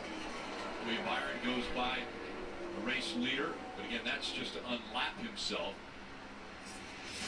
To go to two laps down to 1 lap down. Here's Daniel Suarez slowing way down, Jesus. right in front of Ross Chastain. In Barely made the 77, commitment so line. Suarez just making it onto pit road. And right now, as far Don't as mention Casey Mears on my stream again. No. running 10th right now. Boy, he was shit, wasn't he? Everybody still has yet Casey to come to Mears. pit road, Steve. Exactly right, Rick. 1 through 9. Never gave a shit about Casey Mears. Tires, we expect to see them in about maybe Remember that time he got punched by Marcos Ambrose? That was funny. And there's a punch! Chris Myers with the call of the century. He was right. There was a punch. He has the red box now. He's going to come to pit road. Just must be thinking they're losing too much time to fresh tires. God damn, 74 laps to go. You have to stick with it. I think at this point you have to stick with it if you're one of those guys. You got to at least get into your fuel window. I hear 70 laps. Maybe Jones thinks they can go 73. That's why they're pitting now. But, you know, if you were a one-stop guy, you have got to make sure you can make it from when you pit. So if you say you can go 70 or 68, maybe you pit then and hope to try to reduce the advantage of those new tires. Here's Kevin Harvick. He said he's 1 lap down. He wants to catch Truex. Get back in that lead lap. Tonight would be the perfect night to try this strategy because it's probably going to go green all the way. Going into turn 1, and there's Harvick. So now he's on the same straightaway. Got to get through these fast cars of Hamlin, Busch, to roll by them really quickly. But right now, Kevin's frantically trying to get to that leader, Truex. Hill on that, we saw there about 4 or 5 more laps at this pace. It's really if the yellows come out, Rick. You know, you say what strategy's better. It's one thing if it goes green. It's another thing if the yellow comes out. Look at this. Oh, Sideways Truex. What the hell? Almost looked like he was slowing down to come to pit road, but that car was sideways. I hope he missed pit road. It's hard to see if they have an issue or not because the new tires are so much faster. There's no relative comparison. I mean, he could have had an issue or just that's what it looks like to have, you know, nearly 50 lap tires. It's 2 seconds. And Kevin Harvick is 2 seconds a lap faster than Martin Truex Jr. right now, Dave. And they haven't called him in yet, but remember what happened a couple of years ago. Truex was going to go back-to-back here at the Southern 500. Remember, he won in 16, but in 17... Well, Truex's car looks bad now. He's got to still be really fast, but, you know, his tires are old, but it just looks awful now. Just about 70 laps to go, which is Probably just the tires. And Dave, we have seen the Gibbs cars do this. Comes Harvick to get his lap back after getting off sequence. When I talked to the Gibbs crew chiefs like Adam Stevens and Chris Gabehart this morning, they were fairly committed to that one-stop strategy here in Stage 3. So we got 8 cars doing on one-stop strategy, from what I can tell. At least the top 5. Actually 6. I thought Brad would do the opposite. I thought Brad would be on the 2-stop deal. Opposite of what Truex is doing. Take a sip of water. Enjoy the fact that Kyle Busch currently running Well, in the second good luck figuring out position. how this is going to play out. We're not far from the end. 67 laps to go.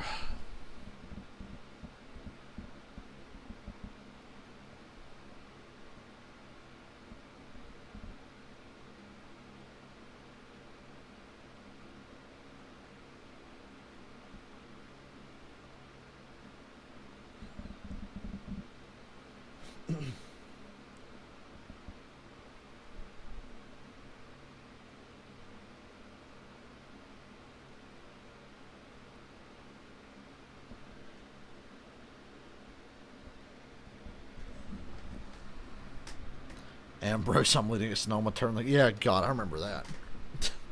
Then I wanted Robbie Gordon to win that race so bad, but nobody was going to beat Jimmy Johnson, certainly not in 2010. Wait a minute, PS4, don't you dare go to rest mode. Hold up. Hey. Reset my NBC out. My PS4's been on for so long. It's like, oh, I want to go to rest mode? No. I do not.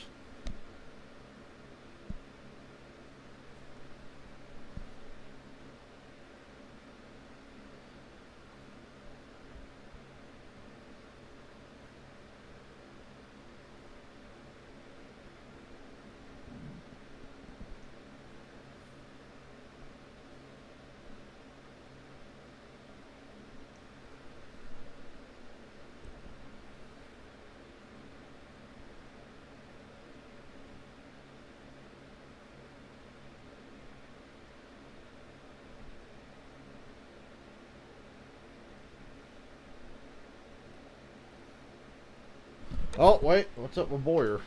Playoff contender on and off of pit road. He had to pit because he had that tire, Had a tire right there going down. apart. The right rear tire, you can see, is unwinding right there. And so he had to pit, Marty. Didn't want to pit quite this early. Wanted to pit in about 5 more laps. And trust me, when Jeremy Boland saw that, he said, yep, that's enough for me. He brought Brad Keselowski to pit road to make sure they don't have that. They've already worked so hard on this 2-car to recover from their earlier issue tonight. But Keselowski was in the top 10 and rallied back there. Hitting here late with 63 to go in the Southern 500. All right, Rick, how's your stomach feel? You nervous for I feel great. I feel great. So the tire came apart on the 14 car in 52 laps.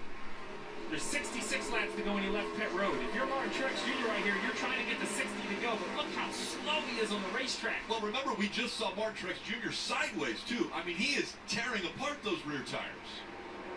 And again, he slides coming off of turn 4. Martin Truex Jr. stretching things.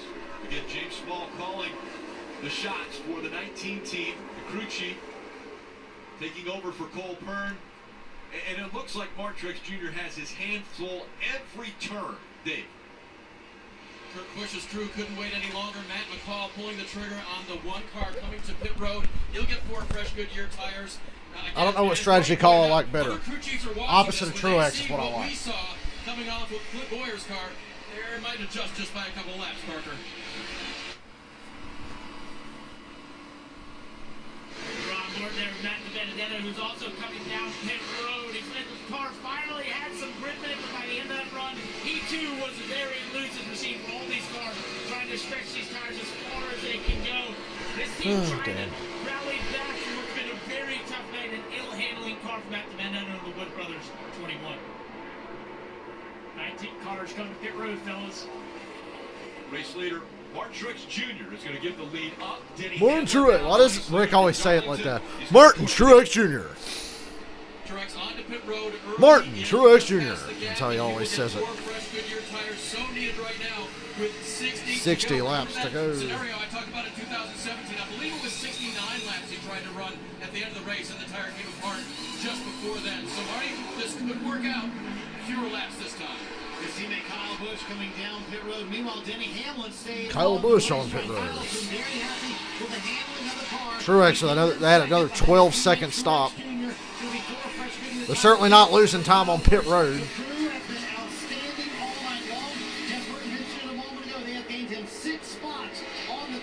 Denny Hamlin been in the wall again? Hamlin goes by one more time. Still Big issues. Big issues for the 11 trying to get to pit road. Oh, he missed pit road. Patient here, gets into the back of him. Oh, wow. That gets the 11 going too fast. Denny Hamlin missed pit road. He knows he can't make it, has to turn right. Well, I mean, doesn't really change anything, but still funny. We are riding on board into turn 3, slowing down, trying to get out of everybody's way. Just doesn't have the grip to stay low enough. Marty. Such a killer for Denny Hamlin, and this has happened to the 11 car here in this race before at Darlington. The good news is Hamlin made it to pit road this time. 58 to go. This is going to lose him a ton of track position, and nobody will know when Good. the stop is over with. You see a little bit of damage there on the right rear as well from Denny Hamlin. That was from earlier in the race. Hamlin with 4 fresh Goodyear tires. He still says the car has been looser the longer they run. That's been their issue all night long. Look at that water as well. Spewing out, they did clean the grill cutter as well. Spewing out, they did clean the grill for the how much track position. He did lose his Kevin Harvick. NBC out starting to skip around. Pieces of tape on the front of that car too, Steve, that I noticed. So they have covered up a lot of the opening there for the race. Okay, so now Harvick and these guys need a caution. Well, I guess it is coming out a little bit, but Somebody take one for the team. We need a caution. Harvick and Elliott need a caution. as he comes back to speed. I will say also, Steve, Specifically Elliott. on the right rear, Need a caution. if you could get damage that you would want, it almost looks like it's added a little bit of a kick out. Yeah. Right there late on that bumper, it's going to add some side force in this car. Obviously, he lost a lot of track position. A lot of times to our leader with that issue missing pit road, but late in the race, if we get yellows and they get called back up, If we get yellows, not a guarantee. just as it is, but if he gets some late yellows, Wish it was. an additional side force, it's very minimal, but it'll be a big deal late in this race. Now, Kevin Harvick, I agree with your assessment of that bodywork. I mean, if they would have let me go out there and put a flare in it, I would have. Kevin Harvick leader over Chase Elliott, Eric Jones, Austin Dillon, Eric Almirola. Truex Jr. currently in the 8th position, 22 seconds behind Kevin Harvick, running about a second and a half a lap faster, but I expect to see Kevin Harvick on pit road in about 15 laps. The real question is, does Truex pass Harvick before Harvick pits? That will give you an idea of how this strategy is working out. So the fresh tires, fresher tires of Kevin Harvick have him in front for now.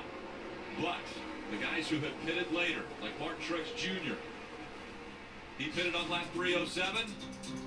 21 laps more on the tires for Kevin Harvick. Petty, Allison, making a name for themselves here at Darlington. Well. Ow. I almost dropped my phone. Don't drop it on the computer. I like my computer. I'd like to keep it. Kill myself without this computer at this point.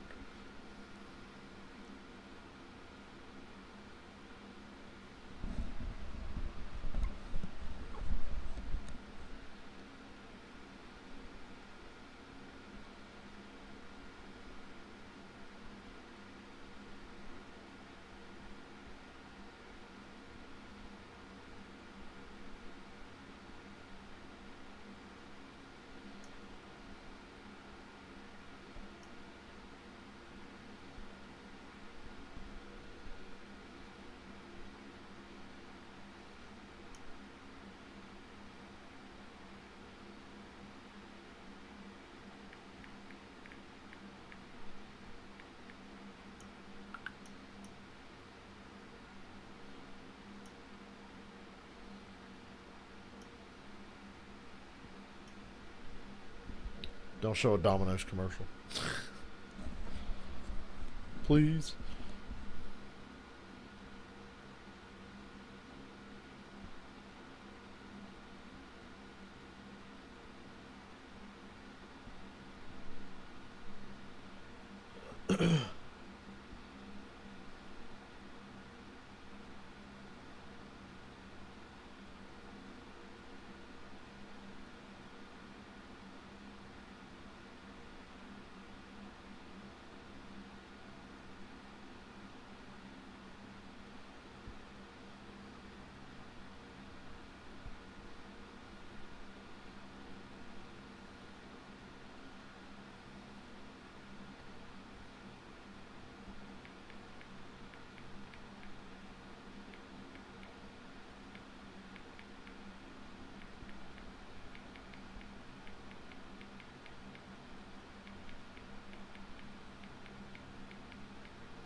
Oh, we're back. Nothing's happening still. Credit One Bank, the official credit card of NASCAR. Perfect for race fans. And by Coca-Cola. Together, taste better. Race leader Kevin Harvick in front right now. And the 2 you see closing quickly, and the 9. Well, the 9's the real question here, because the 9's on the same strategy as Kevin Harvick. So they're both on a 2-strong strategy. Basically, it's as simple as, we talk about all kinds of creative stuff. The 9 has just been faster since they left pit road. He has run Harvick down, and he takes the race lead. Harvick's struggling right now. Look at the gap that Chase Elliott has already gained. I can't play guitar. Keselowski is unlapping himself. I noodle on guitar. But it's Chase Elliott out in front now. The Southern 500 here at Darlington. I know Raceway. chords. Kevin Harvick running second. Different pit strategies. Oh, wait, whoa. Elliott, Harvick. The leaderboard's turned yellow. Then you have Eric Jones running third. He came Caution is out.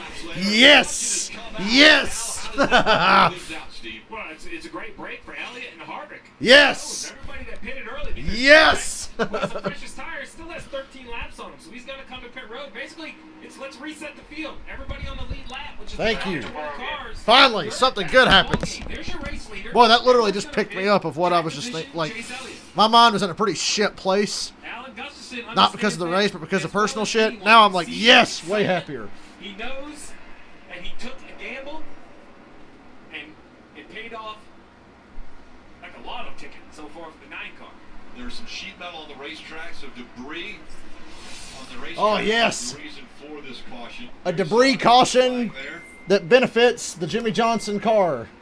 And looks like a few cars. It's not actual Jimmy, but it's Chase. On the track. So the caution has come out. It's the 7th caution of the night here from the Southern 500.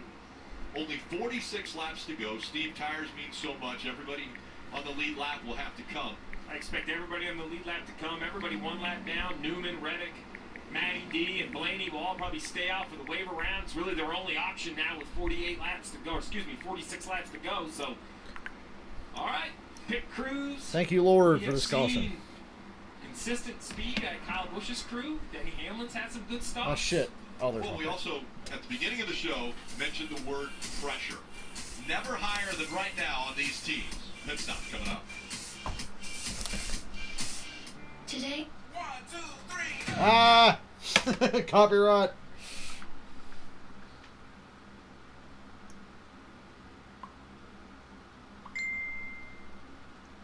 How the fuck? Come on, phone. Go back into fucking... Thank you.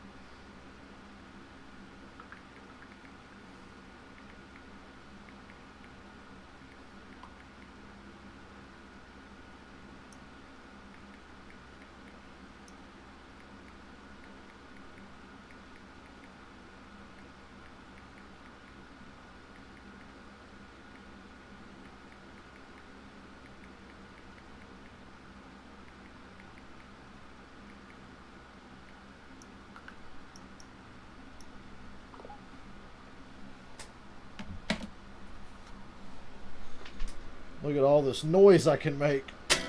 What was that fucking shit?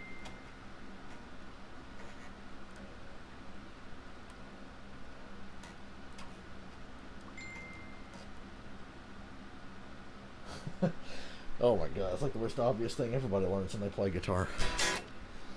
Got a long way to go. And not a lot of patience to get there.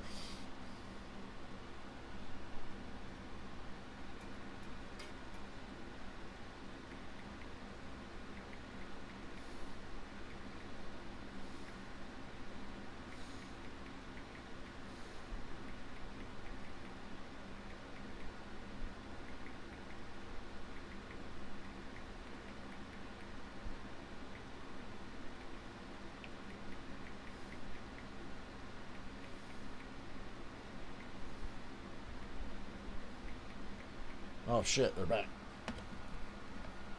Come on, non-team. Give me a good stop here. They'll make an adjustment for that, Marty. Dave Chase Elliott leading his first lap since lap 81 in the race. Here we are with 44 to go. And as Eddie DeHonda spotter, you heard Got the first pit stall. We need to take advantage of that shit. Chassis-wise, the car is still free, but I can make time like this and see what the pit crew can do here. And if this Harvick and Truex both had 12.3s. Come on, Chase. Ah! Go, go, go, go, go, go, go, go, go, go, go. Yes! Yes! Show me the money. Chase Elliott. Truex is 4th. Elliott, Harvick, Jones, Truex. Austin Dillon 5th. How? Half a car length separating the 9 team and the 4 team. The 4 team was there hoping that they had gained an advantage, but they'll have to work on it on the racetrack. Well, this race took a turn. It's been a great race. Like I say all the time, I'm like Hawkeye in Avengers Endgame. Don't give me hope. Allowed to come in and watch, but Rutledge, you have been watching the fans and keeping track of all of that on social media. I'm hoping they're enjoying this race as much as we are. Oh, Rick, they are. It's so cool to see how much people love these throwback paint schemes. Some fans are funny. They said, well, I'm hearing too much about Hamlin. And I said, well, who's your driver? They said, not Hamlin. Well, okay, maybe get a different driver. One tweet that I saw I really liked, a guy named Kai Smith said, I feel like Martin Truex Jr. has quietly cemented himself alongside Hamlin and Harvick as a championship favorite. He said it's not much of a hot take, but it's still true. I mean, what do you guys think? Do you feel like Truex is kind of showing people that they've got what it takes to be a champion contender? I definitely think that tonight's been a great night for Martin, but it's going to take more than one race to convince me. There's a lot of change in the team. over the offseason and the speed or the wins that he's accustomed to having. I haven't been there this year.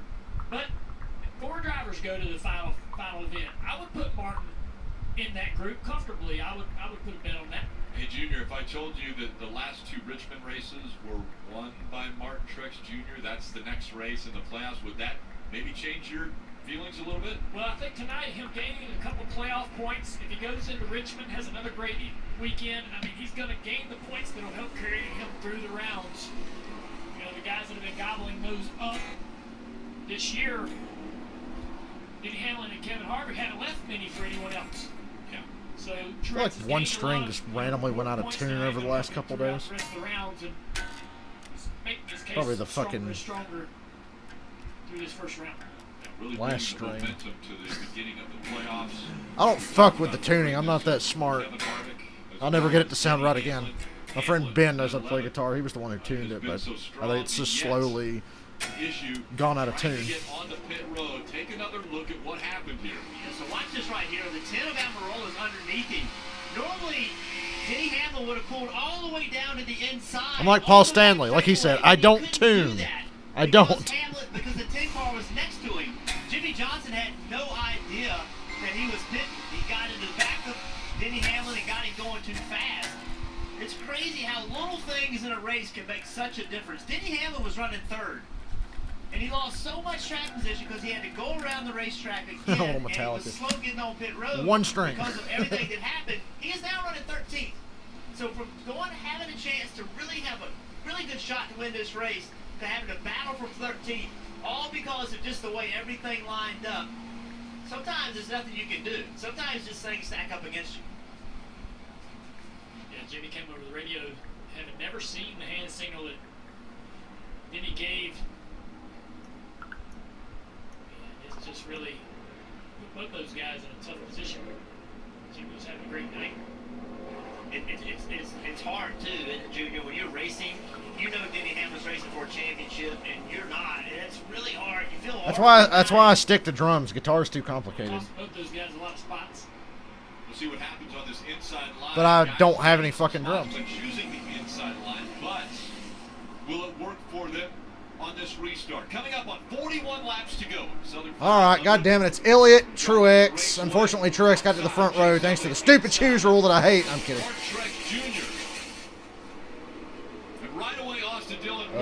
Come on, Chase. You have no chance, Chase. Yeah, I think Truex Jr. on that bottom. Push, Harvick. That bottom's been able to do is about. Yes, Harvick. Thank you. Yes. Try to squeeze right in that hole right there in front of him. 40 laps away from $9. Goes back to the inside of the scorecard. Come on. Harvick and Truex racing hard for a second. Yes. He has it. It's going to be tight getting into turn 1. Harvick getting out of the gas. Gives it to him. Sure did. I wonder if Harvick can save a little tire here. Kevin Harvick at the end of every run has been really slow. I wonder if Harvick is just going to save some tire. 40 whole laps.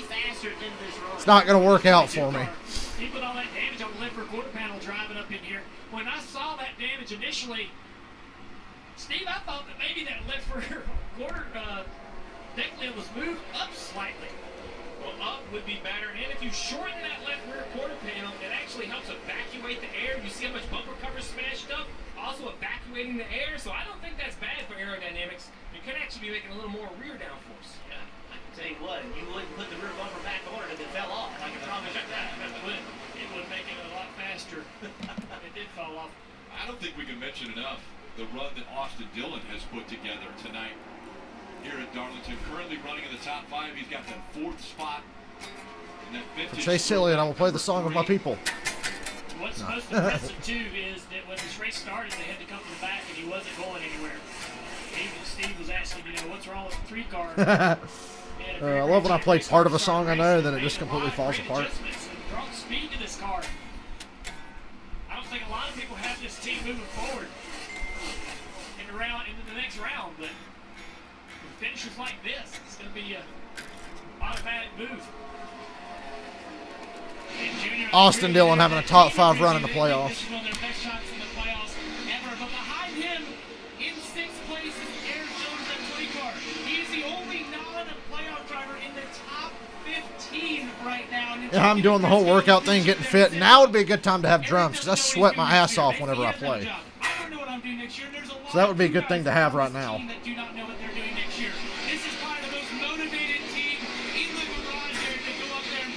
Stuck with the bike instead.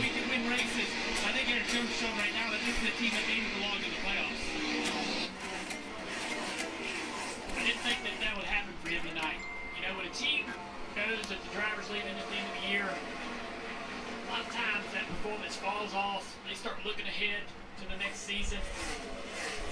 The program starts looking forward. He's come out here tonight and try to be able to do his thing, and I just don't know where he's going to end up next year. Well, sometimes in this situation, this is a 4-car team. Only 3 of them are in the playoffs. You look at that 4th car and think, well, how can this car help out the other 3 that are in the playoffs?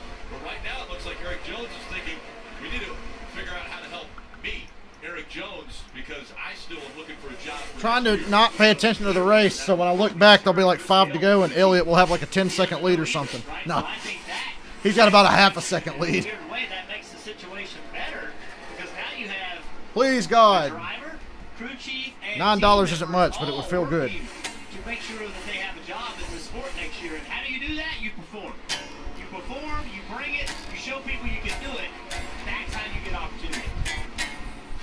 Meanwhile, further back, his teammate Denny Hamlin restarted 12th, and he's actually gone backwards, kind of trading here the 14th position now. Chase is leading, brother. 33 to go. Chase is leading. I think Truex is a little faster, but clean air, my friend. Clean air. Clean air. This song is called Clean Air. And he's coming to pit road, and now he sits in 14th. I can't imagine the frustration and how the mindset has now changed for the 11 team, who was thinking we could maybe win this race. Now they're just trying to get a top 10. Hard to adjust your car knowing you're going to be that far back in traffic, Rick. Your car near the This front. worked out beautifully strategy-wise because Chase was not really a contender, but he played the 2-stop strategy. He and Harvick and Austin Dillon, and they got the caution at the perfect fucking time. Pulled everybody to pit road with them while they were still out in front. Chase came out of the pits with the lead, and he's leading now, 32 to go. Fucking, I swear to God, it better stay green. The good thing about the leaderboard is I can see into the future about a lap and see that it's still green, so.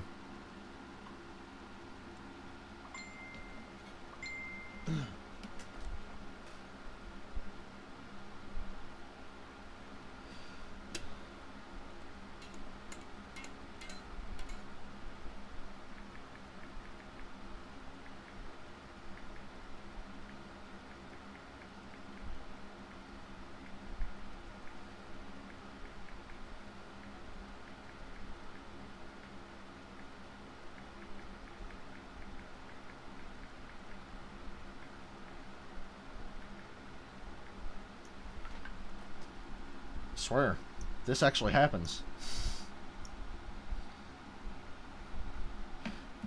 If Chase wins, I will stay on an extra 4 hours for me to learn 1/4 of a song, because that's how long it would take.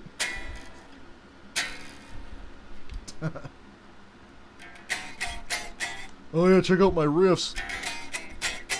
I was watching this video of this guy K-Mac. He was like, it was a video called Sleep Paralysis, but the demon is that local metal scene kid. It's fucking hysterical. He's like, oh dude, let me show you my riffs. Then he like breaks a string and goes, oh dude, I'm sorry, I'll pay for that.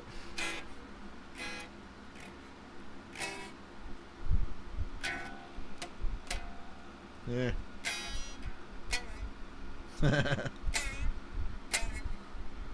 Or wait.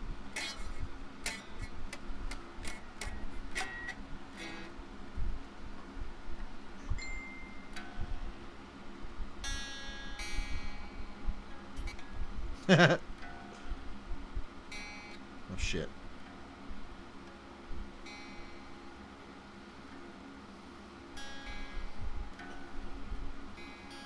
Oh wait.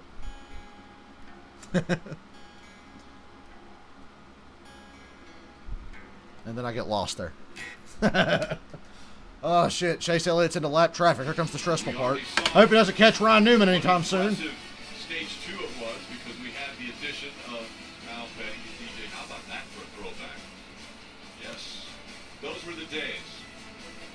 We wanted to thank Michelle Baker for that too. Get that out there. That's not Rutledge dressing well. Rutledge actually is wearing the same outfit he was earlier before he came on TV. So Martin Truex Jr. running in the second spot, 0.6 of a second behind Chase Elliott. It's Kevin Harvick 2.2 seconds back. Austin Dillon 2.4 and Logano 3 seconds behind. Is that Chase Elliott setting a blistering pace, or is that these other drivers thinking, I'm going to save a little for the end? Well, right now, Truex seems to be kind of closing in on this 9 car. Of course he is. I think we might have a race for a lead here. Truex can continue to chop away at their lead. He's trying different lines, trying to find some clean air. Right here in the back, the 88 and the 10 side by side off into turn 1. 88 goes around, taking that spot. It would take a tremendous amount of discipline for Elliott and Truex to be saving a little bit of tire here and to be just taking a step back, make sure they have some tire left at the end of this run. But I think Harvick, I'm not in groupie shape yet. 2.5 seconds back from Chase Elliott. We've seen him at the end of long runs really struggle with pace. I am pretty sure, it wouldn't surprise me anyway, knowing Kevin Harvick, that his goal right now is to just keep Austin Dillon behind him. Run no faster than he has to. Because he's got to get to the end of this run, and that's where they really got slow. Truex using that high line in 3 and 4, making a little bit of pace up there. Oh boy. Yeah, Truex is definitely closing, but I don't want to watch. On Chase. Chase eventually may have to start to adjust his line a little bit, take some of that air away. Austin Dillon doing a great job running here in 4th. Chase wins. You'll send me 20. Shit. Goddamn, go Chase, go. He ain't gonna win. Truex is faster, and he's catching him. Able to use a little more throttle than the 19 car. I just hope the dirty air is enough. Pretty even. Down here in this corner. Now Chase is running the top. Oh man. 23 23 laps, 22 laps. So close. Ain't gonna happen. So now he's gonna go up there and try to find that speed that Martin's got. My concern is as the tires age, I think 3 and 4 becomes the more critical corner. Everybody can kind of nurse it through 1 and 2. You know, maybe a little bit of throttle application on exit can help one car over the other. But 3 and 4, Junior, if your car is not handling, I just don't know if you have that many options to get through it. Yeah, but I know that this isn't a road course, but these 2 cars have been in this situation before where Chase Elliott was leading in Watkins Glen with a faster Martin Truex Jr. behind him. And Chase just knew if he just was running clean laps, he could take the air away from Martin, and Martin will never have a shot to get around him. And I think that's what Chase is probably thinking about now is just, hey, just run clean laps and go wherever the 19 is. Wherever the 19 runs in 3 and 4, that's where I want to go. I want to keep him moving around, trying to find clean air. The spotter giving you that information, or are you looking in the mirror? The spotter's very helpful in this situation. You don't want to be looking in the mirror no more than you have to. You see the 19 running low there, making a little bit of time. Hardy. This is a fun battle to watch. Chase Yep, Truex is there. He's on the bumper. Oh, God. Next weekend, and they'll admit that is their worst track in the playoffs. 20 to go. I don't know if I want to caution or not. Drag everybody back to pit road and just try to do it again. Everything he can to hold that 19 behind him. Chase is so much better in 1 and 2 than Martin. But here is where Martin's Chase, you're not running his line. Well, Truex is changing up his line through 3 and 4. With the speed in this part of the racetrack. So you just can't get close. I don't want to watch. How good the 9 car can get through 1 and 2. How much better he can carry his speed through 1 and 2. Truex is about to steal $20 from me. On the head a little while ago. It's so much easier with this package to run through 1 and 2. It's hard to gain an advantage. There's more throttle time than 1 and 2. You're off the throttle quite a bit in 3 and 4. So that's where your handling really comes into place. Look at I need a distraction. Help. I'm too stressed. Trying something, see if it would work. Couldn't carry that speed through the middle. Chase has taken away the line that Martin would prefer, and that's that high line in 3 and 4. Martin's going to have to do it on the bottom because I don't think Chase now is coming off of that top. Truex trying to get the lines, trying to run a little bit lower off of turn 2. Get a little cleaner on the left front fender. That's really what it is about right now. You got a car that's 19 car just a little bit quicker and fighting. Catch that 9 car. Traffic, lap traffic, guys. That could play a role. How this lap traffic is negotiated by the leader. Exit of 2 is where, if you're Martin Truex Jr., you would love to see some lap traffic slow down Chase Elliott. The exit of 2 is the biggest place that you can lose time on this racetrack. It's so narrow off of 2. Please don't let him catch Ron Newman by the end of this race. Please don't let him catch Ron Newman by the end of this race. That was the best exit of 4 Truex has had this entire run. So Truex will have to run somewhere else here, out in this corner. Yeah, keep him in that dirty air. Look how much time he loses. Yes, dirty air. I love it. Man, I love this aero package. It's great.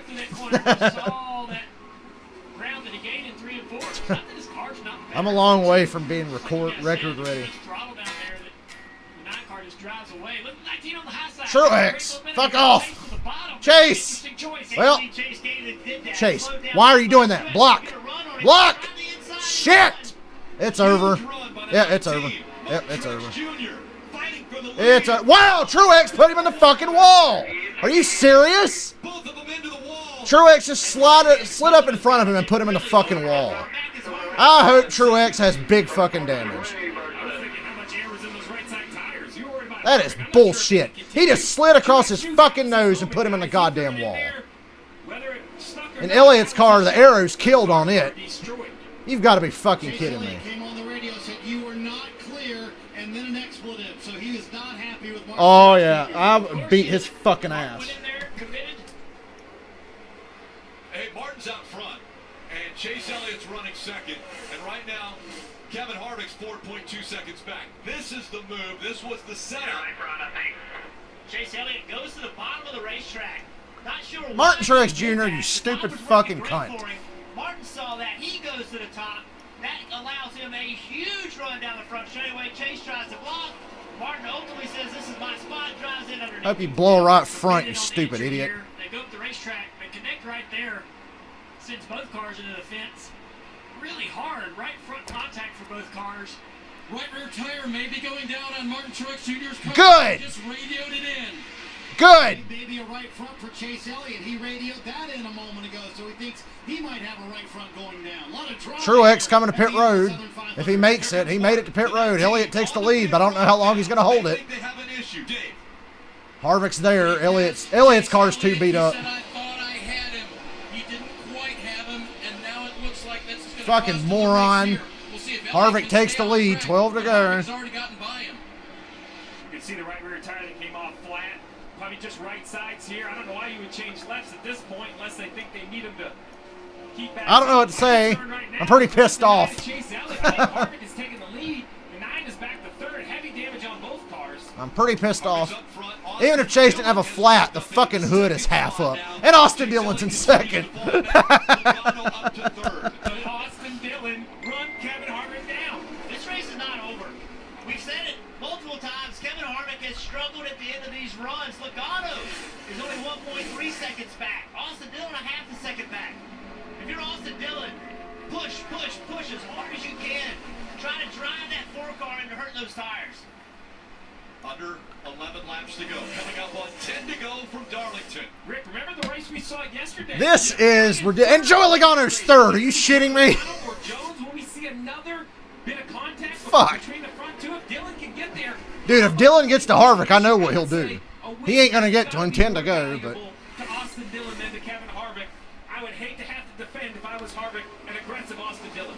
Some Kevin Harvick offers her for that last lap. He was sideways. Kevin's car is not driving well. Austin Dillon to the top. Again, Chase Elliott with the damage to the right side, his pace. Boy, that really fucking sucks. And that's how the lead went to Kevin Harvick. But now the battle is Martin Truex Jr. trying to stay in front of the fucking idiot. Dillon, under 9 laps to go. At least he got hurt the worst by it. Using the apron quite a bit down there in turn 2.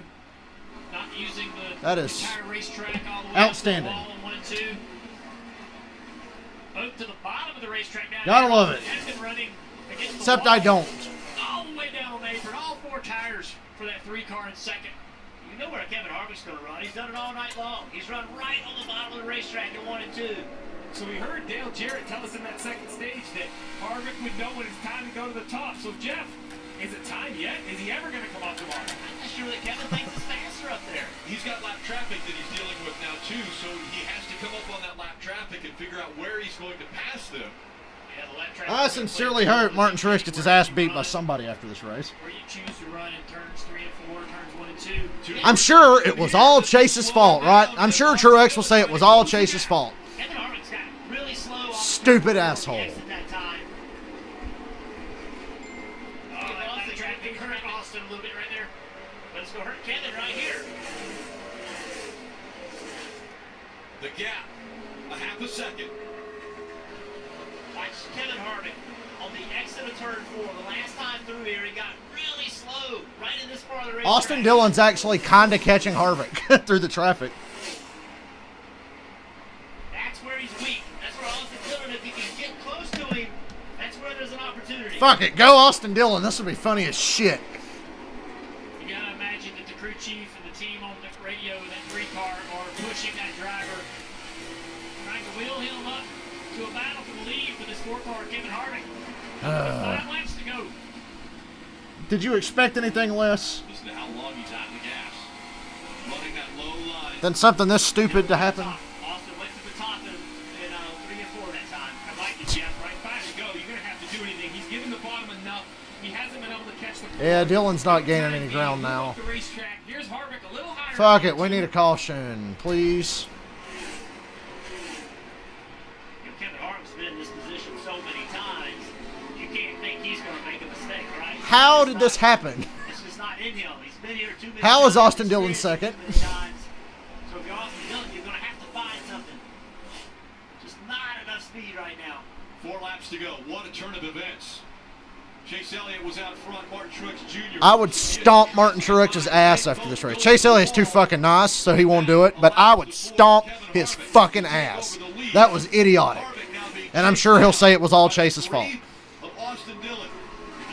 Because that's what Martin does. All he does is blame other people for his fucking fuck-ups. It's always somebody else. Martin Truex never takes responsibility for his own failures. So I'm sure he won't for this one. 3 to go. God damn, what a race for Austin Dillon, though.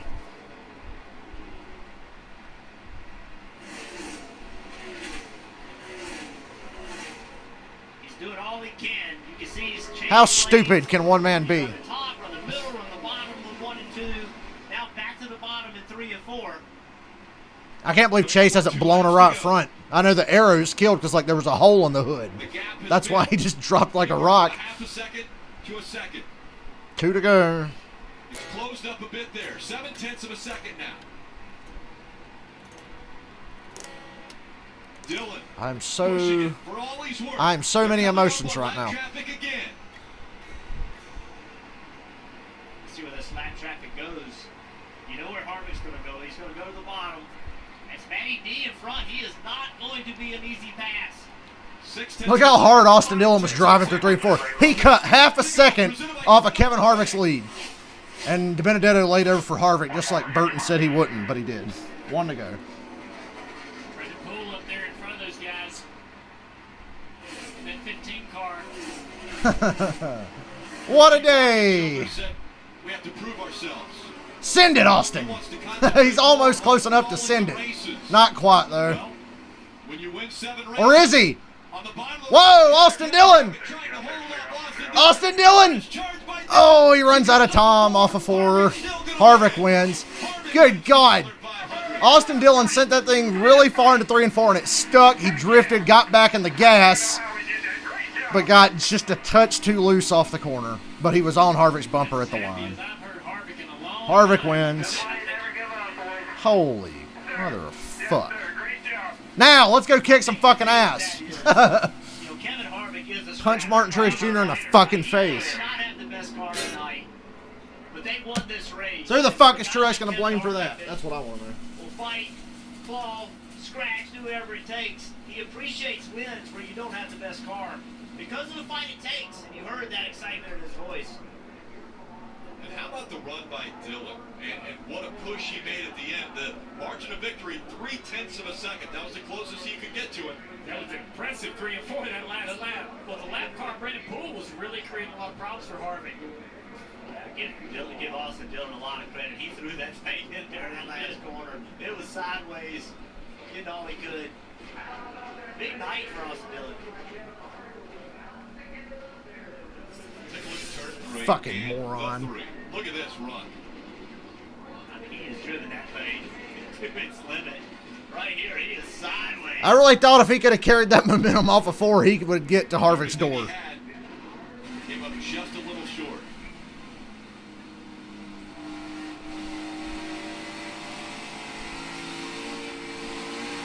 Stupid fucking asshole. Fuck Martin Truex. That was so stupid. What a night for Kevin Harvick. We mentioned at the beginning of the show the way you. And how did Austin Dillon almost win this race? Part of the playoffs, you win. So Kevin Harvick, who has the most wins in 2020 of any. Yeah, I love getting wrecked by Gibbs' car again. Has won in the first race of the first round of the playoffs, and he will automatically advance to round 2. He has Richmond and Bristol in front of him. But they don't have to focus on those 2 races because they know that they're already into the second round. Well, folks. Stands alone now, 9th all time and wins in NASCAR. Harvick now has more Cup wins than Kyle Busch. Appreciating the fans here tonight. He salutes them. I'm pretty pissed for Chase, not gonna lie. Backwards pace lap. Victory lap. Not very thrilled with that. $20 out the window.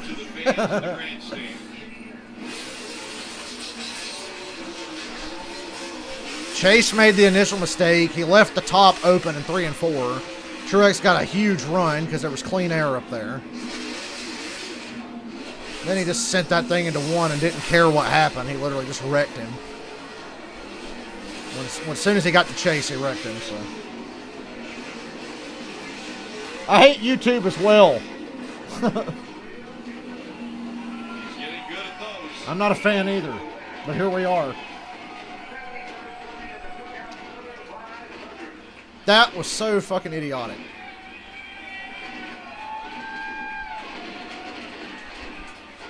Times a winner at Darlington. Kevin Harvick normally would have his son Keelan hanging out at the racetrack with him and celebrating with dad because of COVID-19. Well, Family's not able that's to just enjoy fucking lovely, ain't it? Wins, but I'm sure the whole family is going to celebrate this one.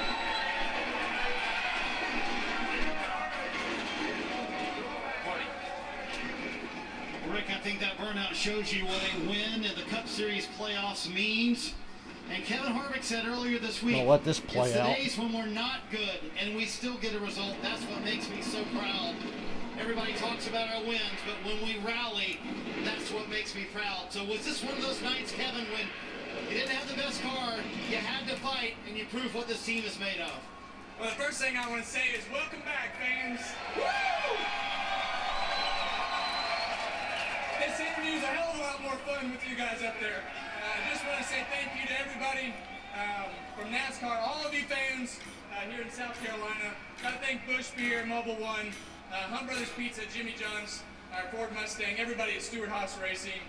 Just wound up fighting all night long. This Busch Beer Ford Mustang wasn't where we wanted it to be, but leaders got tangled up there, and next thing you know, we were racing for the win. Yeah, an idiot opened the door. Congratulations for walking through it, Kevin Harvick. The playoffs this time, but to win a race like this, the Southern 500, to kick off the playoffs, how significant for the 14? Well, anytime you can win the Southern 500 is a good day. You know, this is one of the most prestigious races in our sport, and this is one of the most prestigious racetracks in our sport. So anytime you can win at Darlington, it's a big deal. But man, Southern 500. Woo! Man, he's really pumped up, isn't he? I don't think I've heard him that pumped up all year. There were no fans for him to celebrate with, so this extra special for Kevin, for these Darlington fans to be here this evening. That is ridiculous, though. Good for Harvick. I'm just pissed off. You see what it means to win a crown jewel. Why are we not seeing Chase Elliott punch Martin Truex in the fucking nuts right now? He wins the Southern 500 at Darlington Raceway. Again, coming up next, NASCAR America post-race show with Kyle and DJ. Stings a little more when you could have had $20 in your pocket. There was a time when brothers rock. I'm going to hang out for a minute because I need to know, is somebody going to please go down there and punch Martin Truex Jr.? Please. We can send one guy. That big muscular dude and the fucking wife beater that was ready to whoop Kyle Busch's ass back in May. Remember that guy?